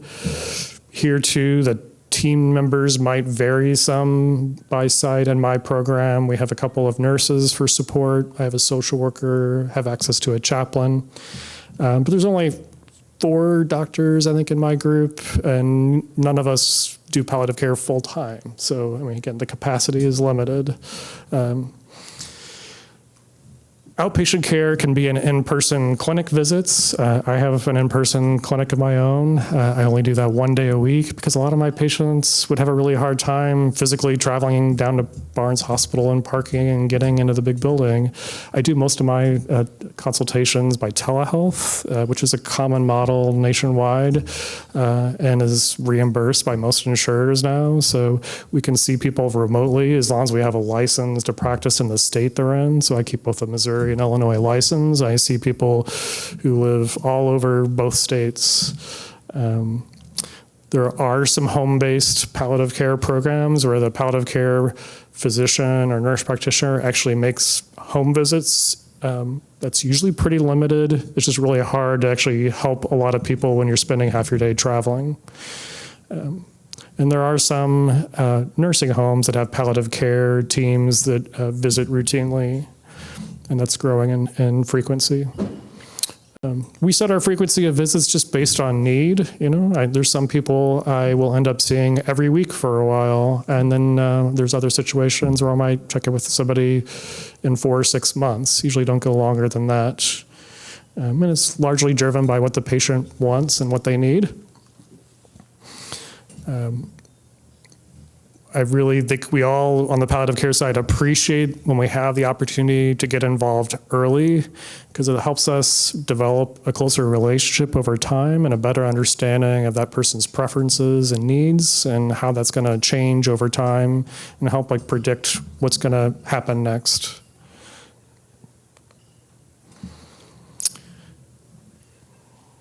There is now a kind of new term that's come up, which is neuropalliative care. So integrating palliative care into the care for people with neurologic problems. It's actually really a natural fit with palliative care. I mentioned earlier that this has largely been reserved for cancer patients in the past, but there's pretty good data that people with many neurologic conditions suffer equally as much as somebody with cancer, and in some ways worse. And that there are often ways to help mitigate that suffering and distress that we could implement earlier. I think there are some studies showing that patients with neurologic conditions wish that they were getting clear communication about what's going on with their condition and what their prognosis is, and that's something we can help with. There are many neurologic conditions that have like very predictable choices about treatment that need to be made down the road, maybe a few years down the road, and getting to know that person early on and starting those conversations when they're ready and visiting that a few times before they make their decision is way better than waiting till the decision and it becomes an emergency decision. Some neurologic conditions, unfortunately, are going to impact somebody's ability to communicate, either because of their cognition or their speech. And we would much rather have these conversations when those abilities are as intact as possible. I mentioned earlier, you know, all doctors to some degree are doing some of this work, you know, explaining conditions and prognosis, managing symptoms. Neurologists provide a lot of palliative care in their day-to-day work, but a lot of them wish they had been better trained for that aspect of their job. So we are seeing now there's kind of a subsection within neurology and palliative care where there's experts in both getting together across big medical centers and universities who are basically like forming groups to try to like integrate these lines of care better and better. So again, at Washington University, we're integrating palliative care into our ALS clinics starting this summer. At some places, palliative care is being integrated into Parkinson's disease, and we're just seeing this more and more as becoming a standard model of practice.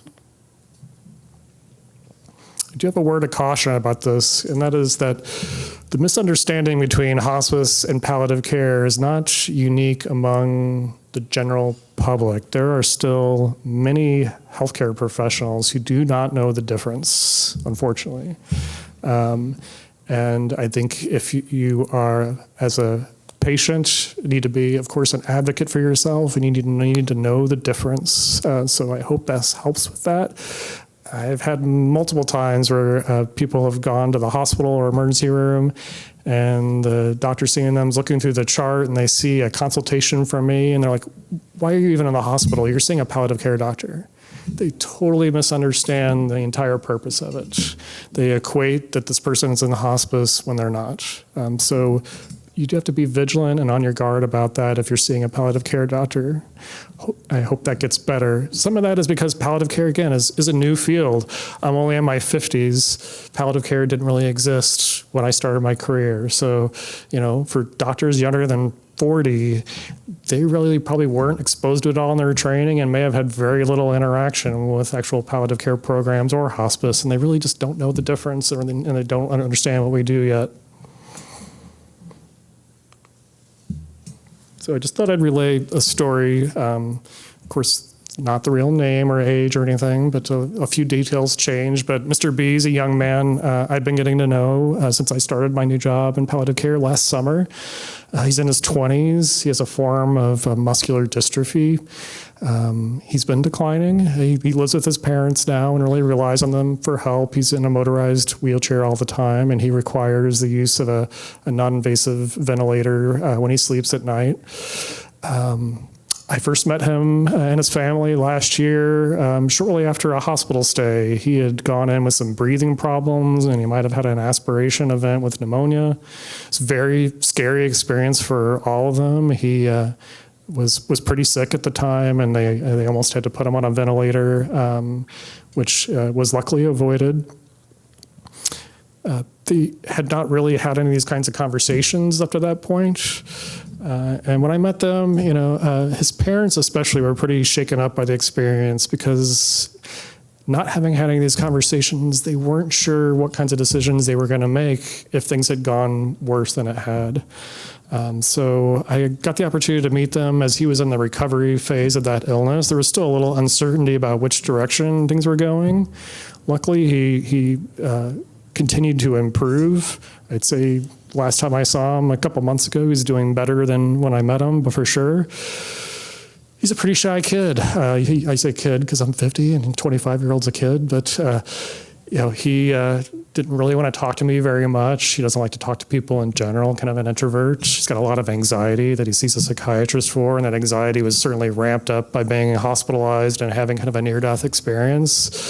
So our first few visits were on the shorter side. He didn't really want to open up very much. I spent a lot of time just kind of, communicating things, trying to help alleviate some of the symptoms, talking about the anxiety and how was that going, and just finding out what was important to him. That was a slow process, and luckily he did get better. And we had several more visits after that, and I was kind of shocked. He really started to open up eventually. And we were able to have so far about 2 conversations where he was really able to have a discussion between me and his mother and I facilitating about what his choices were going to be if his condition worsened and he might be faced with the choice of a feeding tube or a tracheostomy for long-term ventilation. And he made it clear that those were both things that he was not going to do. I think he was, very happy eventually that he had to make that decision. I know his parents felt a great sense of relief that the decision was not theirs to make anymore, because this was an adult son who needed to make those decisions himself. I think he and I, we're still planning to meet regularly, and we have some more progress to make in those kinds of conversations. And I feel pretty lucky that it wasn't such a rapid decline, that we actually had the time to do this slowly. Our last visit was a month or two ago. It was a telehealth visit by video. He was actually sitting on his driveway enjoying the spring weather. He didn't really feel like having the serious conversation that day, and I told him to enjoy the day and not worry about it, and we'll talk again soon. I let him set when he was ready to talk again, and we set up that time.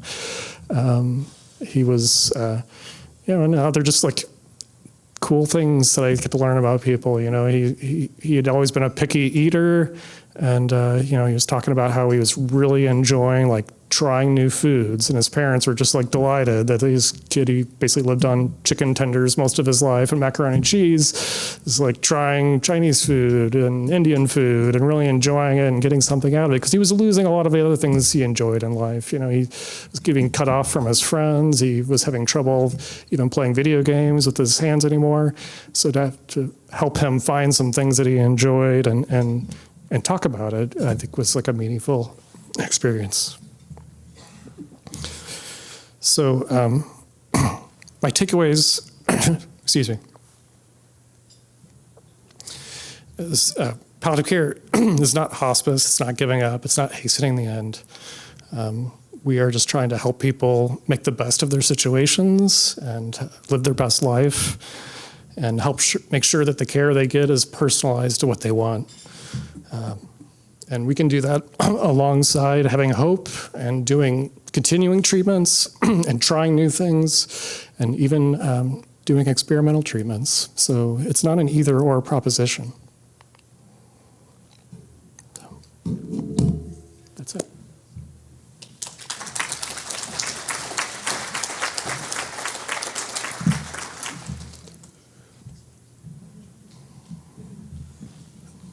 Doctor, would you like to take some questions? Sure. Does anybody have a question? And we have some. I'm going right.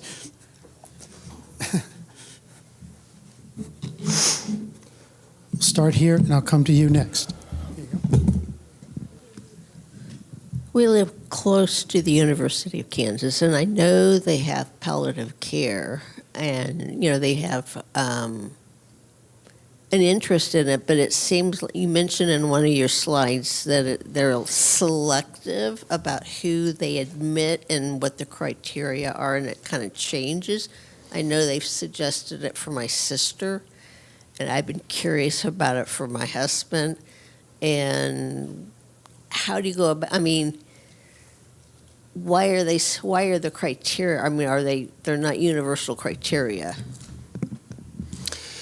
Yeah, that's definitely exactly on point. Is it's not as widely available. We really don't have the workforce we need yet. Hospice has like super clear criteria that everybody knows and understands. If you meet the criteria, they have to admit you, period. In palliative care, it's much more kind of hit or miss. These places pop up, again, like on the will of the hospital to fund it. And it often is like a grassroots effort from within, and it depends on what partnerships are grown. In some places, like where I'm at, there's a desire among the ALS team to have palliative care be part of the team, so we're making that happen. But it's because we're invited, so it varies place by place what partnerships are available. It is usually the outpatient palliative care is often like connected in some way to some other specialty, either cancer care or neurology or heart disease. In some places, linking palliative care and heart failure is a big thing, not where we're at yet. So it is just strictly based on like the local circumstances of the types of people who are starting to get this off the ground and working. It is still, I would say, in its early years. We haven't hit puberty yet. So the only way to know if it's available is to ask. And even though I said like I would love to see people earlier, just from a capacity standpoint, sometimes we can't see people at the earliest points because they're doing too well, and we just have too many other requests of people who have much less time left. So I have a waiting list of 50 people on my list right now that I'm trying to get to, and I spend an hour with every person, every visit almost. So I just can only see so many people in a day. Doctor, we have another question right here.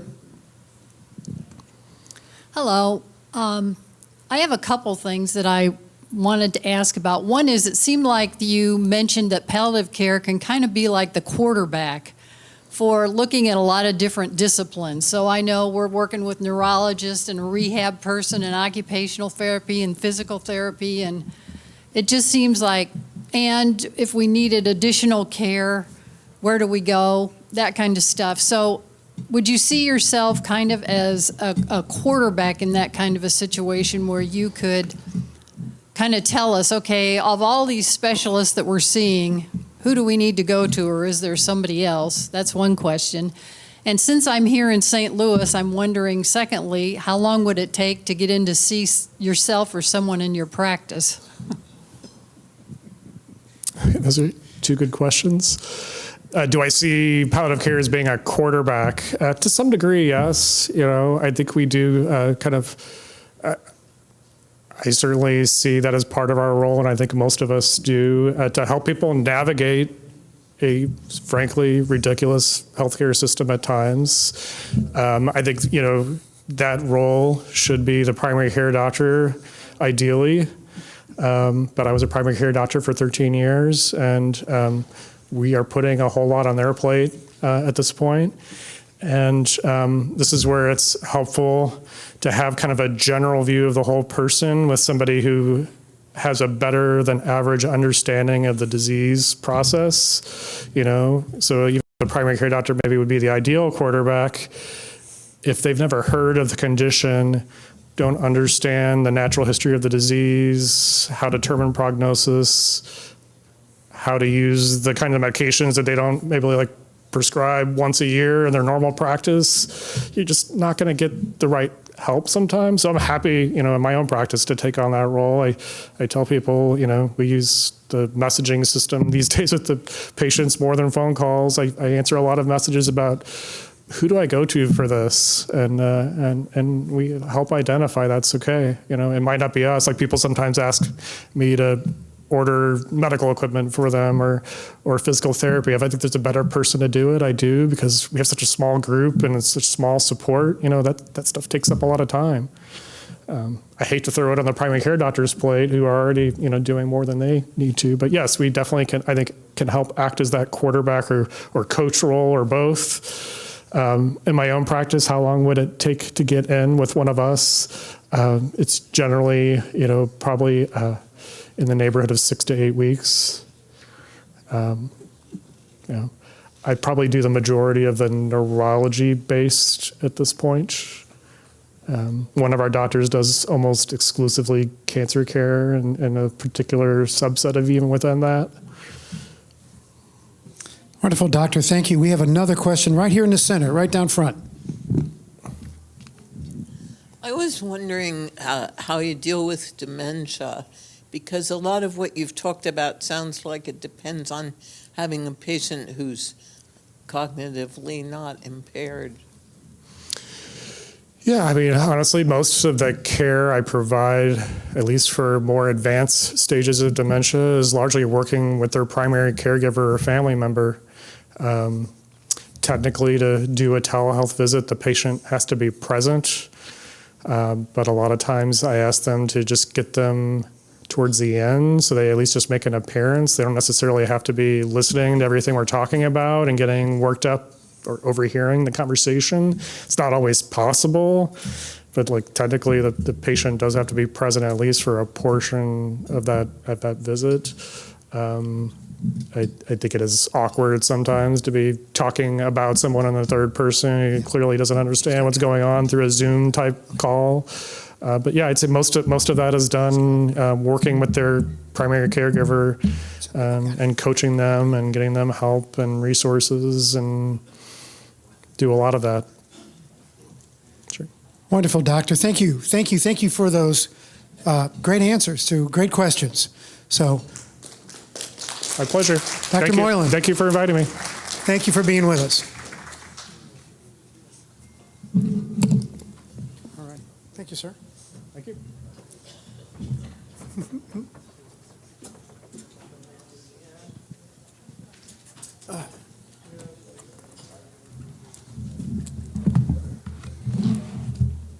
Okay, everybody, we're going to take a couple of seconds to get set for our next speaker. Okay, so just, hey, by the way, there are some new, different snacks, healthy snacks, and some sweet snacks in the lobby out there. So take a few minutes, go get those, and then come on back in, and we'll be going here in just a little bit. Hey, everybody, we're glad you got an opportunity to get outside and in the lobby and get a little something tasty to keep you going through the day. We're in the home stretch. We are in the home stretch. So we're set up now for our next presenter. And you saw him yesterday, and he was fantastic and a lot to say. And today, throughout these 2 days, we have explored many dimensions of health, from genetics and cellular biology to resilience, caregiving, and symptom management. Our next session continues the broader discussion by encouraging us to think about the many factors that influence overall wellness and health. Regardless of where we begin our health journey, each of us benefits from understanding how lifestyle, environment, nutrition, and personal choices may affect our well-being.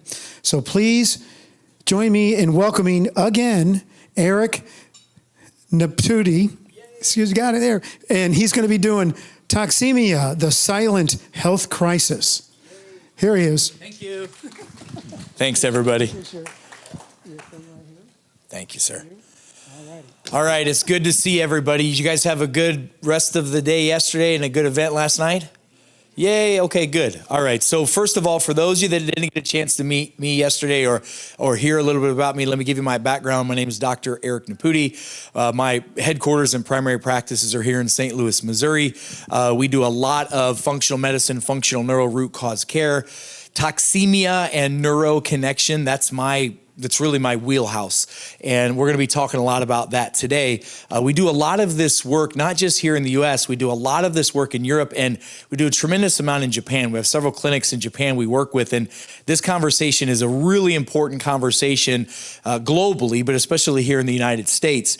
We're going to talk a little bit about, yesterday we talked about what we refer to as the 7 stages of disease or 7 stages of disconnection. And we help people identify what stage that they're in order for them to figure out what protocols they can use to, well, get themselves healthy. And how many would agree that health is more than just looking good and feeling good? We discussed that yesterday.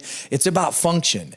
And let me just tell you this, if you think you're going to get healthy by taking a bunch of supplements or a bunch of medications, it's just not the case. You can't out-supplement what I like to refer to as a crappy lifestyle, okay? So we're going to talk a little bit about that today, but one of the conversational pieces that I get asked to speak on stages across the globe on is we are not sick, we're toxic.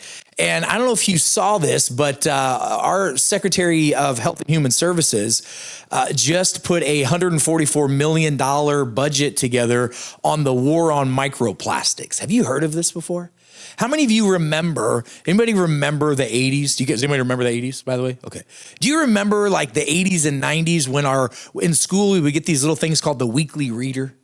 I remember when the weekly reader came out and it said, hey, we've got to stop using paper for everything. We're killing the environment. Paper's killing everything. Plastic is the solution. It's going to save everybody's lives. Well, fast forward 45 years later and turns out it's killing all of us.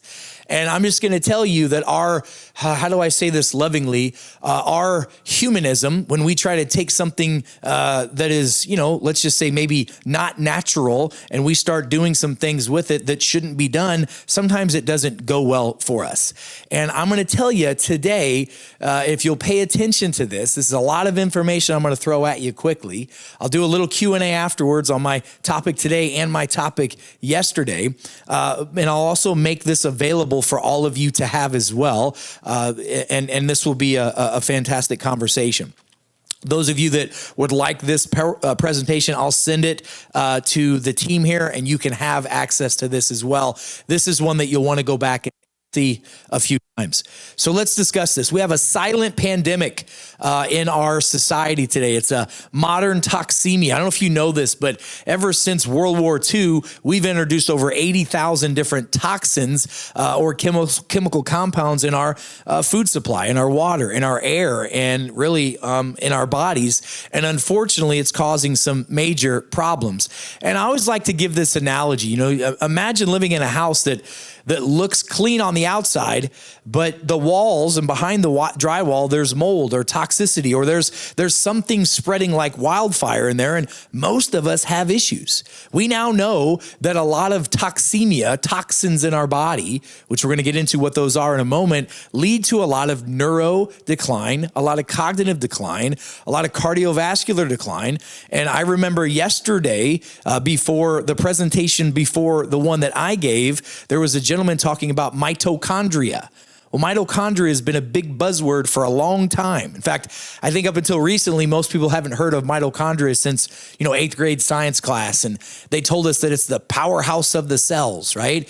Well, the reality is the mitochondria is the engine, and the engine can get gummed up. What would happen if the engine of your car had a bunch of plastic in it or a bunch of heavy metals in it? It wouldn't run, would it? Well, one of the reasons why we have such a major mitochondrial disease dysfunction, really in our society globally, is because of the toxemia. And what's wild is the newest report shows that 97%, listen to this, 97% of Americans have something called PFAS in their blood. Do you know what that is? Those are forever chemicals. You've heard of these before? The reason why they call them forever chemicals is because they do not break down. These are not things that are going to biodegrade, especially when they're in your body. And so when they get inside your cells, we talked yesterday that the quality of your health is in direct proportion to the health of your cells. And that's what we do every day, is look at cells, and we look at mitochondrial function of cells, and we look at what's causing those not to work right. And usually it's either deficiencies or toxicities. And that's what I want to talk to you about today. So look at this. Some recent studies have found, this was wild, by the way, and you're going to be hearing a lot about this over the next 3 years, a lot.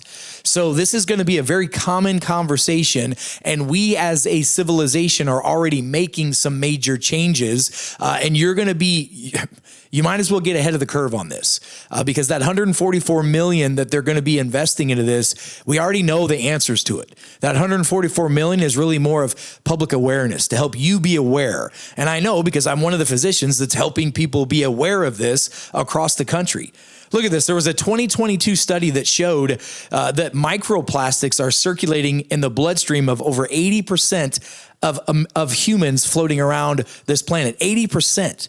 And these microplastics are coming from plastic packaging, bottles, synthetic materials, etc. Plastics in the brain. In 2024, Nature magazine, one of the most prevalent journals that are out there, identified microplastic particles in brain tissues.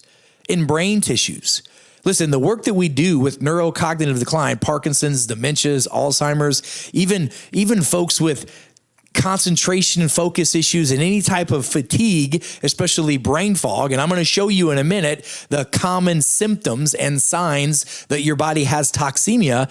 Most of them are going in 2 to 3 main areas in the body: the brain, the liver, and the sexual reproductive organs. Think about that. Those are the 3 most areas of metabolic function. The brain, what happens if the brain gets congested? Well, that's not good. What happens if the liver gets congested? That's a very big problem. The liver is also commonly referred to as the angry one, because if the liver gets mad, everything downstream gets problematic. Chronic inflammation, high blood pressure, fatigue, gas, bloating, all those things. And now we're seeing major amounts of microplastics in the placenta of women, in ovaries, and in the testicles of men. Did you know that on average, there's almost 4 milligrams of microplastics in the average male testicle, lowering, I know this is an exciting conversation, but lowering the ability for reproduction and lowering testosterone.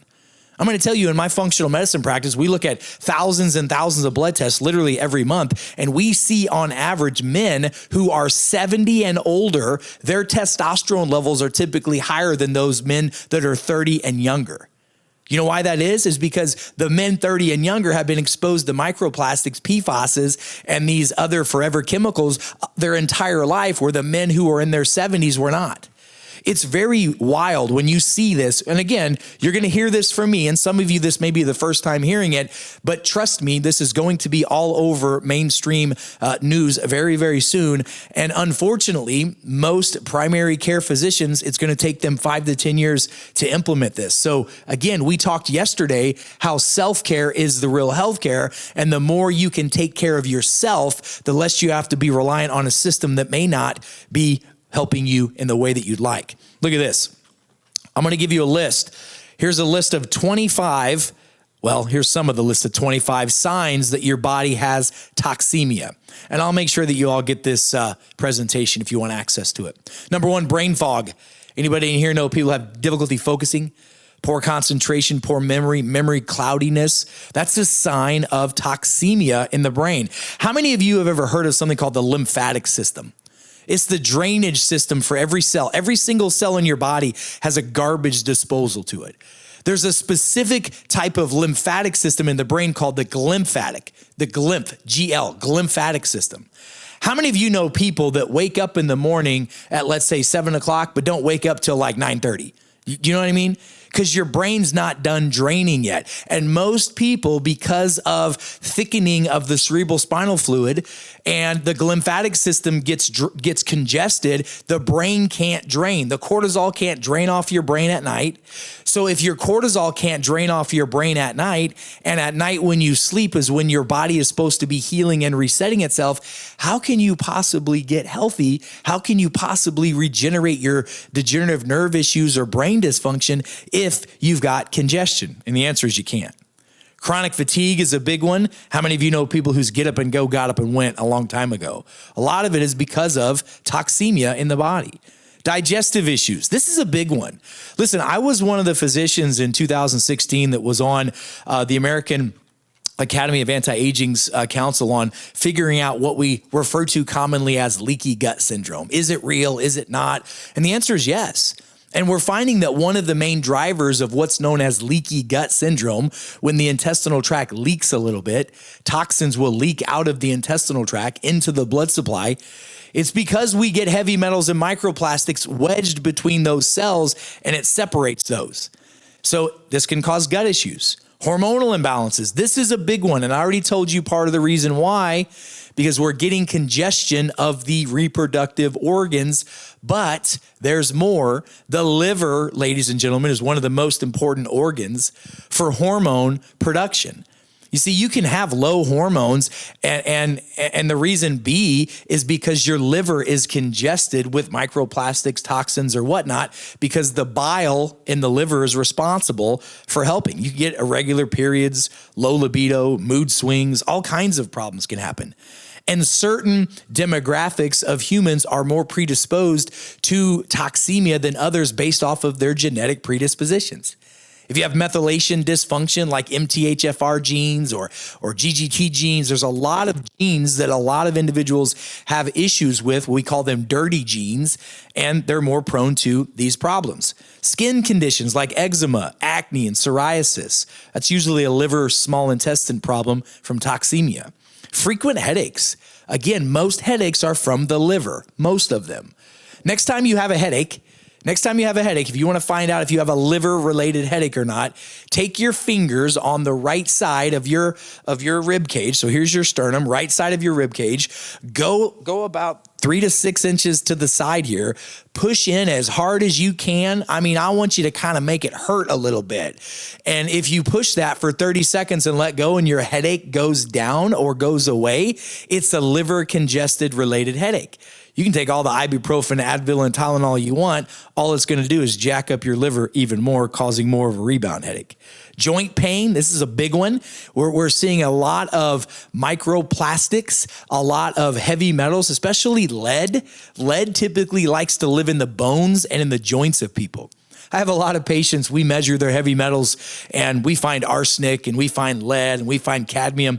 They always assume that their spouse is poisoning them with arsenic. And I always tell them I'm Dr. Eric, not Dr. Phil. So that's not happening. It's because your liver's not filtering it out. But lead is one of the biggest reasons why people have hormone issues, and ladies, hot flashes and menopause symptoms, unfortunately, a lot of times come from being stuck in the bones.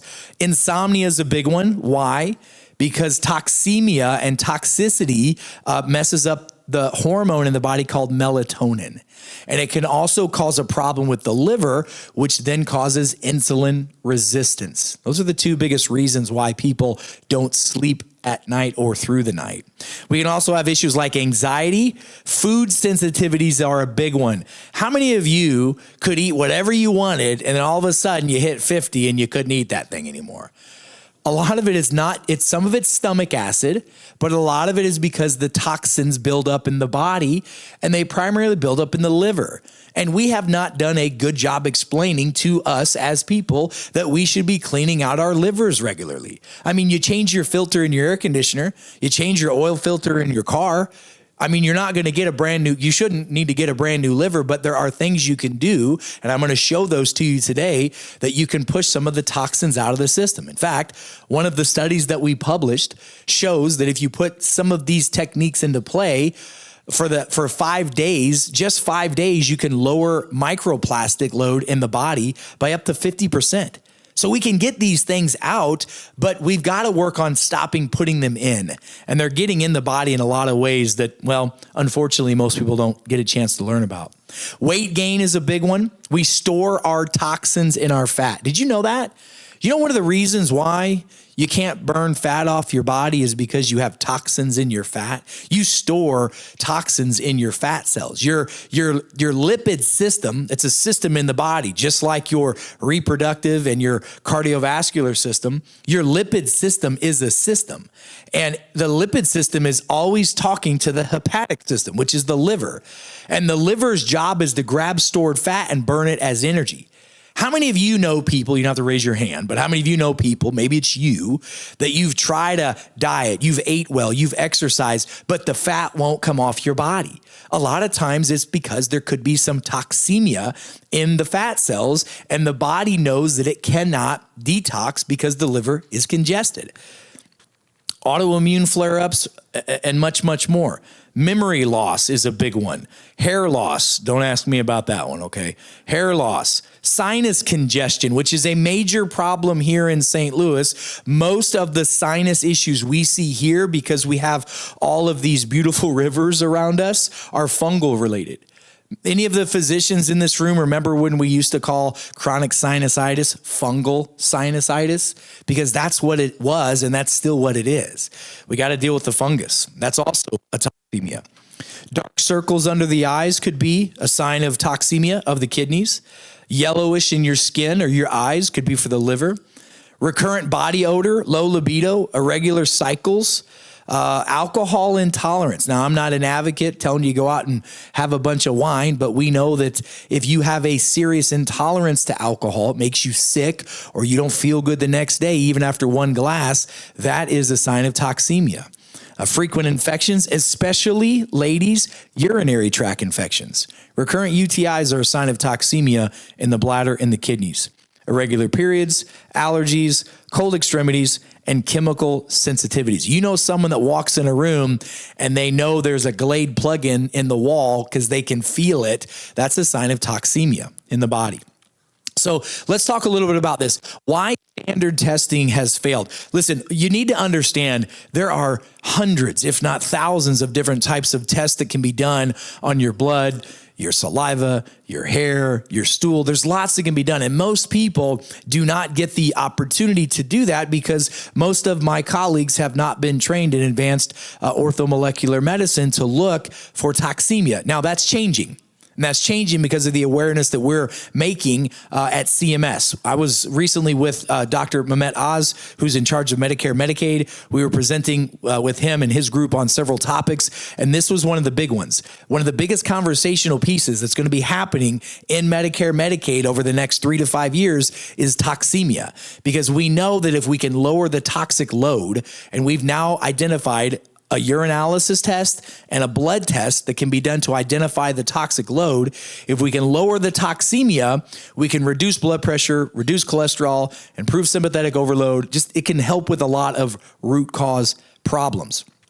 So there's a lot of failures with this because most people aren't looking for the right thing. And how many of you would agree that if you don't know what you're hunting, you're never going to be successful? And unfortunately, we're just not trained this. When I went through my conventional medical training, we never learned any of this stuff because it wasn't a conversational piece. Now we can measure PFAS and microplastics and glyphosates, and we can measure toxemia loads of viruses in the body as well. And yes, we consider viral load toxemia. If you have an elevated active Epstein-Barr flare-up, that's toxemia. If you have circulating spike protein in your body above 500, that's toxemia.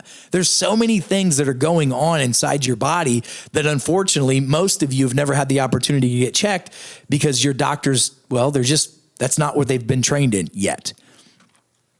So where do these things hide? This is another reason why it's hard to measure, and not everybody wants to do muscle biopsies or a biopsy of your brain tissue to measure the microplastic. We don't want to do those, okay? We did those to identify blood and urine tests that we could correlate that they were valid, and we've done that. So now through urinalysis test, we can find these, and these microplastics and heavy metals and PFASs are in brain tissue. They're in muscle tissue. And in the muscle tissue, they're in the heart tissue as well. There was a recent study. This was really wild. How many of you have ever heard of plaquing in the arteries? Yeah? So there was a study that was done. This was a study that was done in Japan. This is a very big study. It was 30,000 people they looked at. 30,000. That's a lot for a study.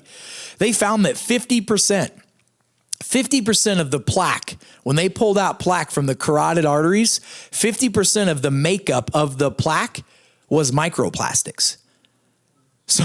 So we're trying to have a war against, we're going after the wrong things. I'm telling you, it's not your eggs or your butter that's causing that. It's the plastic container that's coming in. And that's what we now know. And so we've got 30 years of re-educating people on, God bless Fabio, but I can't believe it's not butter, caused more heart disease and autoimmune issues than butter ever did. And we know that unequivocally now, okay? So it's in the digestive tract, the reproductive organs, the brain, the heart, the liver. It's serious. Look at this. The blood-brain barrier. You've heard of this before, yeah? It's like the holy grail of the body. It cannot cross the blood-brain barrier. Well, let me tell you something. Nanoplastics do. A 2023 study published in Science discovered that microplastics in human brain tissue, it also confirmed that nanoplastic particles cross the blood-brain barrier, which is a protective mechanism that we thought was supposed to keep these toxins out. But you know why? You know why it doesn't keep plastics out of the brain? Because it was not designed for that. Whenever your body was created and made and all the things that it's evolved through, we didn't have microplastics until the last really 50, 60 years. And so now we're seeing these little microscopic invaders trigger neuroinflammation, triggering autoimmune changes. We're now seeing increases risk for dementia, Alzheimer's, Parkinson's, and other neurocognitive issues because the machinery is getting clogged, and not just microplastics, but others as well. And we're now doing a lot of animal studies that shows that even low dose exposures on mice is unfortunately showing neurocognitive issues. Muscles are shutting down, joints are shutting down, proprioception shutting down. We just have to get these out of our system. So we discussed a little bit earlier that there was a 2023 study in environmental science and technology. It revealed microplastics embedded in cardiovascular tissues. What if the plastics and heavy metals are causing more of the heart issues than anything else you got? And if you're not doing anything to remove those invaders, we've got a serious issue, leading to things like heart arrhythmias, cardiomyopathies, and other cardiovascular health risk. When's the last time you've had your microplastics checked? Probably never, right? And we're also seeing these getting into the stool. We look and see now we have a tremendous amount of microplastics in the stool of humans. Remember when we were younger, I remember always kind of asking my grandma, like, why are you always talking about eating fiber? Fiber, fiber, fiber. Well, I remember my grandmother would always say, well, it keeps my tummy thin, honey. She would always say that.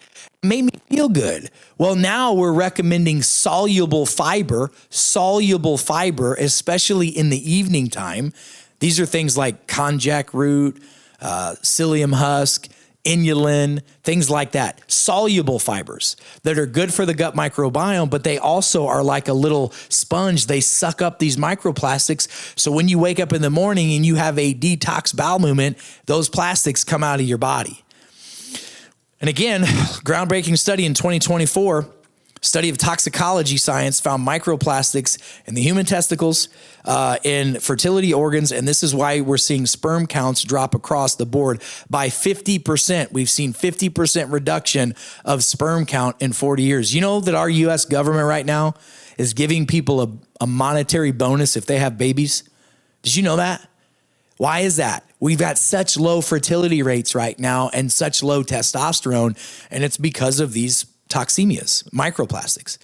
And again, I lovingly say this. When I was going through my conventional training, I learned nothing about toxins, nothing about microplastics, nothing about heavy metals. We learned that mercury's not good, right? You know, you ever heard that phrase, mad as a hatter? You heard that phrase? You know, the hatters, they used to use mercury to tan their beaver pelts. And so when I was going through my conventional training, they said, well, if somebody comes in and they're crazy and they're just nuttier than you can be, they might have a little mercury. Well, when you start testing for this stuff, you find out, you're surprised when people don't have these things in their body. And when you remove the interference, I don't think I can make this any simpler. How could you possibly put something into your body if the clutter's already filled up? If I've got a bucket that I want to put nutrients or food or water in, and I want it to be clean, and I got muddy water in there, I got to put enough water in there to do what? To push out that mud, don't I? Well, if you don't clear out the clutter, you're never going to fill up your reserves. And that's a pretty commonsensical conversational piece. But again, it's not very practical in healthcare because we just do things a little differently, unfortunately, in our world. Because our mainstream society is taught to manage your symptoms, right? You got inflammation because you've got a fatty liver, because you've got insulin resistance, because you've got microplastics or heavy metals in the system. You know what? Take this pain pill, you'll be fine.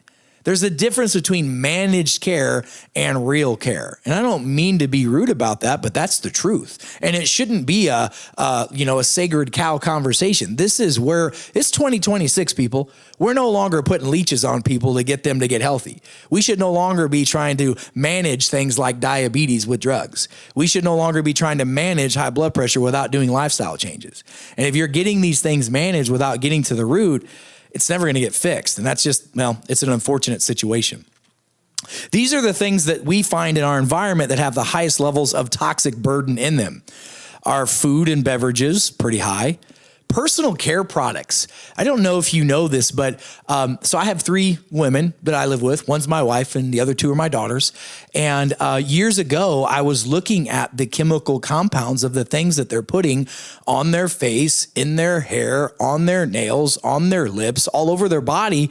And first of all, you know, I'm a pretty educated dude. I've got 3 doctorates, a master's and 3 bachelors and a couple fellowships. I couldn't pronounce half the stuff that was on there. And so I get it that the FDA says it's okay.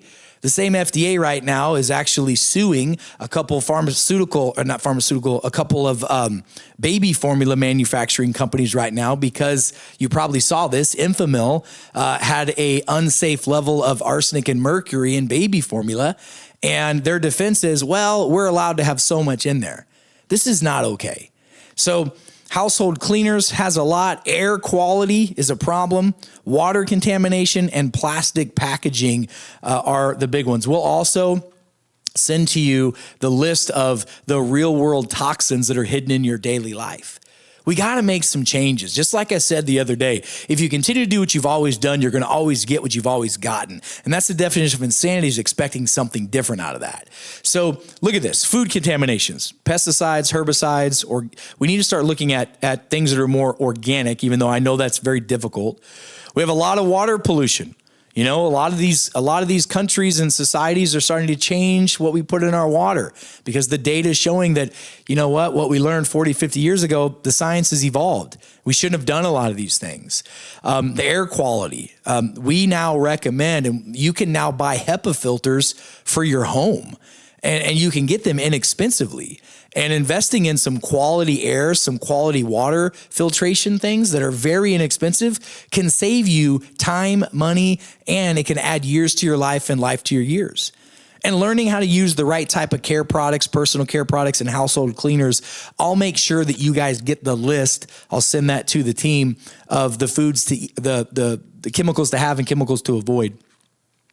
But here's something I like to share with people.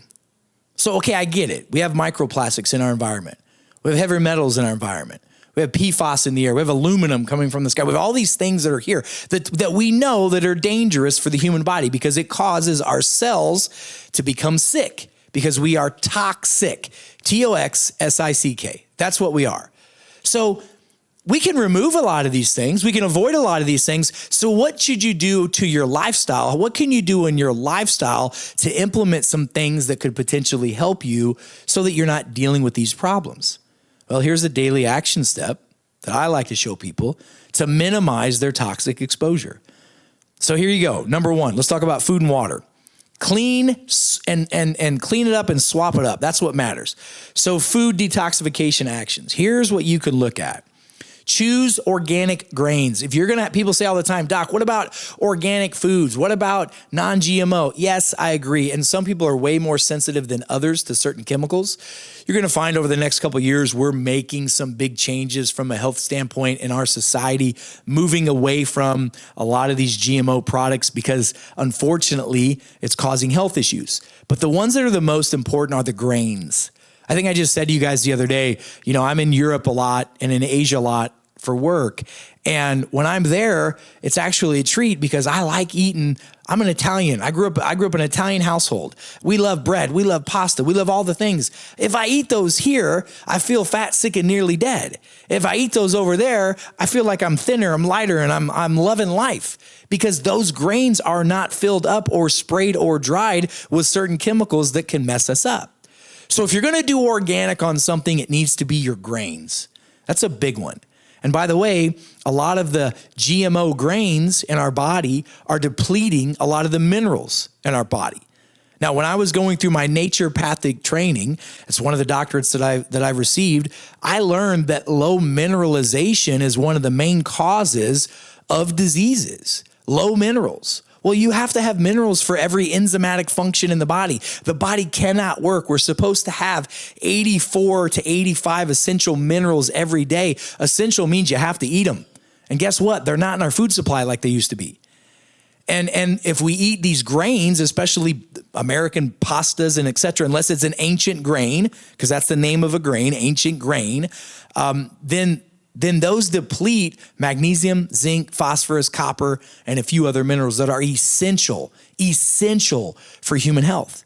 One of the main reasons why people have high blood pressure, why they have insulin resistance, why they have fatty liver, is because the minerals are so void. And guess what? When you're low in minerals, guess what you crave?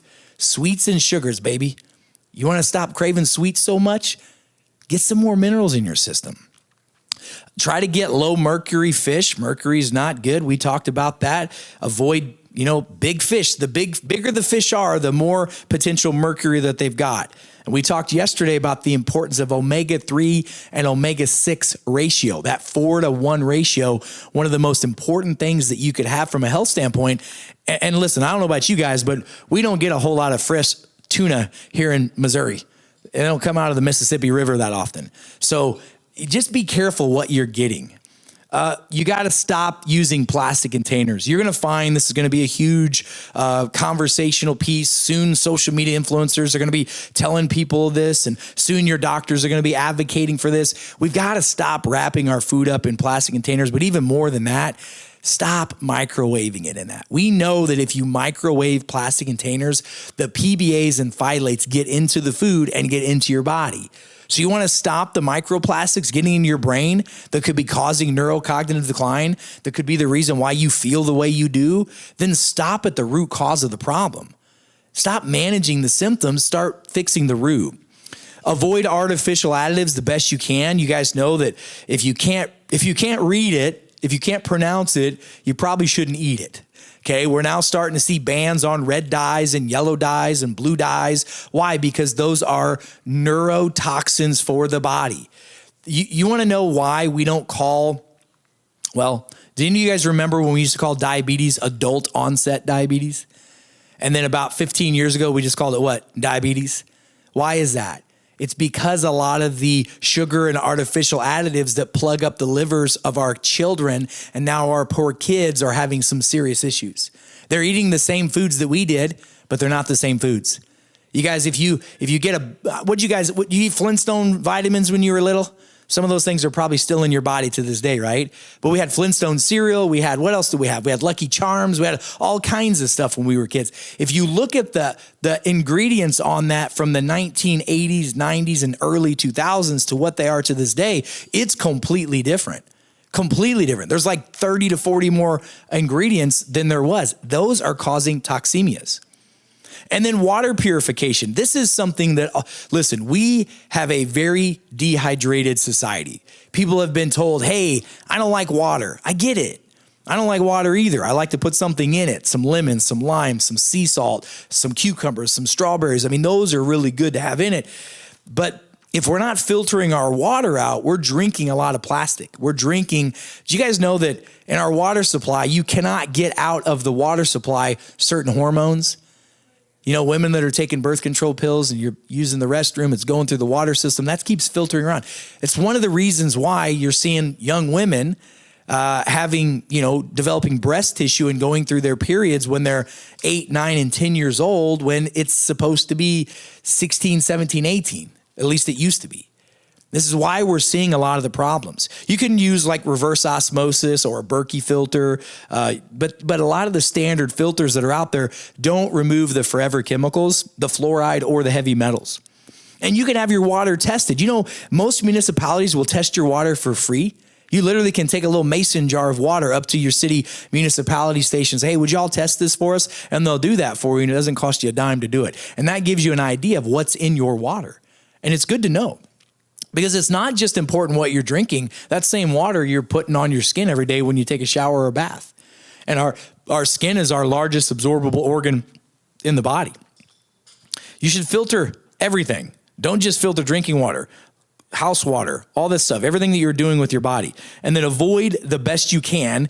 And I know the other day I was doing a lecture we were down at WashU and we were talking about microplastics, and sitting right there on my podium was a ginormous plastic bottle of water. And so like, we're just so used to doing this, but drinking out of plastic bottles is something that we really need to minimize the best we can. Air quality is a big one, and plastic reduction. So here's some strategies for this. Okay. Number one, choose what are called low VOCs, low VOC paints. Remember when we were young and we had lead paint? You know, a lot of lead in our bodies is from the lead paint that we had when we were exposed to when we were younger, or the lead pipes. You know, most places have removed lead pipes by now because we know that you can, over time, that rust will get into the water and it'll absorb into the body and cause problems. Addressing mold is another big one. This is a huge one. I just did a consultation with on my way here with a woman from Florida who's diagnosed with ALS and has had just a horrible go with things. And about 3 months ago, we put her on an anti-mold protocol. And she says about 65 to 70% of her symptoms have subsided because she got rid of the toxic levels of mold in her body. And that's a very big problem that most people are dealing with that they're not aware of because it's not something that is standardly looked at or tested for. Here's a big one that almost got me divorced with my wife. My wife is a Yankee Candle fan. She loves Yankee candles. Those candles, you know what I'm talking about? I love those smells. They smell so good. But every time you smell those, you're breathing in plastic. And so I got her to switch from Yankee candles. And listen, guys, I'm the son of a pig farmer from Central Illinois that played college football, Illinois State. I'm not how do I say this? If you would have told me I'd be using natural candles and, meditating and yoga and stretching when I was 21 years old, I tell you, I'm probably the first one that's going to kick my own butt for saying that. But I'm telling you, I like living long and feeling good and helping people. So we started moving to natural candles and using things like essential oils on there. And guess what? I sleep better. My health is better. My heart doesn't bother me. I feel better. Little tweaks add to huge peaks if you'll make those changes. And then just again, reduce the plastic use. This is another one. Receipt paper. There's a lot of toxins on those little things. And then choose PBA-free cans. That's another big one. A lot of times if you go get your coffee cup, the inside of the coffee cup has got a lot of plastic in it. Why? Because you guys know if you put hot beverage in paper, which is cardboard, it's going to melt that. It's going to come through there. We're going to see a huge shift very soon in our civilization, and Europe's already starting to do it. They're moving back to ceramic cooking, back to real silverware, real plates, not microwaving, at least not microwaving with plastic, and they're way healthier than we are. Okay, let me give you this as well. Here's 25 natural remedies and biohacks that actually work for removing microplastics, heavy metals, and PFAS. This is really cool. Even if you never test for this stuff, you can always do these things to remove this from your system. Number one, not everybody has access to this, but something called an infrared sauna. Everyone has the ability to sweat for the most part. Sweating is a powerful tool. In fact, out of all the tools that are out there, sweating seems to be the number one tool to remove microplastics from the body. And the Norwegian studies have clearly shown that 20 minutes twice a day can remove a massive amount of microplastics, and it can add years to your life and life to your years by using a sauna, an infrared sauna. Okay, anything you can do to sleep. You ever heard of something called dry brushing? This is one of those things that when I learned about it, I was like, I learned about this at the Mayo Clinic. We were up there doing a seminar and they were talking about lymphatic drainage. If you take a little brush, or even if you just take your arms and kind of do something like that, just moving it around your skin with your lymphatics before you get in the shower or the bath, it can literally drain your lymphatic system that gets congested with all these microplastics and heavy metals in your body. And I think it's amazing because, how do I say this? We're such a vain society, even myself included. I want to make sure that I look good. I've got a lot of men and women that come see me and I'll say, listen, I need you to do these things. I need you to get on a vibration plate at home. I need you to do some lymphatic drainage. I need you to do these little massage things to yourself. And they're like, no. And then I show the before and after pictures of like a double chin going away. They don't stop doing that. Once you see, because most people who have a double chin, that's not fat. That's toxemia. You're supposed to have, by the way, here's another sign. If you can't see your collarbone, that's a sign of toxemia.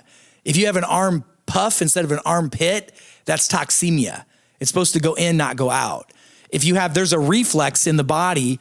If you go where the armpit is, down, kind of like nipple line armpit here, and push in, and I mean push in pretty good. If that's sore on either side, those are areas where we get congestion of our lymphatics. And learning how to do some lymphatic drainage, not only can it change your health, but it changes the look and shape of your face. It's pretty amazing what it can do.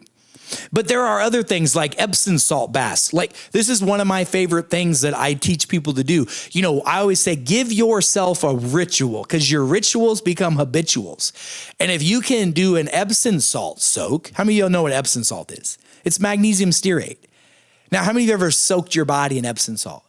Okay. But when I tell you how much you're supposed to use, you're going to go, what?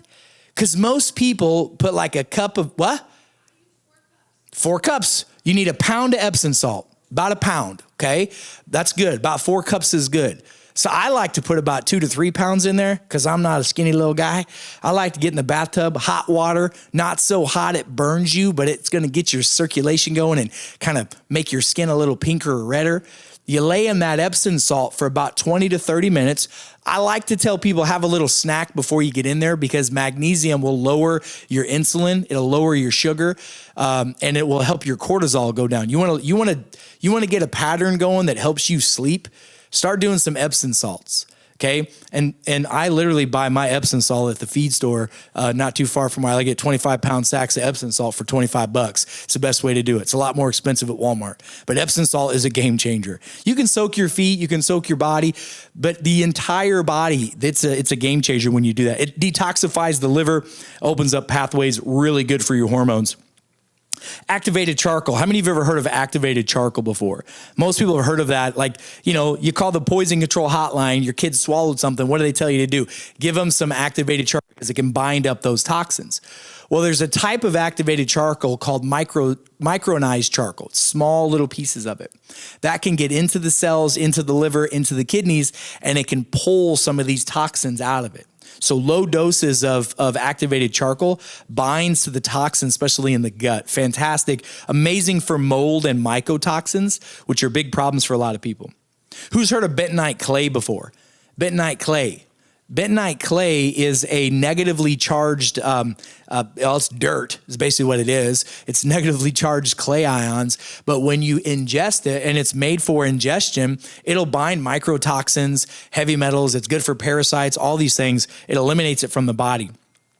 Chlorella is a fantastic compound that you can use for detoxification. It's an algae that binds to heavy metals. It's very similar to like cilantro. Anybody in here eat cilantro? I'm a huge fan of cilantro. Cilantro is really good. I put it on, if I'm going to have a salad, if I'm going to have sandwiches, we have a lot of cilantro in our house, a lot of cilantro. It helps mobilize those heavy metals because they get stuck in your cells, in your tissues, and you got to get them moved out of your tissues into the blood, into the bowels, and then you can get them out of the body.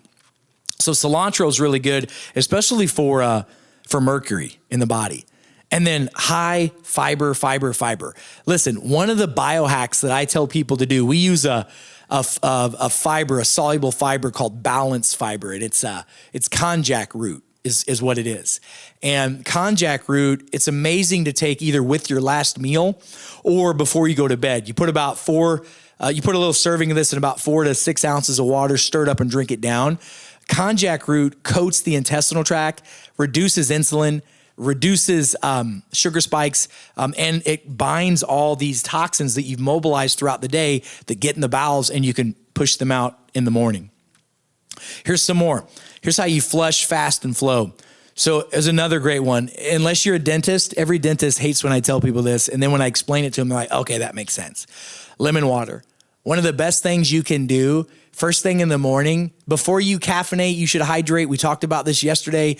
Get a squeeze of lemon, put it in some water, put a pinch of sea salt in there, stir it up, swish it around your mouth and drink it down. It's one of the best things you can do. Lemon water alkalizes the body. Dr. Otto Weinberg won a Nobel Prize in the 1930s, finding that an alkaline environment is not conducive for symptoms and sickness to live. So why would you not do that?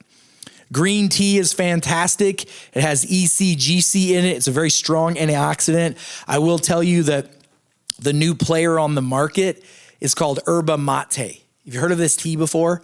Yerba mate. It has something in it called cholinergic acid. Cholinergic acid opens the liver, massively reduces toxemia load in the body. We've been using that for about 18 months across the globe with people. It's been fantastic. Intermittent fasting. Listen, I know that we've spent our whole life like trying to work so that we could eat 3 square meals a day, but our bodies were never made for that. They really weren't made to eat as consistently as we do. We should have a feeding window and we should have a fasting window. And I'm telling you, the healthiest humans on the planet typically eat within an 8-hour window. They get what's called metabolic flexibility. You see, eating a lot of small meals a day. Remember in the 90s and early 2000s when we were told by the gurus that you should eat 5 to 6 small meals a day to keep your metabolism going. And everybody thought, oh, that makes sense. Well, it never really made sense, but it sounded good because who doesn't want to eat 5 or 6 small meals a day? But it destroys our metabolism. Unless you're an athlete, unless you're a young kid, it's totally different. So intermittent fasting is a major part of longevity and health. And if it's not something that you're used to doing, you really should, because it helps your body get into a state of what's called autophagy. Autophagy is a state of cellular cleanup. Well, when you're toxic, what do we have to do? Clean up the cells. And so fasting helps with that immensely. Rebounding is one of the best. Rebounding or getting a vibration plate. Now, I remember 20 years ago when, at the time I had over 30 clinics and they all had, 20 or 30 vibration plates. You'd walk into one of my centers and you'd see 20 or 30 people standing on these machines vibrating. You're like, what kind of place is this? And now everybody on social media says, if you don't have a vibration plate, how can you possibly be healthy? It's true. Vibration drains the lymph in our body. Rebounding, tongue scraping, that's a big one. If you wake up in the morning, I know this sounds gross, but it's real. If you wake up in the morning, before you brush your teeth, before you eat anything, drink anything, and you stick your tongue out and it's filmy on it, that's called a biofilm. That's a sign of toxemia. The back of your toothbrush is made to scrape your tongue. Get a tongue scraper or get a little tongue depressor, or take some of those little tongue depressors they got back there by the tea that you do the little stirries with, and in the morning, scrape your tongue off. It gets toxins out of your body. At nighttime, your body is trying to get toxins out of your system. That's why you get up and urinate. That's why you get up and have a bowel movement, because stuff's trying to come out overnight. That's the normal process of the human body. Oil pulling. Anybody ever heard of this before? Oil pulling? Go get some coconut oil or MCT oil. You want to fix your gingivitis. You want to fix the toxins in your mouth. We're supposed to have a normal microbiome in the mouth. We now know that if we don't have the right bacteria in the mouth, you have a high risk of Parkinson's. We know that. We also know if you don't have the right bacteria in the mouth, you got a high risk of heart disease. You've heard that? You've heard the correlation. They say if your teeth are bad, your heart's bad. It's not the teeth, it's the bacteria. And oil pulling, what it does, if you take a little, like a half a teaspoon of oil, coconut oil, MCT oil, put it in your mouth, swish it around for about a minute or 2 minutes, and then spit it out. Spit it out in the trash can, not in your sink, because over time that will clog up your big time. You don't want to do that, okay? But it's fantastic what it does, and it massively reduces inflammation. And we've actually had a lot of people who've got periodontal disease and their gums start to recede. Over time, that can help restore that. Any type of liver help, things like dandelion root, milk thistle, burdock root, eating artichokes, this is a big one. People forget this.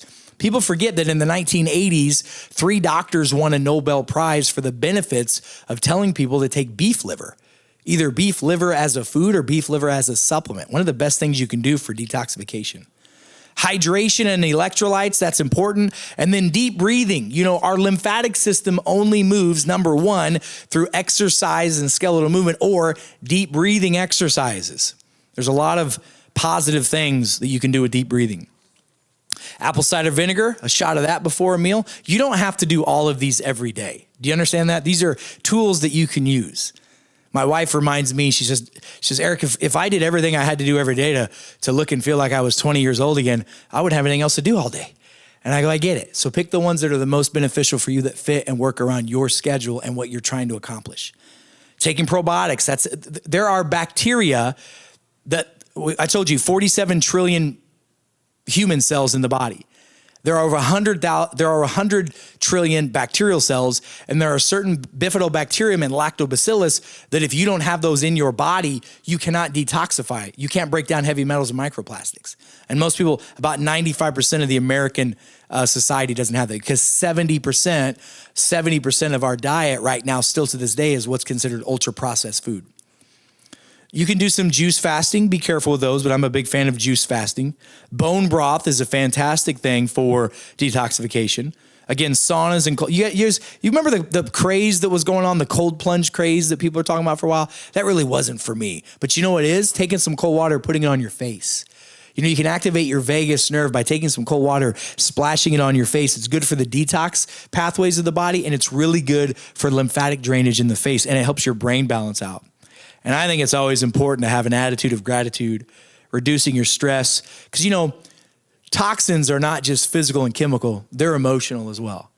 And that's one of the reasons why I tell folks, turn off the TV, don't watch the news, especially before you go to bed, because you put that bad stuff in your mind. It's like me telling my kids, if you're going to watch a scary movie, let's go watch something good before you go to bed, because you're going to be thinking about that scary movie. If all I do is watch the news, that's way scarier than any scary movie that's out there.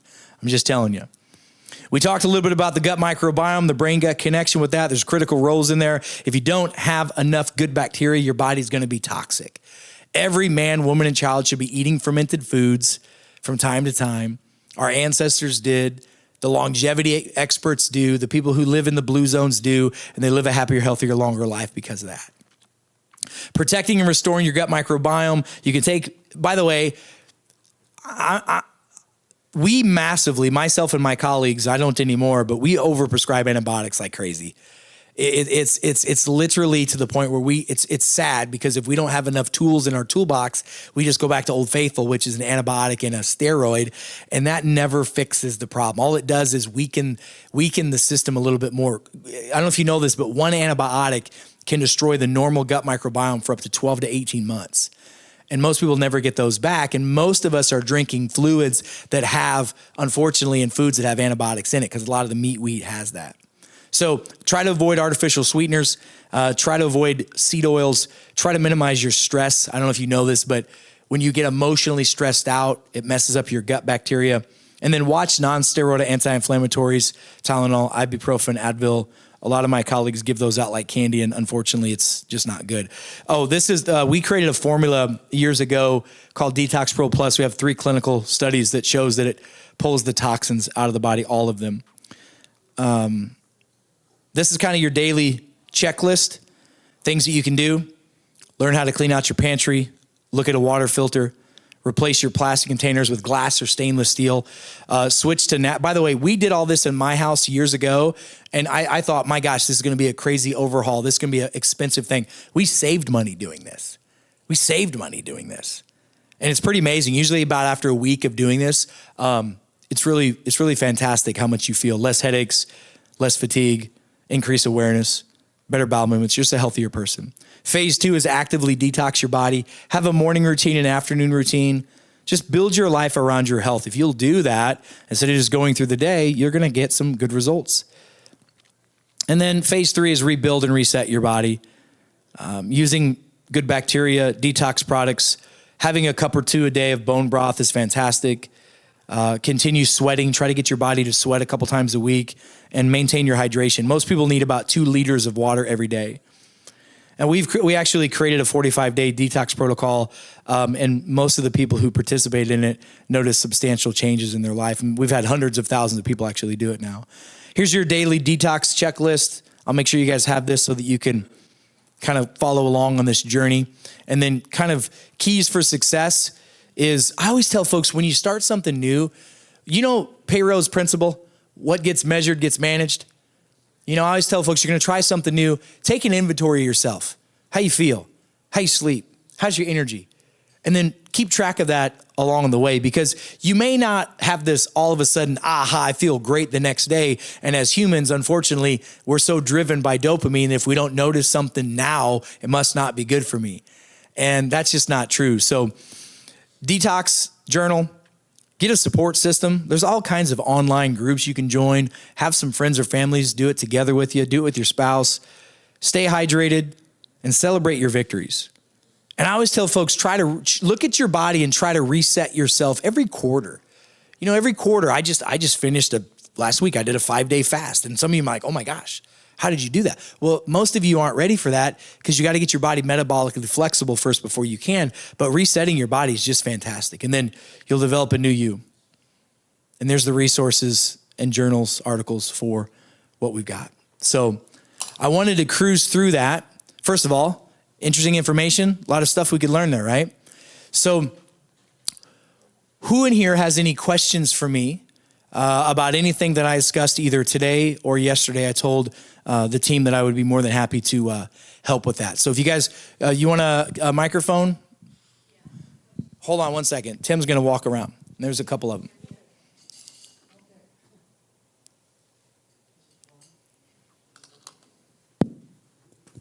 Okay, there we go. There we go. People do that a lot to me.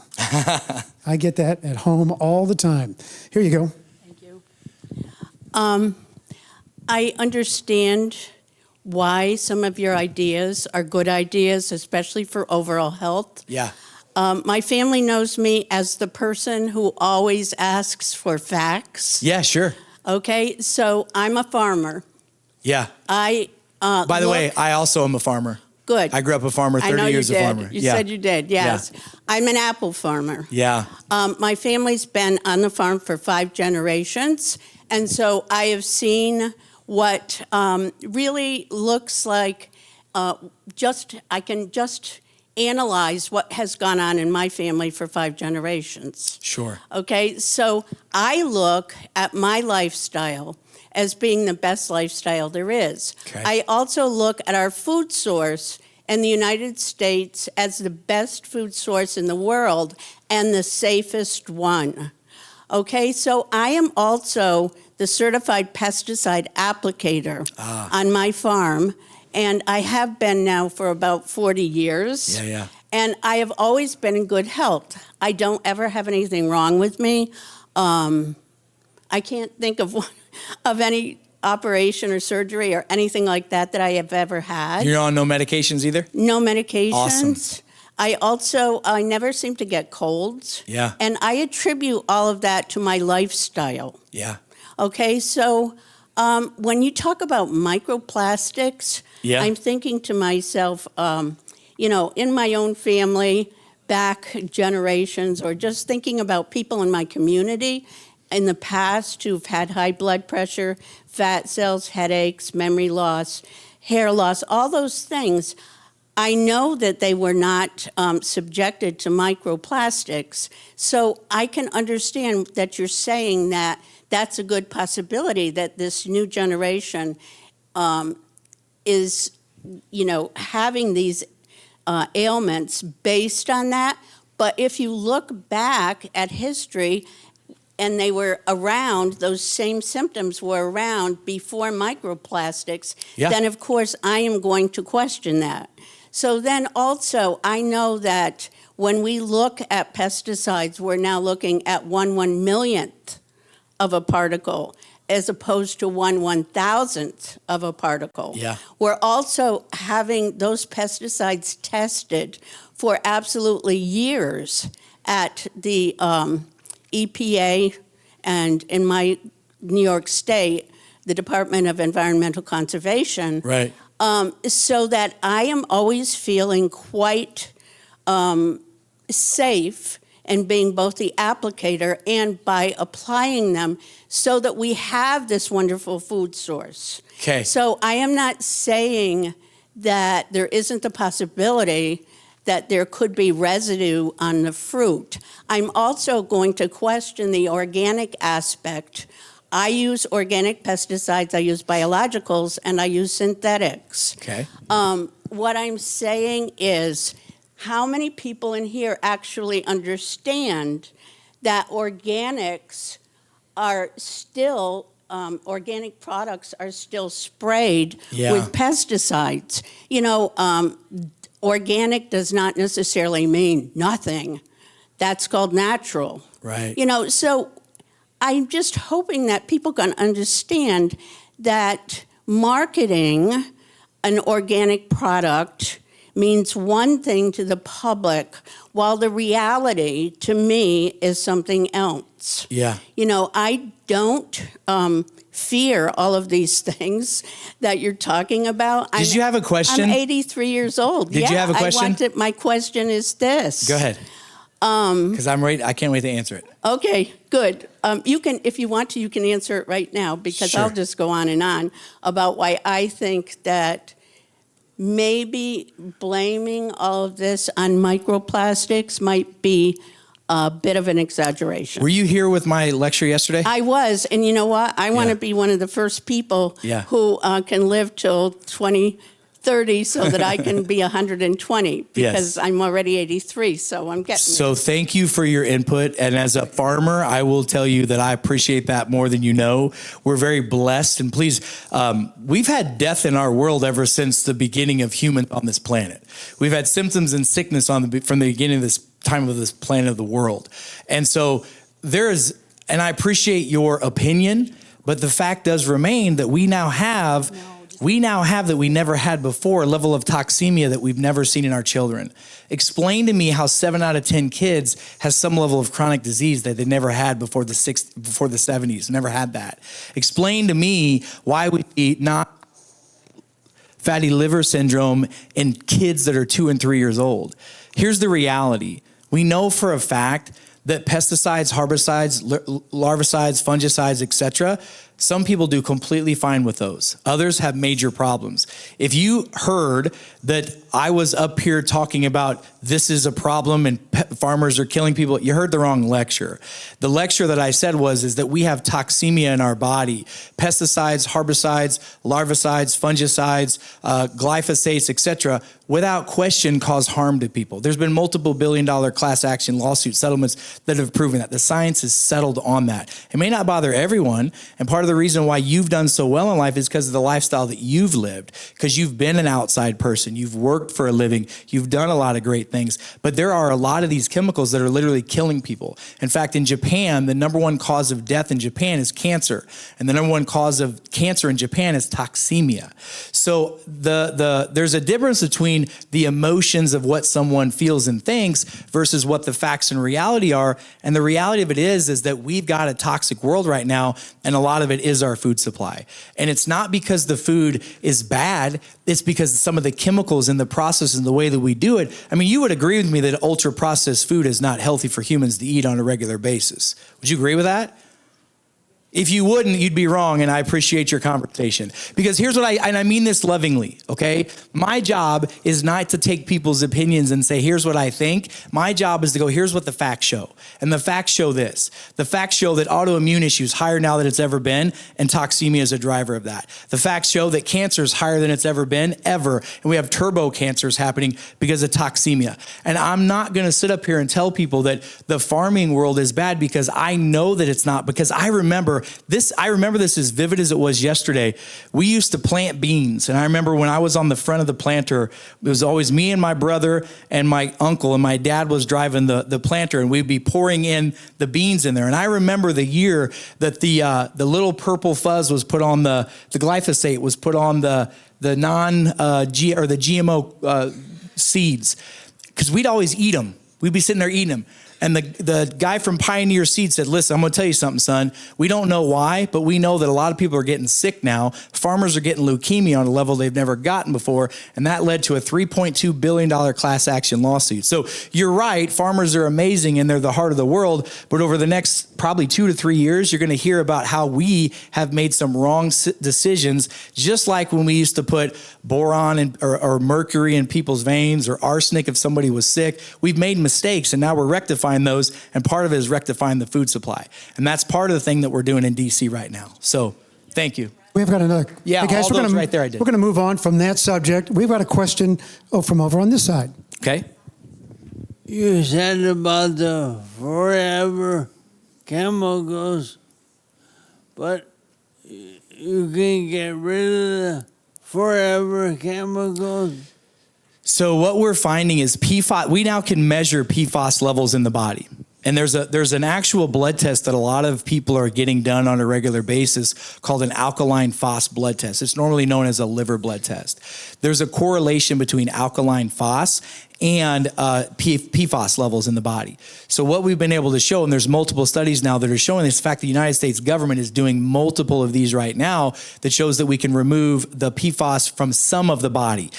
It's very difficult to get it out of the brain, out of the fat tissues. You have to mobilize it from there to get it into the blood and into the bowels so that it can be removed, because our bodies never developed a pathway. The methylation, glycylation pathways are never made to really deal with PFAS. So you've got to use some pretty advanced chemicals. In fact, there's some new peptide therapies that are out that are showing hepatoregenesis that actually can push some of the PFAS chemicals out of the body, because we don't know how to break those down. Those are chemicals that they get in the environment and they just stay there. There's just no biodegradability to those. Those are the scary ones that we've got the biggest concerns about. And unfortunately, those are the ones that we just don't have enough data on. What else? Wonderful. I think we got one more question here before we're going to move on.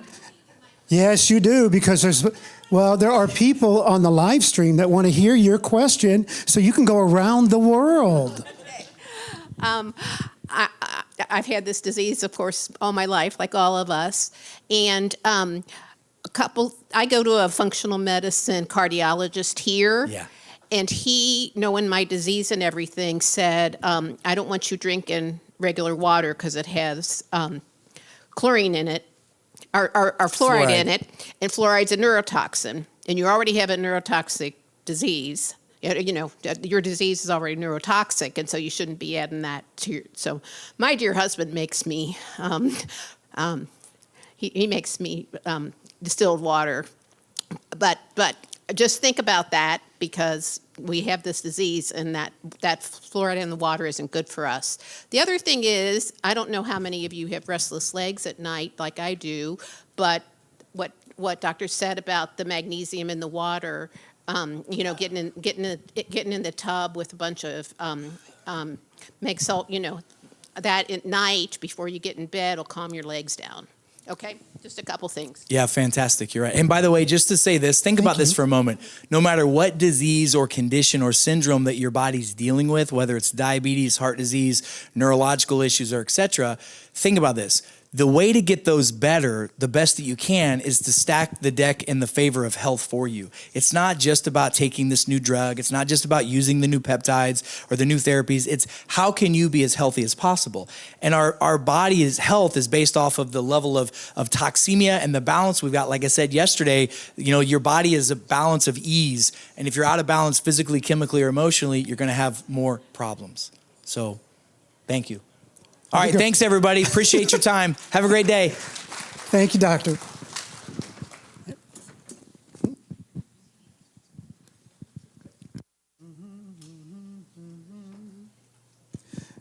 Okay, everybody, we're going to take a couple of minutes here. We're going to do a little reset up here before we do our last presentation of the day.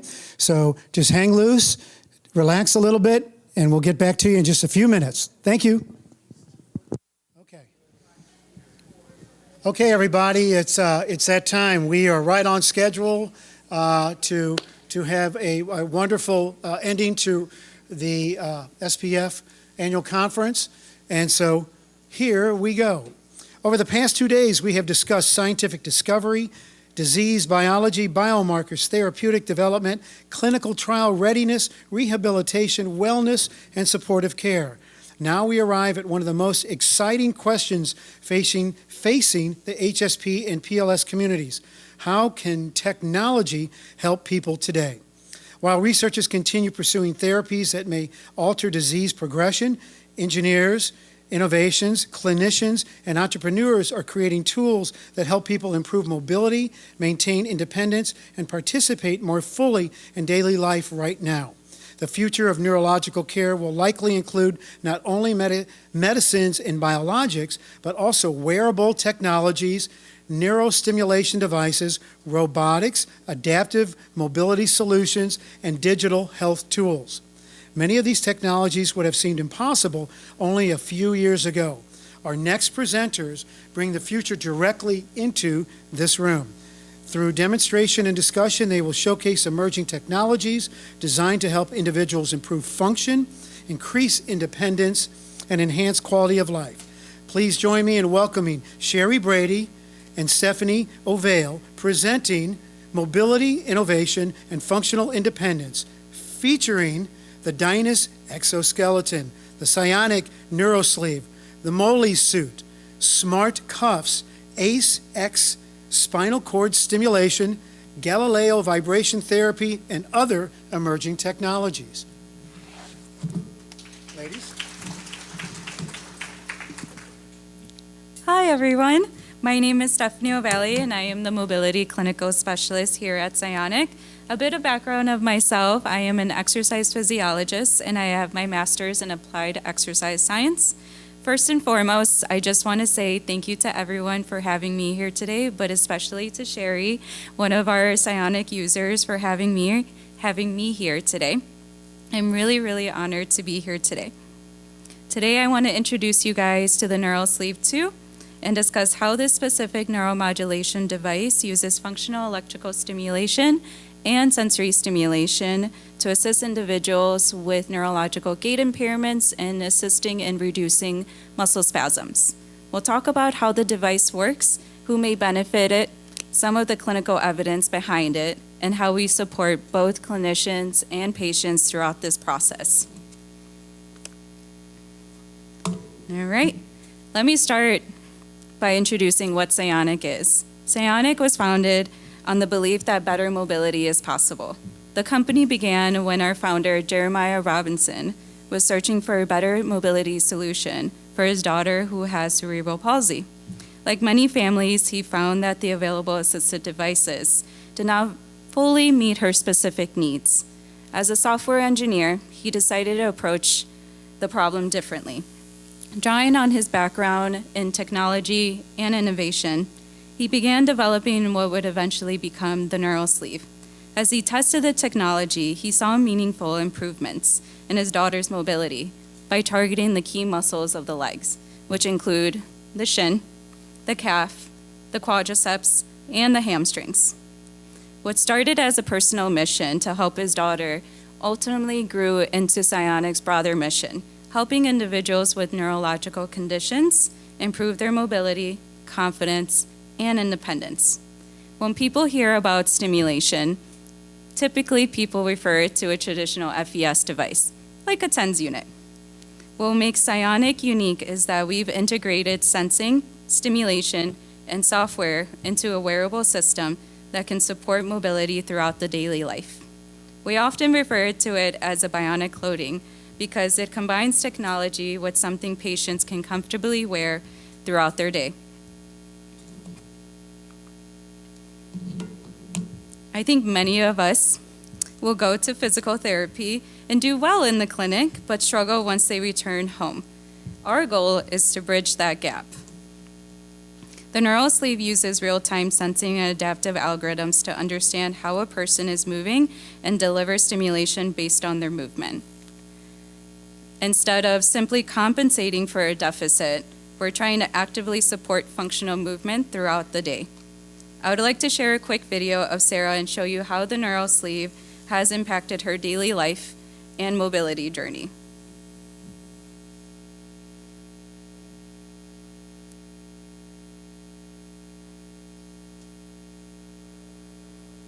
So my name is Sarah Labrada. I'm 40 years old and I served in the United States Army, and I now have multiple sclerosis on the civilian side, and the VA takes care of me. And with the VA's help, I now wear Psionic sleeves. And I love my Psionic sleeves. My world are my sons. I have 2 little boys. I have my Michael and my Victor. My Victor is my oldest, he's 12. Michael's a little bit louder and very outgoing. Loves to run and jump. He's a crazy guy. My diagnosis was fairly straightforward. I was diagnosed in pretty much a week, and most MSers can't say that. I saw the head of neurology for Boston University, and she comes in, she has open a book of Neurology 101 and a picture of a brain, and then she turns around her computer screen, and it's a picture of my brain, and my brain looked just like the picture of the MS 101 textbook. So the next 2 years was a battle for me trying to get what I needed from the military. I needed help. At that point, I had my second son. He was about a year old at that point, and my legs gave out on me. I was reading an MS magazine, and there was a blurb about Psionic sleeves. And I'm like, oh, I gotta read more about that. And then I wrote an email to the creator, and I had him come down to my PT session. And he happened to bring a sleeve with him. And I put it on, and I walked.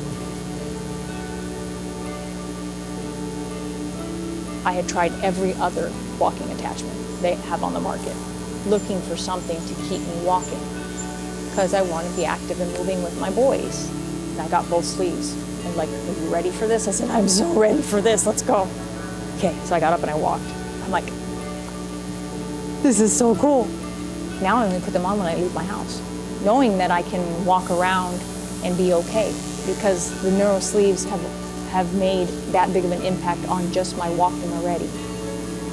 I needed to find another home when I left the Army, and I didn't have a place.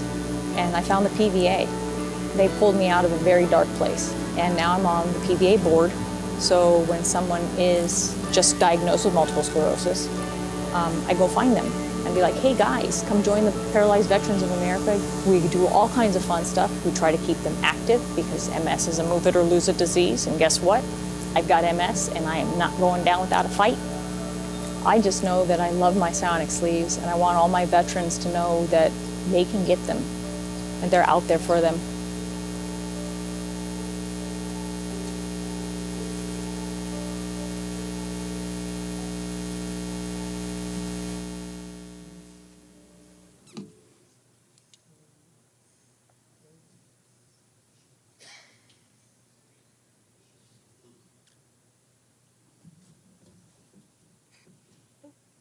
The keynote is open.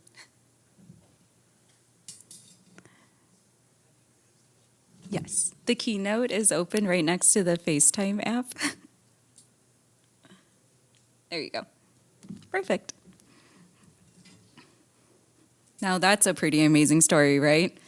Sarah's experience is a great example of why we do what we do at Psionic. While every individual's goal and outcomes are different, our mission is to provide technology that helps people move more confidently and independently. Now let's take a closer look at the neural sleeve itself, discuss what it is, how it works, and the different ways it can support individuals with neurological gait impairments.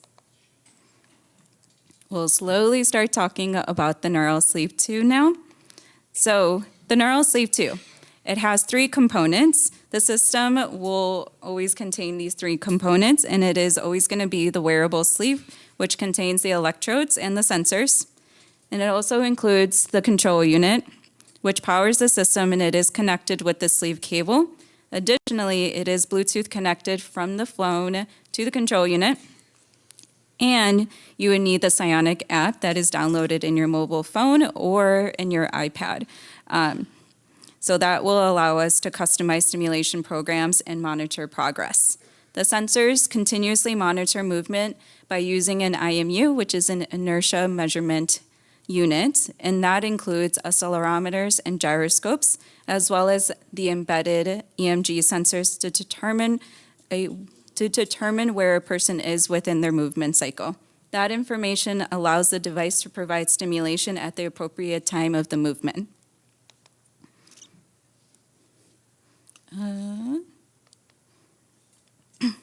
Talking a little bit about the neural sleeve 2. The neural sleeve 2 is an FDA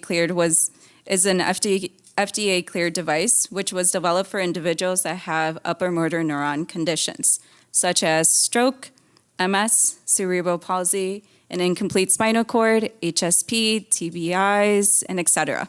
What makes neural sleeve 2 unique is its ability to combine both motor level and sensory level stimulation. Motor level stimulation is very, very important because motor stimulation assists with muscle activation as the stimulation goes directly to the muscle belly itself. For example, if we're needing to assist with the TA muscle to get activated for a foot lift response, then we would use motor level stimulation to activate the muscle to improve dorsiflexion or foot lift response. Now, with sensory stimulation, it is delivering at a lower intensity rate, and it is a continuous standalone stimulation designed to assist with individuals that have muscle tightness and muscle spasms in their muscles. A good clinical example of this is I may use motor level stimulation for the TA muscle, but then I may use calf sensory stimulation to help reduce the calf tone, so it promotes a better foot lift response, promoting better joint range of motion in your ankle. One thing I always like to note of this is one of the things clinicians are so excited about is the ability to address muscle activation and being able to assist with the muscle spasms simultaneously, whether it is for walking, exercise, or using it for cycling protocols. The indications for use. The device is intended to assist ankle dorsiflexion, plantar flexion, eversion, knee flexion, and knee extension in individuals experiencing weakness related to upper motor neuron conditions. In addition to gait assistance, the device may also assist with strengthening, muscle re-education, maintaining or improving joint range of motion, increasing local blood flow, and reduce muscle spasms. As with any medical device, there are certain contraindications to be aware of. The neural sleeve should not be used by individuals with a demand pacemaker, an active deep vein thrombosis, which are blood clots in your leg, and or active cancer in the leg. During the screening process, we carefully review to ensure the device is appropriate and safe for patients prior to shipment. A good clinical point that I always like to tell people, whether if it's a neurologist, PT, or even the patient itself, when I evaluate a patient, I'm just not looking at foot drop. I'm looking at their overall function, whether if it's endurance, stability, fatigue, and the impact of spasticity may have on their mobility. There we go. Now, this is one of my favorite videos that I always love to show. We can go ahead and play this. As you watch the video, please pay attention to foot clearance, knee mechanics, and overall movement quality.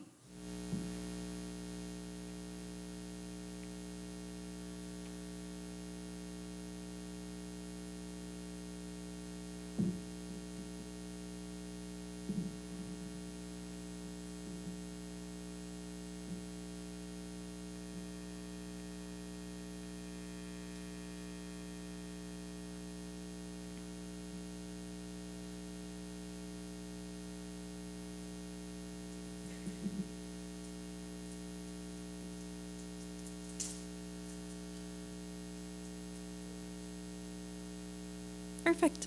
We'll just keep on running on that. As you noticed, there was definitely an increase in their foot lift response, their knee mechanics, as well as better movement quality from her walking in, and made her feel that she was able to walk normal again. One thing I do always want to emphasize is that every patient responds differently, but what we're often looking for during an evaluation is whether stimulation can create a meaningful change for yourself.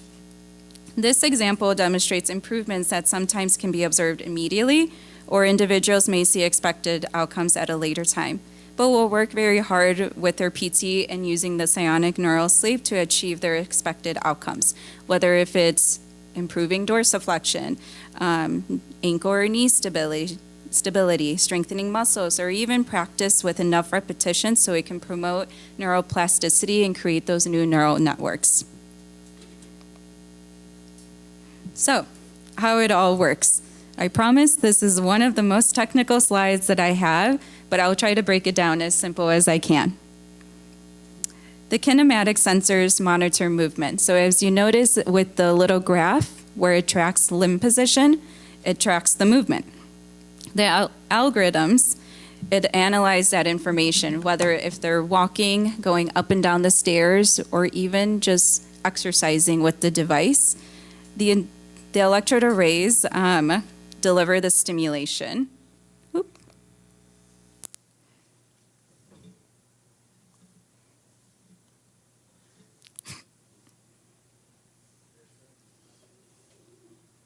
There we go. Okay, there we go. The kinematic, let me just restart with this. The kinematic sensors monitor movement. The algorithms, they will analyze that information, whether they're going for a walk, going up and down the stairs, or a sit-to-stand motion. The electrode arrays deliver the stimulation, whether if it's functional electrical stimulation, which is motor level stimulation to activate the muscle. Cueing stimulation is submotor, where it's not activating the muscle, but it's helping the brain to cue, so then the brain knows when to send down the signal to the muscle. Or it's sensory stimulation to help reduce the muscle spasms in the muscle. The entire system functions as a closed loop, continuously adapting to the individual's movement. The easiest way to think about it is the sleeve is constantly sensing, interpreting, and responding to your movements. Now, this is our Psionic mobile app. The app gives both clinicians and users access to gait programs, exercise modules, and cycling protocols, as well as the continuous standalone sensory stimulation. It also allows users to track activity and progress over time by using our history page, by collecting time, step count, stride length, and gait speed. Additionally, we have our own growing body of evidence. We continue to build clinical evidence supporting the technology. So the first one is our gait kinematics at Cleveland State. So 94% of our patients improved gait kinematics in a single session. Our second research we did was with UCSF over gait stability, where 100% of patients improved step width variability and cadence. The next one was done at Cleveland State again, and this one was for gait speed. 50% of patients reached clinically significant improvement after 6 weeks. And then the last one, which is one of my favorites that we've done with research, is our spasticity field trial, where 100% of our patients reported spasticity improvement over 12 weeks. I think what's exciting is that we're seeing improvements not only in movement quality, but also outcomes related to stability and spasticity. The real-world usage. In addition to formal studies, we've now accumulated millions of hours of real-world use. We supported thousands of users across the country, with the majority being individuals with multiple sclerosis, stroke, incomplete spinal cord, HSP, TBIs. This med device service is currently available only within the United States. Additionally, the payment model is designed to be flexible and accessible through a pay-as-you-go, cancel-anytime structure. This approach helps reduce the financial burden often associated with a traditional medical device, allowing individuals to continue to use the neural sleeve based on their needs and outcomes without being locked into a full-term commitment. Lastly, if you are a veteran receiving care through the VA system, the neural sleeve is also available through the VA. We partner with the VA across the country to help eligible veterans access the device and receive ongoing support throughout their experience. This is one of my favorite slides because I was a mobility specialist before transitioning to my new role, and I was always meeting with patients just like Sherry and helping them during their onboarding and follow-up appointments to adjust their stim settings, give them exercise prescriptions, assisting them with using the neural sleeve. And this is really ultimately why we do what we do, is to help out people as best as we can. And my favorite quotes out of this slide are, "My legs feel alive for the first time since my stroke. I haven't walked like this in 14 years." While gait metrics are very important, hearing patients regain confidence and independence is often the most meaningful outcome than anything. Now, we do all of our appointments through remote. So you would meet with a mobility specialist virtually through the app. And one thing that makes Psionic unique is our clinical support model. Every customer receives onboarding and follow-up support from a mobility specialist, and we work very, very closely with both patients and clinicians to optimize the outcomes. Lastly, at Psionic, we view ourselves as an extension of your clinical team. We're available for demos, patient evaluations, clinical education, and ongoing support. If you have patients or you're very interested and you think that it may benefit you, come and talk to me or shoot me an email. I'm always happy to answer your questions. I would love the opportunity to collaborate, but I just want to say thank you to all of you guys for the time, for listening to me talk about Psionic. Thank you, guys. Passing it on to Sherry. Thank you, Stephanie. That was wonderful. So I will talk about Psionic, but it's going to come in my slideshow in just one moment. So my name is Sherry Brady, and I'm an SPF ambassador in San Diego, and I have SPG4. I'm a retired teacher, which allows me to spend quite a bit of time with HSP. And so I try to do whatever I can to limit spasticity in my life. Are there any others out there who are trying to limit spasticity as much as possible? Yes. So are you interested in technology that can help with mobility? Yes. Excellent. Me too. And so I created a website, and you're invited to it, and I have the technologies on there. So I'm not an expert nor a doctor, and I'm like you. I'm very grateful to all the doctors and the researchers who are working to help HSP and PLS. It makes me so happy to see so many doctors that have been here for this conference. And their amazing research and their clinical trials will take time though, right? It'll take a long time. And so while I'm waiting for a drug that can limit or slow down my disease progression, I want to use the best technology devices that I can find to help keep my body as active as possible. So when that new drug is marketed and available to the public, it will work better if I am as mobile as I can be.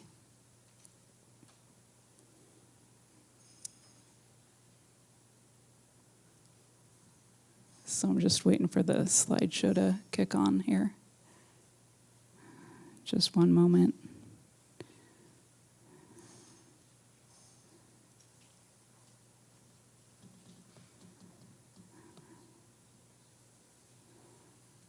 I'm going to go ahead.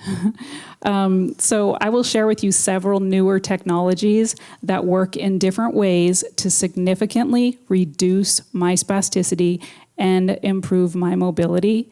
And truthfully, each of these devices has also invigorated my state of mind and improved my quality of life. And it's also done something for my self-esteem because I didn't have low self-esteem, but it's just like when your life improves like this, you just feel so much better about everything.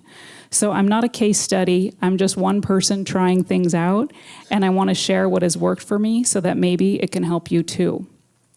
Of course, we are all different people with varying stages in the disease, and I mean HSP and PLS inclusively. Even people who have the same gene type may respond differently to technologies. But I feel that sharing this important information with you can help you to have a leg up in your pursuit for helpful technologies. So I'm not employed by any of these companies. I'm just passing on what has worked for me. So I'm going to start by naming each device, and then I'll walk through the basics of each device, and I'll give my personal experiences, and I will close with a synopsis slide that's going to have all the devices and treatments on one slide. And that last slide you may want to take a picture of because it summarizes things up very nicely.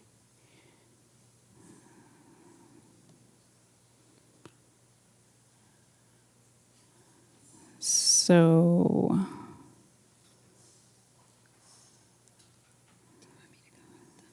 I don't know. So my next slide has the technologies on it, so I wanted you to see them all. As I'm going them over, I'll kind of go slowly, see if we can time this right. So the newer technologies that I will discuss are the Psionic sleeve, which Stephanie just graciously told us about. It being an electrostimulation to help foot drop, help dorsal flexion, and it has a sensory motor on it that you can turn the sleeve on while you're sitting, and it will just have a low level of sensation that keeps your legs awake while you're sitting, so that when you go to stand up, you're not like the Tin Man and you're ready to walk. And so that's something that I love about the Psionic, in addition to it lifting up my foot and helping with foot drop and helping with lift my knees up when I walk too. So all kinds of, that's why I invited her here, because I wanted you to hear so much about it.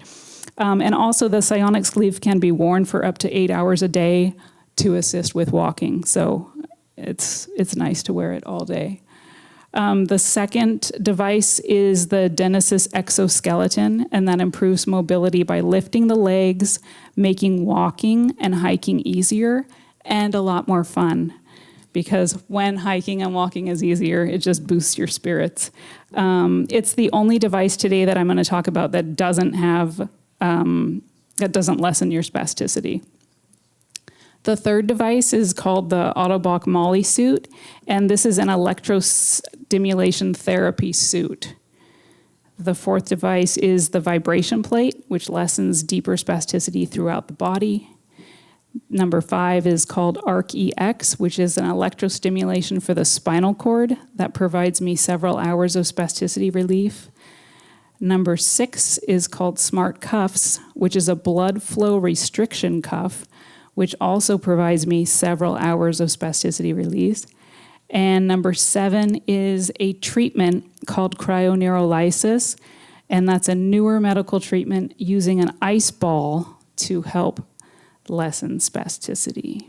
So on Monday, Dr. Baas said that a combination of therapeutic strategies will work best for us, and I agree with that. And so that's why I'm sharing so many devices with you, because, you know, my hope is that you will want to try one of these devices, and then maybe if you have success with that, you might want to try another, or just try them all, just see which one works for you, which one you like. So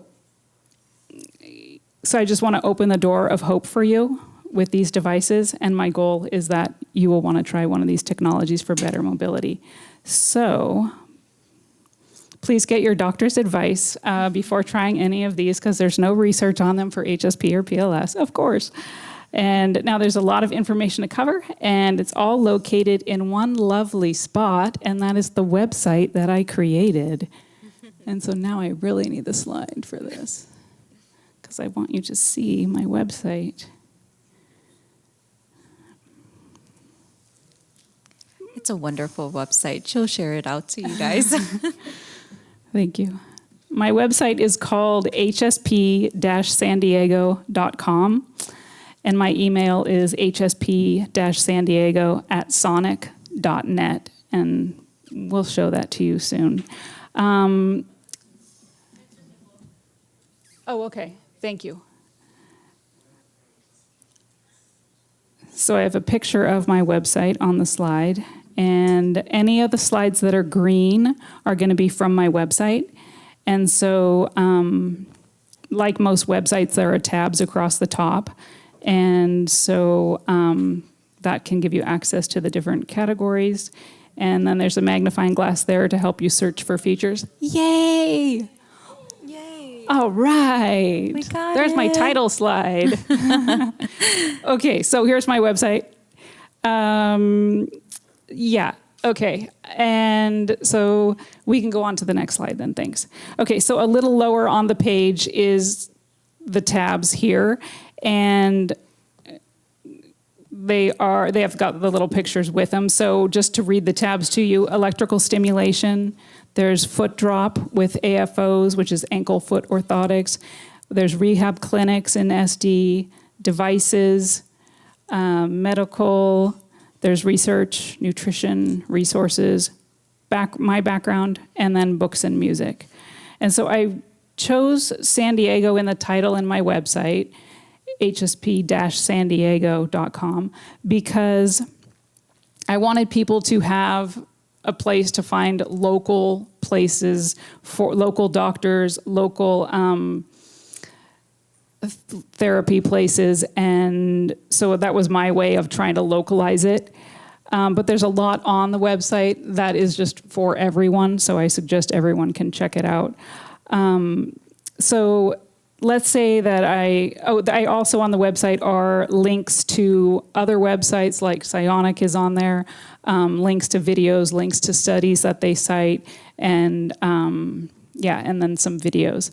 And so let's say tomorrow that you have a question about something I talked about today.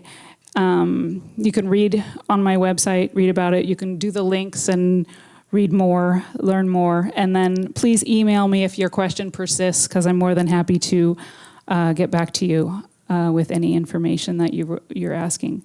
So also you can email me if you have information about a newer device that I'm not talking about today. So if you know something else, you can clue me in on. I would love to be learning more about other devices that lessen spasticity or help mobility. Okay, so number 1, the first device is the Psionic Neural Sleeve, and that's what Stephanie just spoke to us about. That code right there, it says use code CGFF for $100 off your down payment on the Psionic Sleeve. So this code is also on my website. And if you're interested in trying out the sleeve, I think that would be a good idea. And then you can use the code if you're interested in getting it.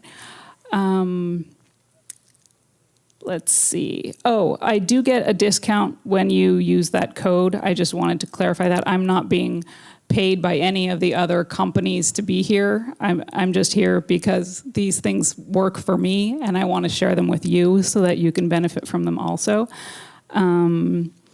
So let's see. If you want to try out the Psionic sleeve before you buy it, neurophysical therapy clinics often have the Psionic sleeve, and if they don't have it, you could ask them for it, and then they can call Psionic and get it, and that way you can try it out before purchasing it. Also, how did I get the Psionic sleeve? I didn't try it out before I bought it.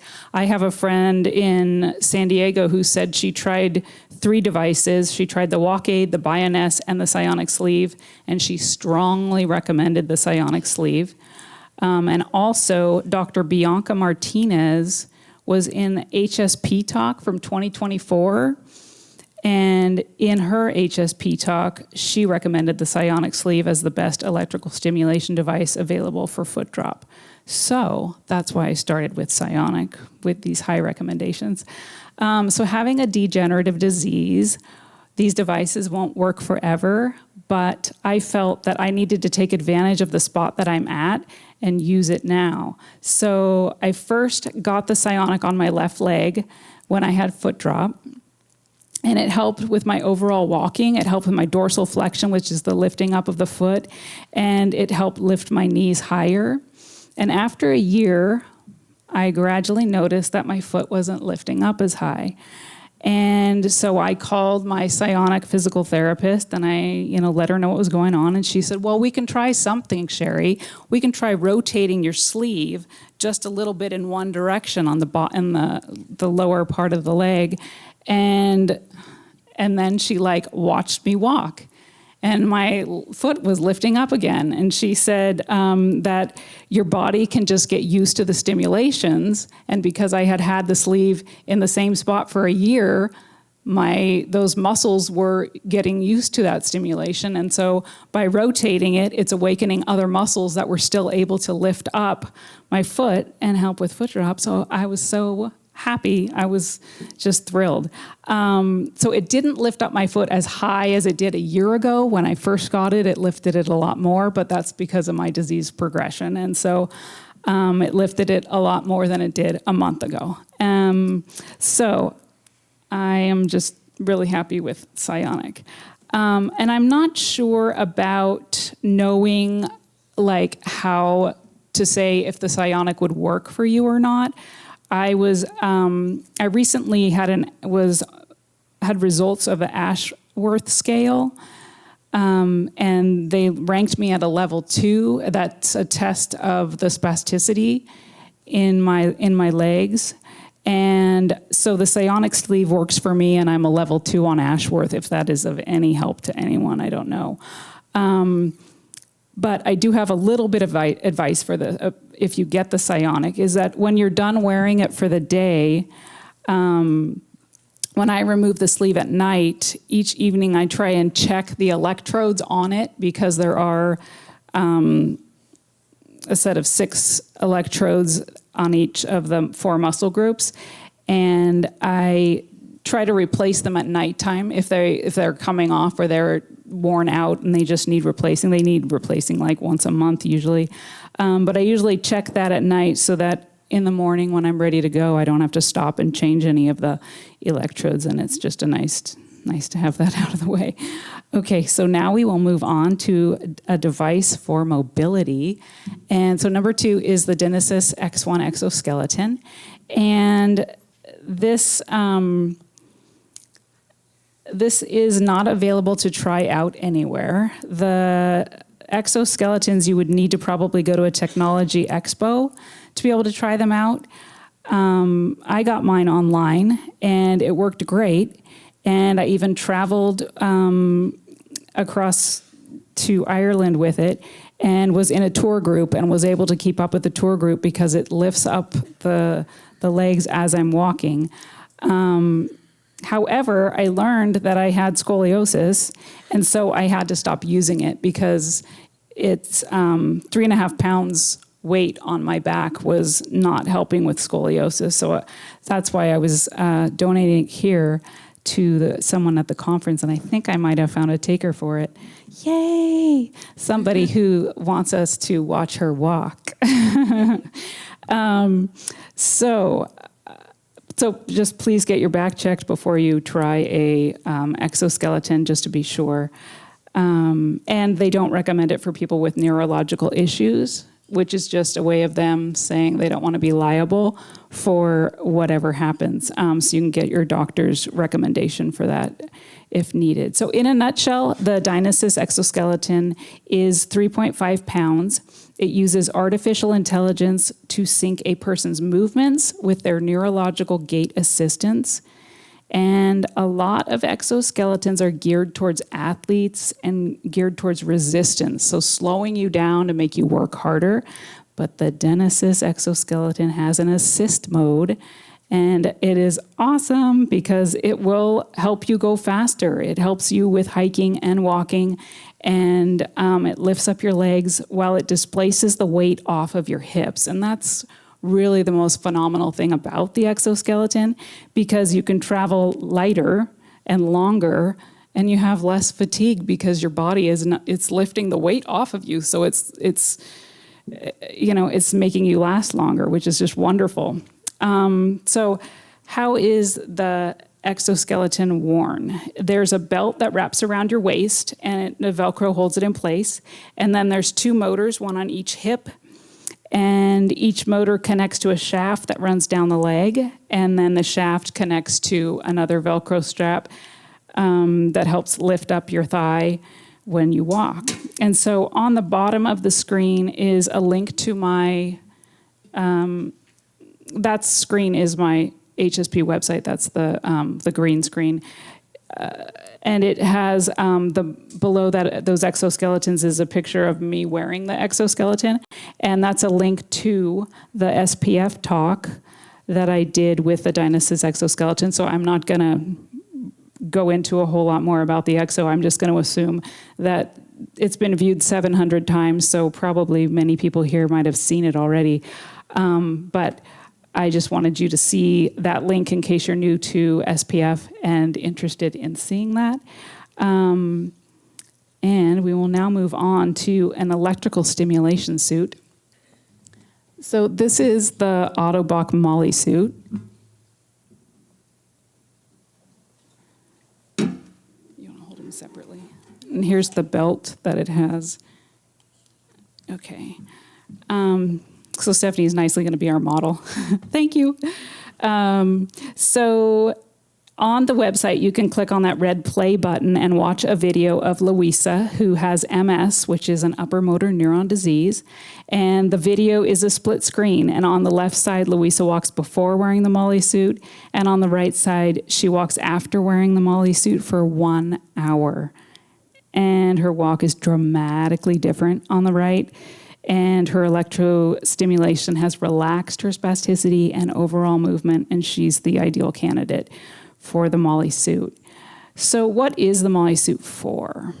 It's to relax the tense and spastic muscles, yay!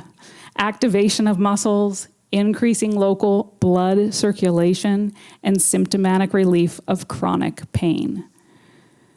So yesterday, Dr. Sakdeva spoke about technical stimulation, saying that it's safe, it's doable, and it can promote recovery. And I agree with that because the suit, it feels like it's helping in just 1 hour. And you click on the aqua link there, the words in blue that say Ottobock the Exopulse Molly suit, and you'll be connected to their Ottobock website. And Ottobock is an amazing German company, and keep your ear out for them because they're coming up with a lot of advancements in prosthetics that are incredible. So how does the Ottobock Molly suit work? The Molly suit is a full body suit delivering transcutaneous electrical nerve stimulation, and that's a TENS device in a suit. And so the Molly has 58 embedded electrodes that deliver a gentle TENS stimulation across the body. And on the slide, these are my electrode calibrations. So the left image is the front of the suit and the right is the back. The battery-powered device sends pulses through the garments to the key nerves, corresponding muscle groups throughout the body. And so if you look at the circles there, they represent each electrode, and the numbers represent the level of stimulation. The higher the number, the greater the stimulation. And then notice the pad placements and the numbering. See if you notice anything funny up there. There is, if you're looking on the slide on the left, there is, on the inner thighs, there's 2 electrodes that have no numbers next to them. And that is the adductor muscle, which is a spastic muscle, and the Molly suit stimulates the antagonistic muscles. And so on the slide on the right, you see there's no numbers on the back of my legs because those are spastic muscles. And so the Molly's not gonna stimulate the spastic muscles. Okay. And to try out the Molly suit, I was given 3 tests, and the physical therapist then calibrated my electrodes, and I laid down for 1 hour to relax. And after 1 hour, I did the same 3 tests again, and then I noticed any improvements. And how does the Molly suit operate? You put on the jacket and the pants, and there are electrodes that are embedded in the suit.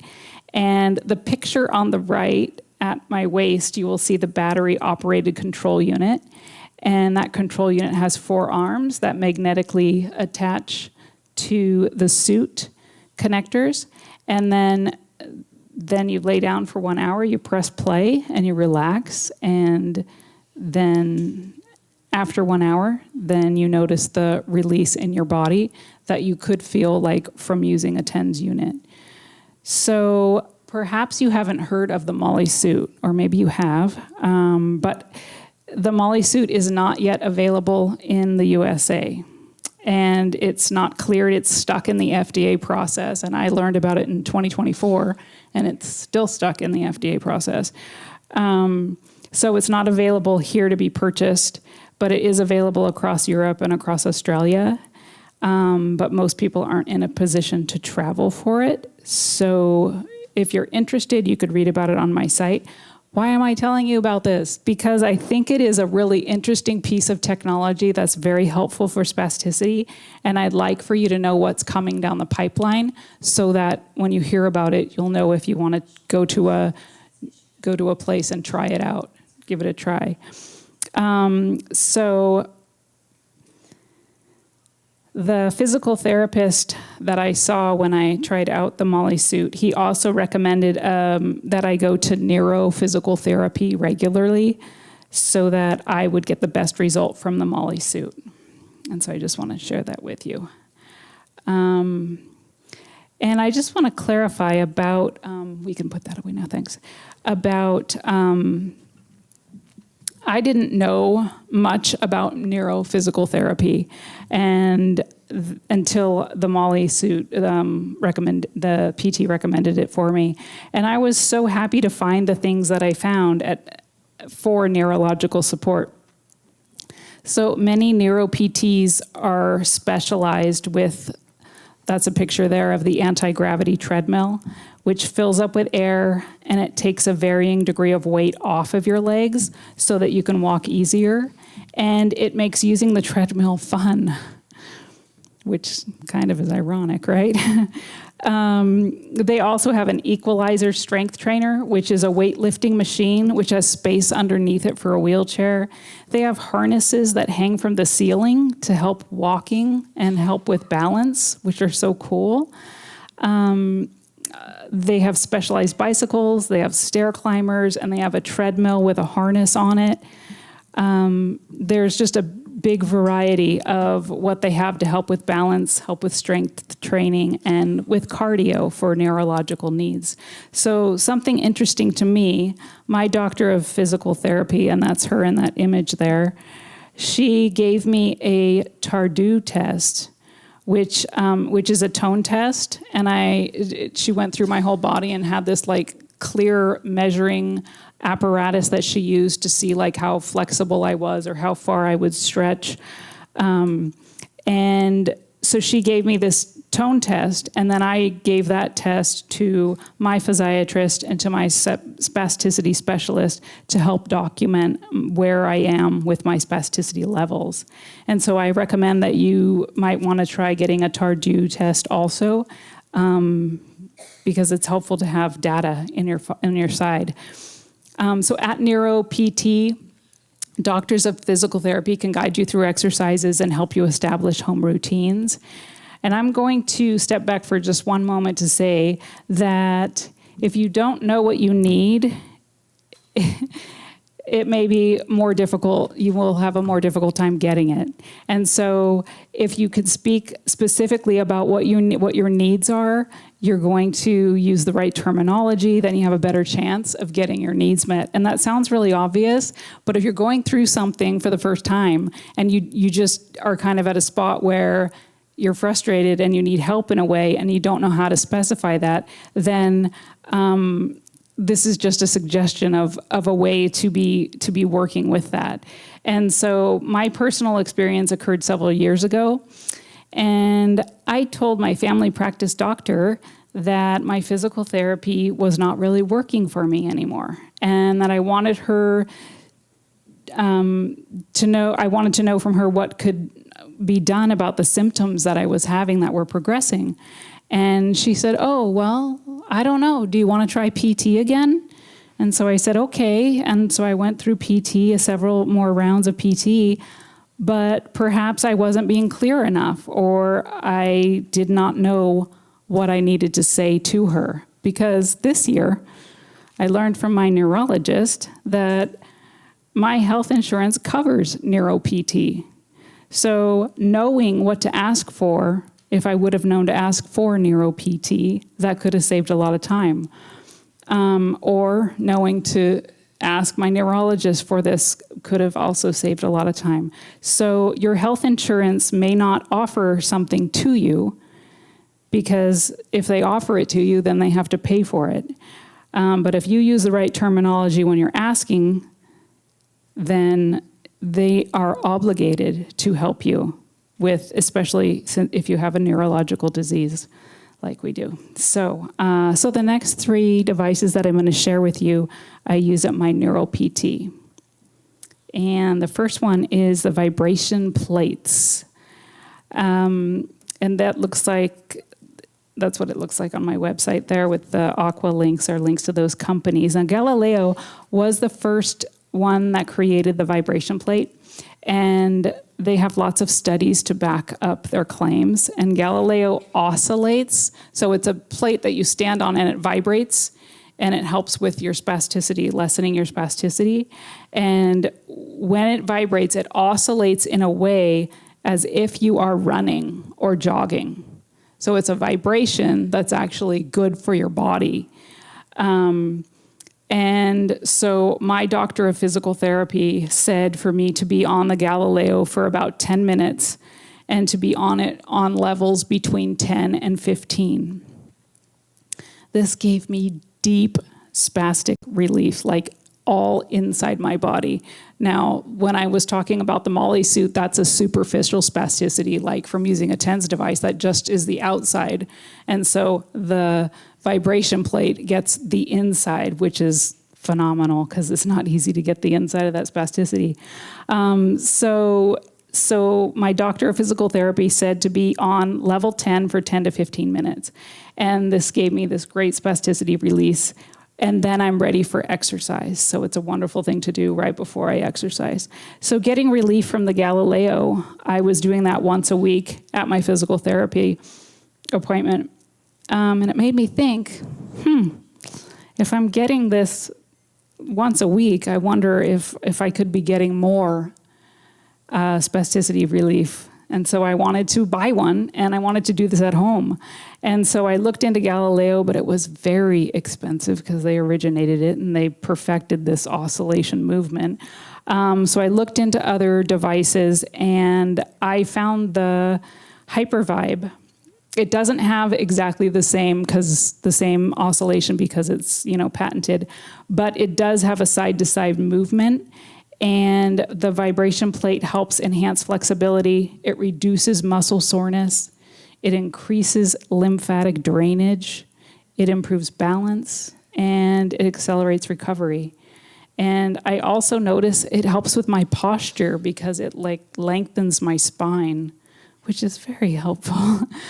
Vibration plates also may be at a regular physical therapist, but they should definitely be at a neurophysical therapist. So I would suggest you try that and just see if you like it. I don't know if you've already tried that, but you can read the research or ask your PT about that. And I couldn't bring a Hypervibe here today. I wanted to bring one and have it in the exhibition room and have people be able to stand on it and just feel how it feels. But it weighs 130 pounds, so I couldn't pack that. Otherwise, you could have tried it. So something very important, though, about the vibration is that using the right levels is key, because with HSP, the higher of level vibration that you go, the more it can provoke muscle contraction. So if you go higher than the 15, it's going to not be good for your muscles. It's like using a massage gun on too hard of a level, and it might feel good initially, but then your muscles start contracting and getting tight and stiff, and then it doesn't feel so good. So go gentle on your muscles. And be aware, at Amazon will sell all kinds of things, and lots of cheap vibration plates are available there for like $100, but their vibration, I don't know how they vibrate. They might just be like moving all over the place and not near what our body naturally needs. And so it may be not a good vibration for our neurological needs. And so the cheap vibrations also don't probably have studies to back them up. So I would stick to the ones that have good studies. So moving on to the next specialized device. Number 5 is the ARC-EX, electrical stimulation for people with spinal cord injury. So ARC-EX is programmed to stimulate specific regions of the spinal cord. So far we talked about stimulations on the outer leg, like of the neurosleeve, and stimulations on the molly suit. This stimulates your spinal cord. So it's an amazing newer device that goes, you just put the electrode on your back and it stimulates inside. It's pretty amazing. It activates muscle groups simultaneously for more natural recruitment. It improves motor control, and it reduces fatigue. So the ARC-EX was designed for people with spinal cord injury to help restore the circuitry of the spinal cord and to improve limb strength and sensation.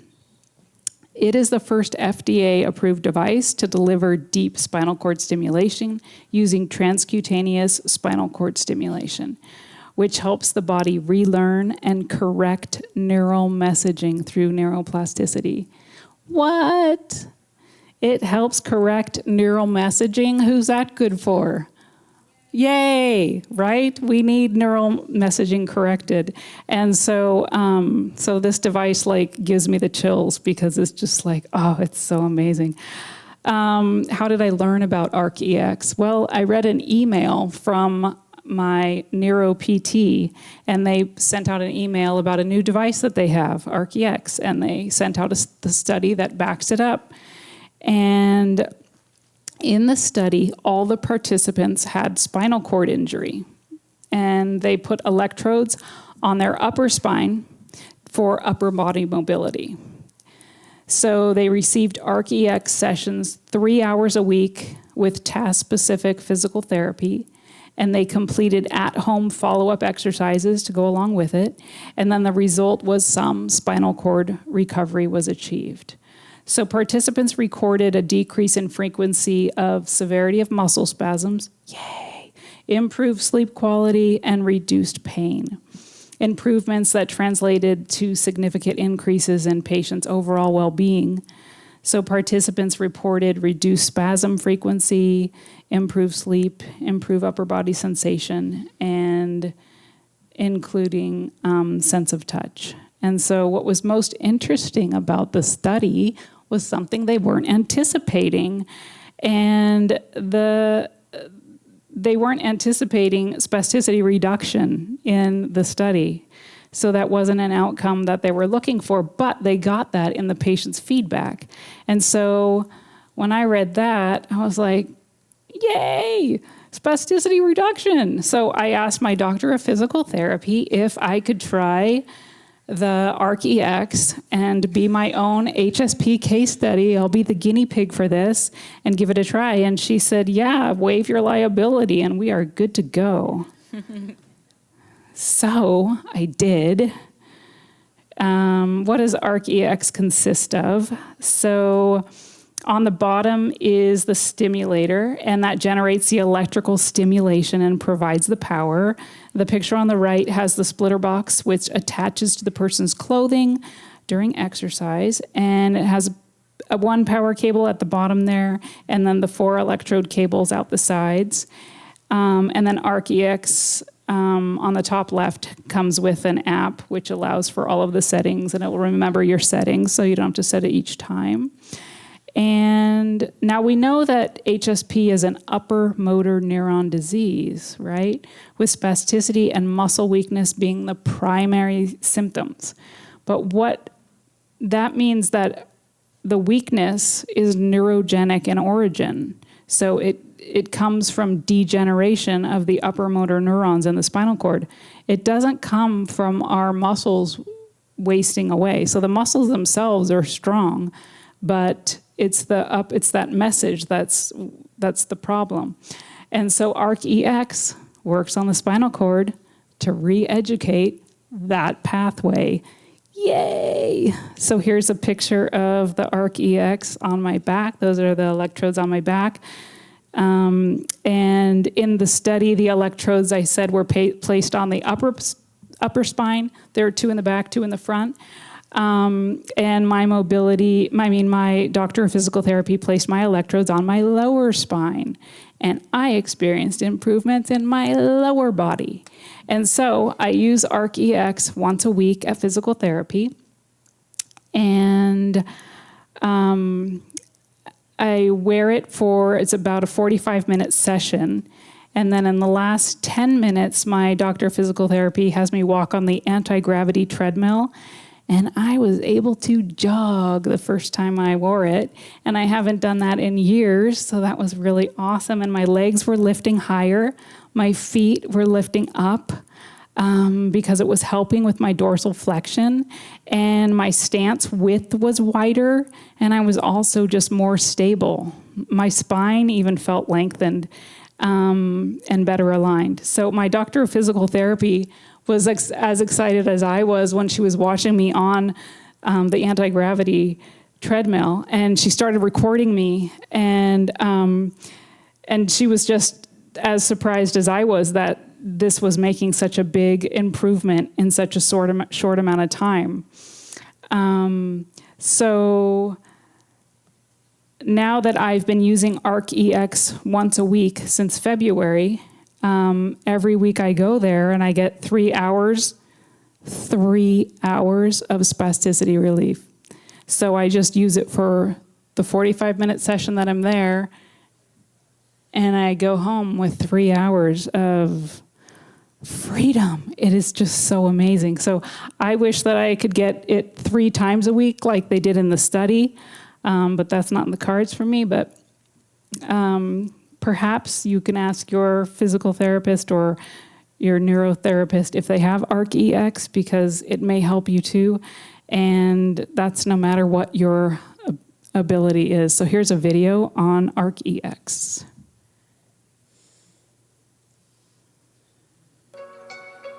So the transcutaneous spinal cord stimulation works by applying electrodes to the surface of the skin, which sends electrical currents through to the spinal cord, which excites spinal circuits. Those spinal circuits are then more likely to respond when it receives impulses from the brain, when we're trying to do a motor activity. The study lasts for 120 sessions that's spread out over a year. Participants who have completed the study at this point are seeing changes in their motor function, so their standing ability, walking, core control, and sensation changes, as well as changes to their autonomic function, so bladder, bowel, and sexual function. Having onward arc therapy available to the greater public will make a massive difference to all people living with paralysis.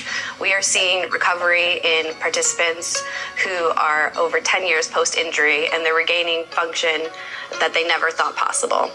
So the benefits I've had from using the stimulator is had different muscle groups come back in my leg, from like my right hamstrings, my hip flexors. Also, I've had bowel and bladder control come back, when I was in hospital got told that was one of the last things that would come back. So that really surprised me that I managed to get that back quite early on in using the stimulator. One of the benefits I did get back from the stim is being able to lift my leg and move it around, and being told that I'll never be able to move my legs when I was in hospital. This is quite a big achievement for me. Since using the stimulation, a couple of months in, I started to notice more sort of twinges in my quads, and they have just got stronger as the study has gone along, which has allowed me to take my first steps using a walking frame without any supports on my leg, which was, I have to say, when I first had my injury, it was a dream for me, to be honest with you. It's something I hoped I'd always do, but to actually do it was quite an emotional experience. So that's just awesome that it's helping people with spinal cord injury, and I think that that's going to be something that can help us too. So the next device that I'm going to talk about is called the Smart Cuffs, and these are they work like a blood pressure monitor, restricting blood flow. So they make these cuffs for the arms and the legs, and I have them for the legs. The blood flow restriction training is a revolutionary method that uses specialized cuffs to partially restrict blood flow from working muscles. So this restriction reduces oxygen availability. It forces muscles to work harder than they normally would. So by stimulating the stress of high-intensity training, Smart Cuffs blood flow restriction create a metabolic environment that elevates lactate accumulation. It triggers key hypertrophic and strength-related pathways, such as increased muscle fiber recruitment and growth hormone release. So in short, blood flow restriction allows you to achieve the benefits of heavy lifting, like heavy weightlifting, without the mechanical stress on your joints or connective tissue. So my doctor of physical therapy wanted me to increase my muscles. So we were gonna give the Smart Cuffs a whirl. And before you start using them, you need to get your exercise supplies ready. So your weights and your stretchy band, or whatever you need, whatever tools your PT advises. So how to use them? You're gonna wrap the Smart Cuffs high around the upper thighs and Velcro them in place so they are loose, because it's like a blood pressure monitor. It just like sucks around really tight. And then you'll Velcro them in place so that they're loose, because it's going to constrict. So you want them to stay up, but you want them to be loose. And then you connect to the app on your phone or your tablet, and you power the cuffs on. And then your physical therapist will set your blood flow restriction limit. And so my limit is 60%. And then you wait as the cuffs will fill. And mine takes about 1 minute for each leg for it to constrict. And then the app lets you exercise straight through, or you can exercise in sets. And I always need to exercise in sets because it's difficult to work with your blood flow being limited. And then when the set's done, you just press the key, and then it will take a short break and release the cuffs, and then you're ready to go, and it'll tighten up again at that same 60% or whatever your level happens to be. And then with the smart cuffs, you must do low load-bearing exercises guided by your PT for 10 to 20 minutes maximum. So for me, I started with 10-minute exercises at NeuroLab 360 Clinic, and when I practiced, I ended up thinking about it and thinking that I use the ARC-EX at my neuro lab, and my PT decided that I could use the smart cuffs in addition to the ARC-EX. So my back was being stimulated, my lower back was being stimulated by using the ARC-EX, and then we put these blood restriction cuffs on my thighs, so my thighs were being, and I was working out with all this like constriction and stimulation, and it was like a heavy duty workout. But I was getting 3 hours of spasticity release after that. And I was like, well, wait a second. When I just did ARC-EX, I got 3 hours. And so when I put the cuffs on, it was, when I did them together, it was 3 hours. So I thought, I wonder what would happen if I tried just doing the cuffs and not doing the ARC. And so I did that with just the cuffs, and I would work out for like a 10-minute exercise at the lab or at the neuro PT, and I ended up getting 4 hours of spasticity relief and also back pain release. And for me, 4 hours of spasticity relief is phenomenal. Like, I would just be smiling the entire day because my spasticity was diminished. And so that was pretty amazing for me. So I guess we can go to the next slide. Yeah. So how the device works, it has 2 buttons there. The emergency release is one of the keys. So if it's feeling like it's constricting too much, you just press the emergency release and it'll get back to a regular size. And then there's the power button, and there's the blue LED light, or the colored LED light, the Bluetooth LED that will match with what the color on the map is, the app. And then there's a strap loop that holds the Velcro in place, the USB port for charging, and then the pump housing, which is the inflatable band. So the science behind the blood flow restrictor is that it increases the growth hormone, which contributes to muscle repair, connective tissue remodeling, and metabolic regulation. So a 2022 systematic review confirmed that the blood flow restriction therapy provides meaningful improvements in sensory motor function, gait speed, walking endurance, fatigue, and improved quality of life in people with neurological disorders. Yay! And I can vouch for that. Okay. And so I was telling you about how I used these, and then I took them off, and then I had 4 hours of greater release of my spasticity, and that was phenomenal for me. And it was also a big surprise because I was expecting to just feel like for after doing strenuous work, I was going to feel tired from doing it, but I was doing it to build muscle. I wasn't doing it for spasticity relief. So this was a complete shock to me and my physical therapist. And actually, when I took them off and started walking around with them, and my legs were like going up so high, and I was just like, wow, this is amazing. I started getting teary-eyed, and I was telling her how happy I was, and I was just like galloping around, and I was just having fun. And I looked over at my doctor of physical therapy, and she was like teary-eyed as I was. We were both just like in shock, but I was so elated. So I ended up enjoying the spasticity release, obviously. And so I used the smart cuffs with the Arc EX for about 2 months, like using them simultaneously. And then I thought, you know what, I think there's probably a better, more efficient way for me to have more spasticity release. And so I ended up buying a pair. So now I do them at home, and I can use it 2 to 3 times a week.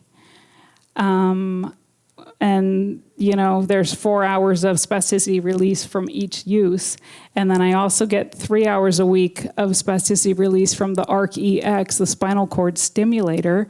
And so now I'm getting 15 hours a week when I use both of those together of spasticity release. And so that's why I'm here, is because I want to share that with you so that you can have some opportunity to maybe get the same kind of results with less spasticity, which is phenomenal. So now I saved the best section for last. And the next thing I'm talking about is called cryoneurolysis. It's a powerful tool for reducing spasticity and gaining mobility. And it also improves range of motion and function. In 2024, there was an HSP talk with Dr. Bianca Martinez, a spasticity specialist. And Dr. Martinez organized a multi-pronged approach for treating her HSP patient. She included cryoneurolysis treatment, which worked well for her patient. And so she was telling us about it on the HSP talk. And since then, cryoneurolysis has been on my radar, and I've been wanting to find out more about it. So here's the cryoneurolysis page on my website, and there's 2 videos there, one on each side, of Dr. Paul Winston, and he's known for co-initiating the first cryoneurolysis for spasticity. So my website has links to those videos, and the videos show patients with a variety of spasticity locations in the body, and he captures them on video before and after he does the cryo procedure, like has them walk, you know, back and forth before and after the procedure, so that you can see the remarkable gains that they make. Okay, so what is cryoneurolysis? Cryo is cold, neuro is nerve, and lysis is disruption. So it's a disruption of the nerve via cold or an ice ball. Cryoneurolysis is a minimally invasive, non-surgical procedure that uses precisely targeted extreme cold to temporarily quiet the nerve that causes spasticity and pain. So there's no cutting, there's no implants, and there's no general anesthesia.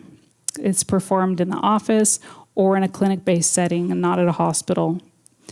It is ultrasound guided for precise nerve targeting, and the nerves will regenerate naturally. So you would get it done again if it worked for you. You'd get it repeated.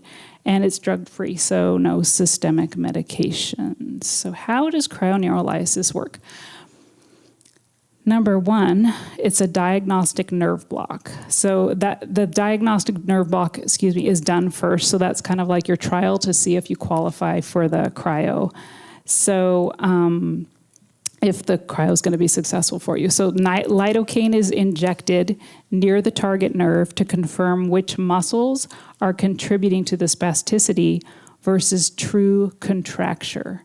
And contracture is the permanent shortening of a muscle that results in restricting the normal movement. So if you have a local anesthetic nerve block that's successful, then you would proceed with the cryoneurolysis. So they use, number 2, they use ultrasound guidance. So the small probe is precisely placed next to a nerve using the ultrasound imaging so that there's no guesswork. And the image on the right is the ultrasound, and the doctor looks at the screen and is guided for the injection. And then number 3 is a flash freezing. So nitrous oxide is the gas that's cooled to a temperature of negative 88 degrees Celsius, which rapidly creates a small ice ball around the nerve, causing temporary nerve disruption. And then number 4, the nerve, after time, natural regeneration will occur because the nerve structure stays intact, allowing the nerve to regenerate at 1 to 2 millimeters per day over several months. Okay, so where in the body is it targeted for HSP? And it's targeted, cryoneurolysis is targeted in the same muscle groups as Botox. It's just a different mechanism, a different way of getting there. So the calves are the most common place, which address the toe walking, and the dorsal flexion, which is the lifting up of the foot with the flexibility to bend it upwards. And then it's also cryoneurolysis is done in the hamstrings, which reduces scissoring, gait, and knee flexion stiffness. It's done in the hip adductors, which helps to open up the scissoring of the legs. And it's also done in the tibialis posterior. And that is the muscle that runs from the back of your shin down to your foot. And it is beneath the calf muscle. And the tibialis posterior is against the membrane that connects us to the tibia and fibula bones. So I love learning this about this muscle, because that's why when I've been told in the past to stretch my calves, I don't notice anything. I don't feel any different after I stretch my calves. Well, it's not my calves that are tight. It's the posterior, the tibialis posterior that's tight, which is right against my bone. And so that takes a deeper stretch to be able to stretch that. And then to notice how it feels better. So cryoneurolysis goes to that muscle group to target foot inversion and foot drop. The cryoneurolysis technique works at the peripheral nerve level to reduce spastic muscle overactivity regardless of the central cause. So its rationale is valid for people with HSP. And so now it's the showdown between cryoneurolysis and Botox. The targets differ. Botox targets the muscle, and cryoneurolysis targets the nerves that supply the muscle. The mechanisms differ because Botox blocks acetylcholine, which is a vital neurotransmitter that blocks the nerve from functioning. And cryoneurolysis freezes the nerve that blocks it from functioning. And the duration is different. Botox is for 3 to 4 months. Cryoneurolysis lasts from 4 months to 12 months plus. And they're asymmetric, yes. And availability, Botox is widely available. Cryoneurolysis is growing in specialist centers. And now here's a video of Dr. Winston and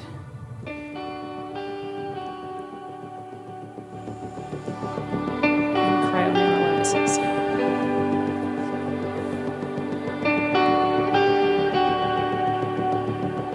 Cryoneurolysis is a novel procedure that offers a non-surgical, non-pharmaceutical option to reduce spasticity and its associated pain.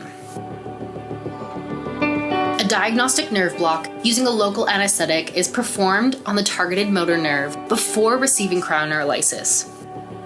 This is done to ensure that the patient's body will be receptive to the procedure and to confirm that the patient will be satisfied with the longer-lasting results that will come from the treatment. You have to tell me where it hurts.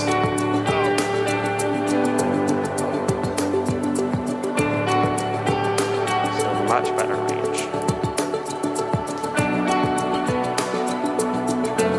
That's even better. Good. Cryoneurolysis uses nitrous oxide gas that is delivered through a handheld probe to create an ice ball. This allows us to selectively freeze the nerve fibers that are responsible for spasticity and the pain that may be experienced with this condition. Yeah, so that's good. You're you're under, which is fine. Just make sure you hydrodissect it. You're not expecting the same degree of stim, right? All of the treatments are done using ultrasound and electrical stimulation guidance to improve the localization of the nerves.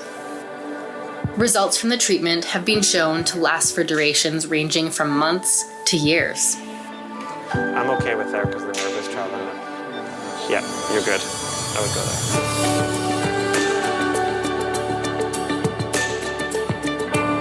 By initially performing a diagnostic nerve block, the patient can have temporary results visible almost immediately. The majority of the patients being treated with cryoneurolysis have not received optimal outcomes from previous treatments, so it's crucial to help inform the patient's decision on whether they would like to go ahead with the treatment. Look at your arm. Yeah. Holy cow. Can you touch it with your other hand? Have you ever done that before? No, I haven't. That's fucking awesome. That is amazing. It is. Holy cow. First catch. Can you let me know if I'm causing pain? Yeah.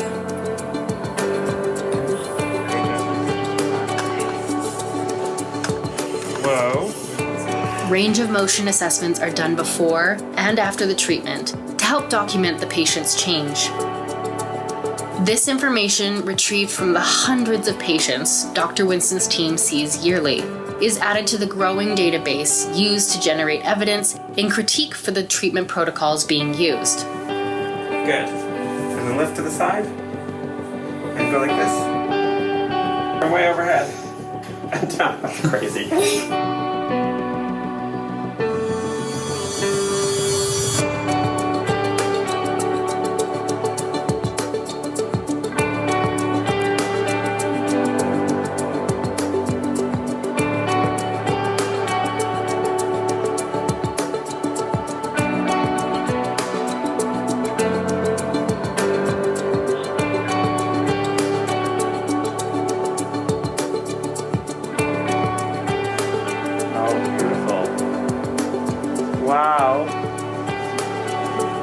Okay, now I'm gonna cry. It's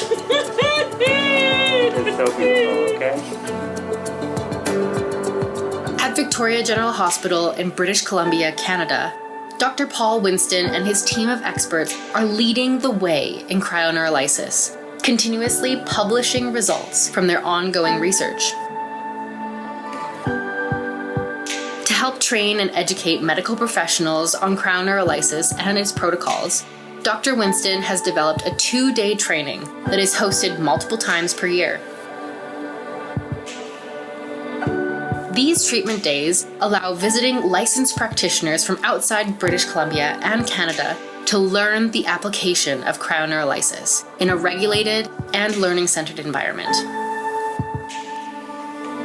Good. That's plenty. All physicians attending treatment days will receive thorough instruction and support for learning techniques such as ultrasound and electrical stimulation. Yeah, so we probably maybe just got a little... Attending these sessions will allow practitioners to acquire the skills to begin to introduce cryoneurolysis into their practice. See how your stim got bigger? And that's because there's the temperature.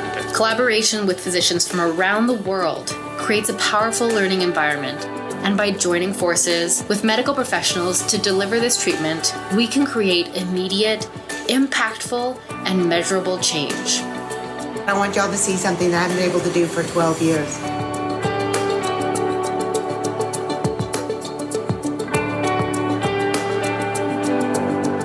Ta-da! Okay. And now do that on that side. Oh, look at that. What's different? That moves. What normally happens? It doesn't. We welcome all spasticity experts that have valid licenses and approved credentials to apply for training. Join us as we alter the course of spasticity together.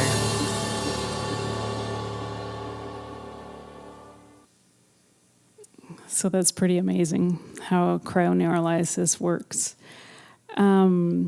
So how you can access cryoneurolysis. Look for a spasticity specialist. They are the physical medicine and rehabilitation physicians, and you can ask them if they do cryoneurolysis for leg spasticity. You can also ask a neurologist or a PT if they can recommend one for you. This is more established in Canada and it's growing in the US. On my website, I do have ideas for accessing it. I have several suggestions because in his videos, he has lots, Dr. Winston has lots of videos on YouTube of the before and after. There's tons of them. And in one of his videos, he talks about the doctors who he's trained. And so I recorded those on my website if you're interested in learning about where you can get this. Also, I have several suggestions about the iovera link, which is a link to the iovera website, which the iovera was that blue device that holds the nitrous oxide. And so their website has a place for you to search by zip code to find a doctor that does cryoneurolysis. And so if you find one that you're interested in, you would call them, you would ask them specifically for cryoneurolysis for leg spasticity. Okay, and we're wrapping it up here. My final HSP experience for you is that this is another example of how asking questions can also be very helpful.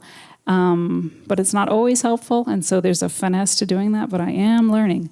In September of 2025, I was referred to a physical medicine and rehab doctor who is a spasticity specialist. And I wanted to know if it was okay if I could use the psionic sleeves with my Molly suit. And if that would be too much spasticity for my body to be going through on a regular basis. And so he watched me walk back and forth while I wore the sleeves. And he said, once I was walking back and forth with the sleeves off and then once back and forth with them on so he could see the difference. And he said, yes, it lifts your foot up, Sherry. It lifts it up nicely and it works great for you. Keep using E-stem regularly. And he also recommended that I go to NeuroPT regularly to stay as active as I can. And so at that appointment with my spasticity specialist, I was thinking about that HSP talk that I've mentioned a couple times that I saw with Dr. Bianca Martinez. And she recommended cryoneurolysis for her HSP patients. So I asked him, I said, do you know of anybody who does cryoneurolysis?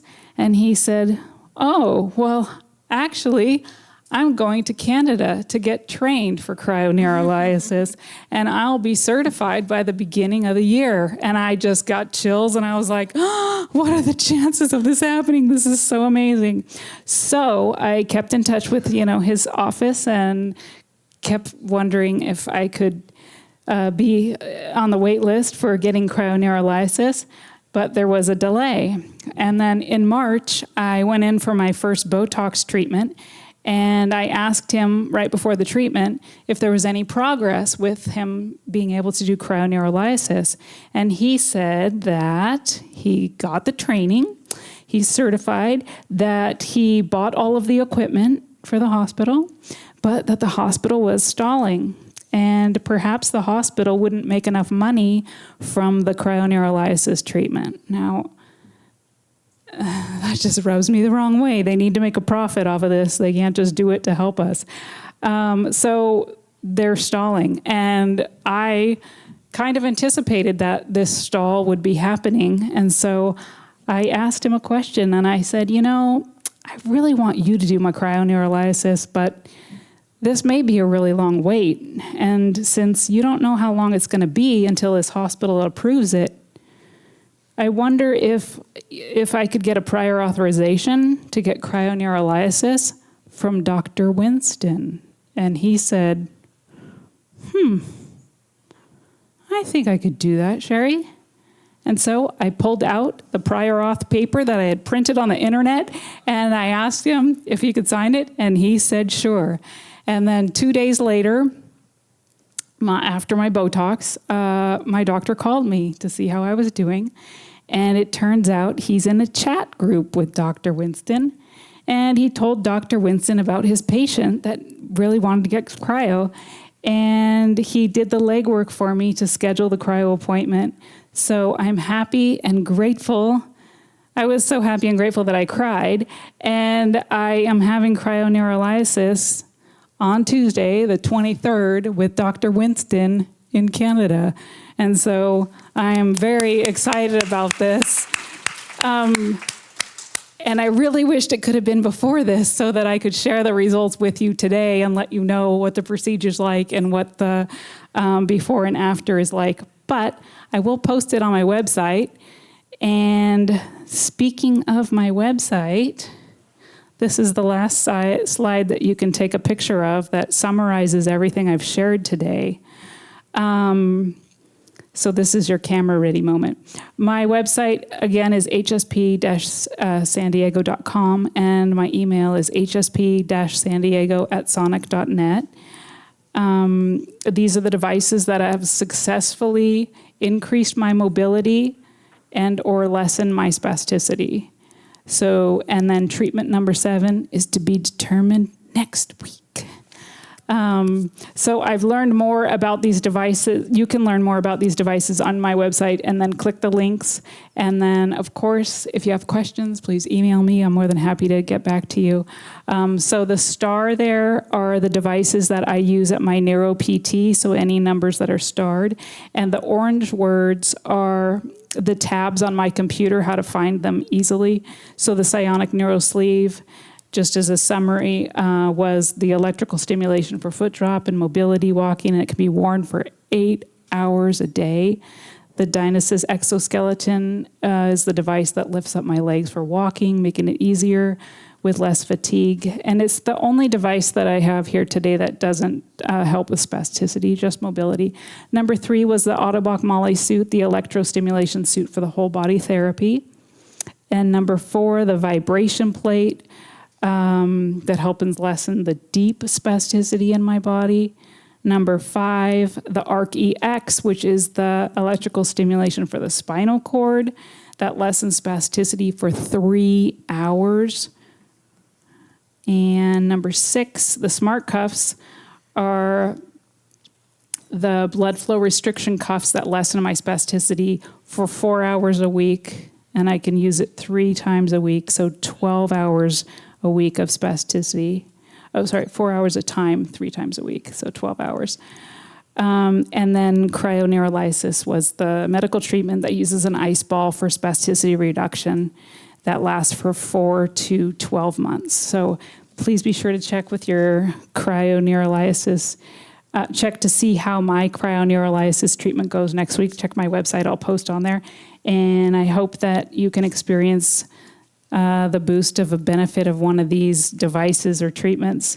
And thank you so much for listening and being patient. I know it's been a long conference, so I really appreciate your time, and thank you so much.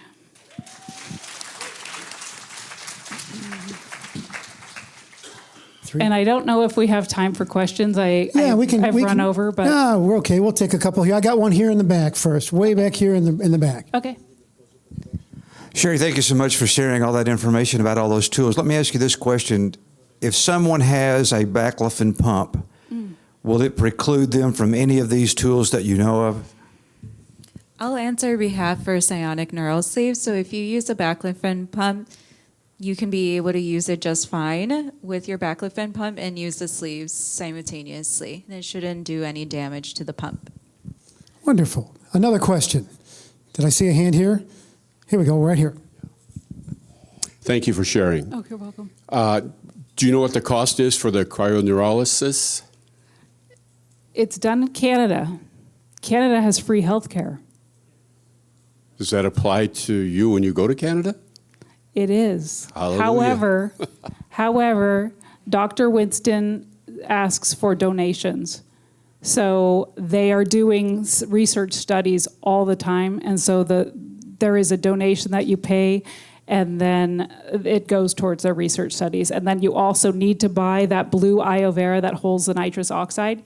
You need to buy that device, and then that's it. So it ends up being like $2,500, I think. So, and it's, a donation. So yes, it's fabulous. One just clarification, when you said you You can do 3 hours a week with the ARC-EX and 12 hours with the smart cuffs. You're not doing ARC-EX at the same time as the smart cuffs. Right. Do the ARC-EX and smart cuffs or something Yeah, like smart that. cuffs Okay. are now at home only. Yeah, I don't do them Okay. at the, yeah. Thank you. Sure. Thank you for your questions. We have one in the front over here. Hang on one second. Coming to you. Here you go. Have you investigated the Life Pro for the vibration plate at all? I know they have a lot of models. The brand Life Pro? Yeah. I haven't investigated that, no. Okay. Okay, do I see? Okay, I see. I'm going way over here. Okay, thank you. Take a second. He's getting the best exercise.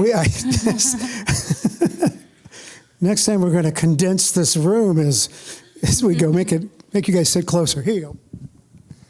How far does the neural sleeve go as far as the sensors on it? The stimulation. So the neural sleeve, it goes all the way up to your upper leg, and then it runs down to your lower leg. So it is targeting the 4 muscles of the leg: the quadriceps, the hamstrings, the calf, and the shin muscles. So it's pretty much like an athletic sleeve, as you can see with Sherry. Maybe it would be best if you go over here, Sherry. So then you can be able to see with Sherry that runs from the upper thigh all the way down to her lower leg, right down to like the ankle, I would say. And it looks like an athletic sleeve, like what basketball players would wear. Okay, any more questions? Well, this is fantastic. You know, everything you did today sounds like that would make a fantastic SPF talk, especially your upcoming experience. We'd love to learn about it. I'm sure everybody would love to learn about that because it was so interesting, and all the other wonderful devices and items that you've shown us today. So you guys, what a great experience! This looks great. I'm going to wear them all at one time at the same time and see what happens. You don't get shocked. So I'm just going to see. I think it'd be a lot of fun. Yeah. Ladies, we really appreciate you being here with us. Thank you so for much. coming. It was great. Thank you, guys.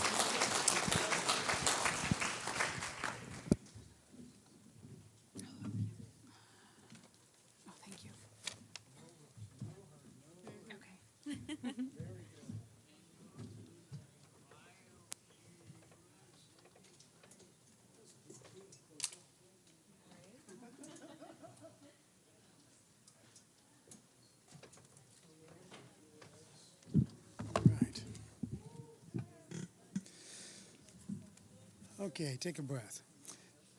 As we conclude our time together, it is worth reflecting on what we have witnessed over the past 2 days.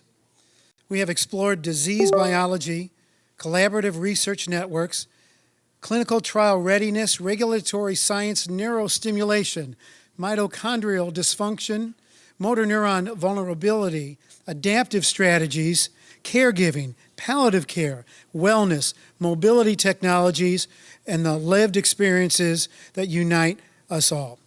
What emerged is something larger than any individual presentation, a roadmap built by patients, families, researchers, clinicians, advocates, regulators, industry partners, and organizations working together toward a common goal. The convergence of the critical building blocks for therapeutic development is creating opportunities that would have seemed unimaginable only a decade ago. The challenge before us is no longer understanding these diseases. The challenge is organizing ourselves well enough to deliver therapies before patients lose function that can never be regained. History rarely announces when a field reaches its turning point. But neurology is changing.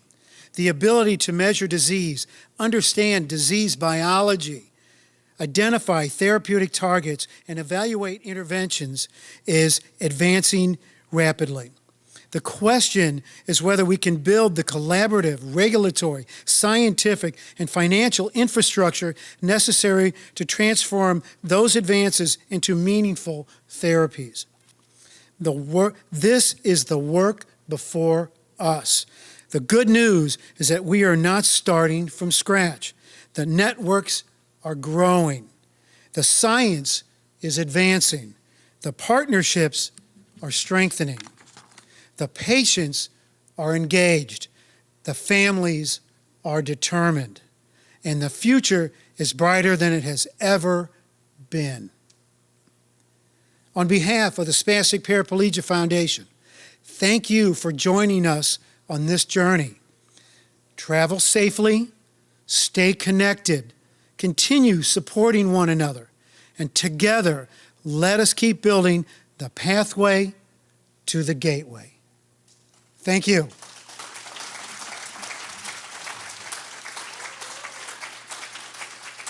Well, guys, it has been a long day here, but a lot of great information about so many possible treatments and research information, so many different topics. We hope you enjoyed hearing about all those things. And let me encourage you in a couple of ways. As we move from here, we'll be getting back into our SPF talks, our committee meetings, and foundation activities, and we encourage you and invite you to join us in all of those. We need your input, we need your presence, and we need your help.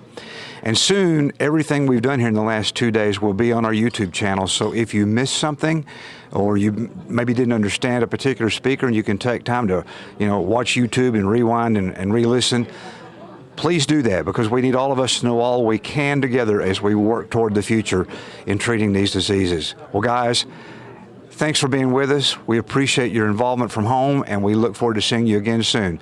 Take care.